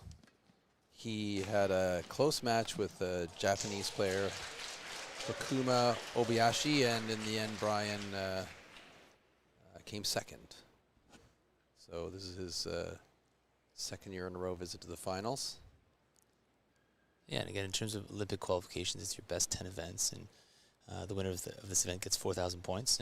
Brian has quite a few points, being 26th in the world, but if you look at his top 10, he still has 2 of his bottom scores that are less than 4,000. So this will count. If he wins, this will count as one of his top 10 performances. If you're Victor, it's definitely going to count and make a significant difference in terms of improving his ranking. But also just, it's nice to pull off a win at home. It's a different kind of pressure, and it's a good confidence boost. And to win when you're supposed to win is not easy. It's often easier being the underdog. It's true. No pressure. It's yours to lose.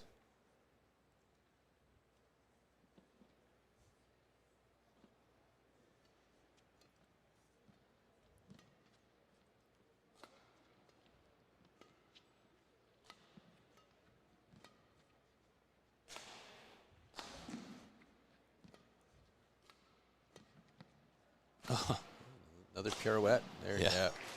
Good timing on his hold.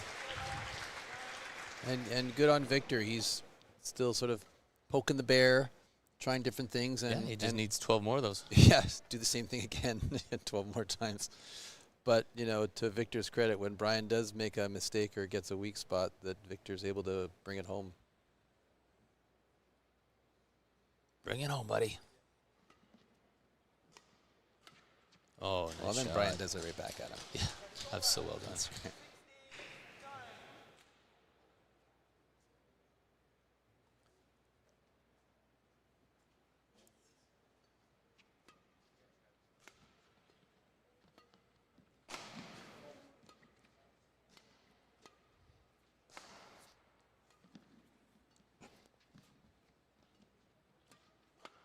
Yep. Poor Victor, he's trying. He's trying so hard. He is. He really is.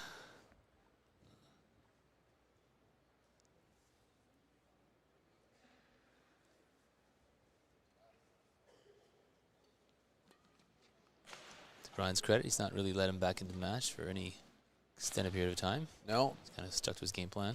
Yeah. And like you were saying, this is really good experience for Victor just to get out in front of a crowd at a big size tournament relative to the ones he's been playing. And a good crowd. The bleachers are full.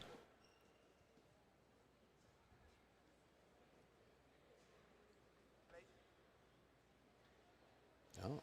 Actually, this finals, I believe 3,400 points will really help Victor with his ranking. Sitting at 119 right now.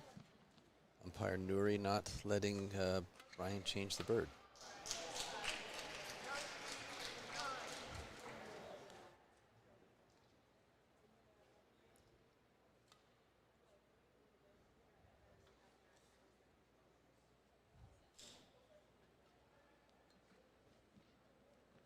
Service over. 10-19.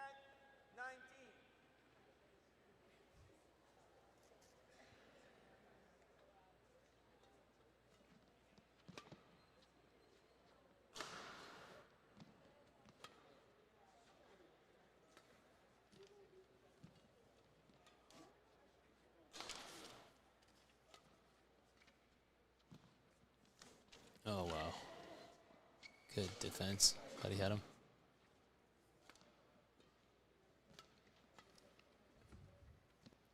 Oh, jeez. Service over. Good rally.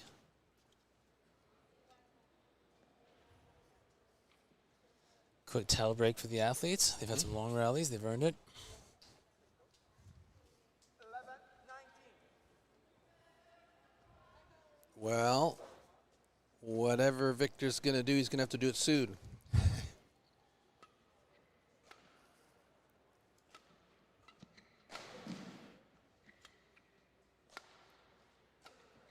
Oh, good try. Almost, Good yeah. idea. 20 match point. We've got ourselves our first match point. Brian looking to claim his first title on home soil. 2011 match point. Oh, just missed it.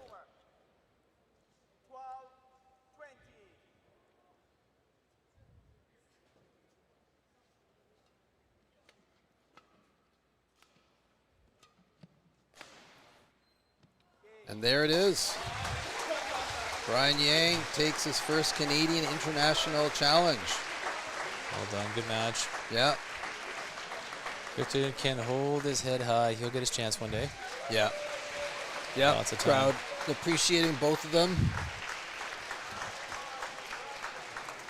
And that about wraps it up for us, Stefan Cadu and myself. It's been a pleasure. It's been a pleasure once again. Co-hosting this with you, the 2023 YONEX Canadian International Badminton Championships. Thanks everybody for watching, and everybody here at Badminton Canada and YONEX for hosting another classic. We'll see you all next year. Bye-bye.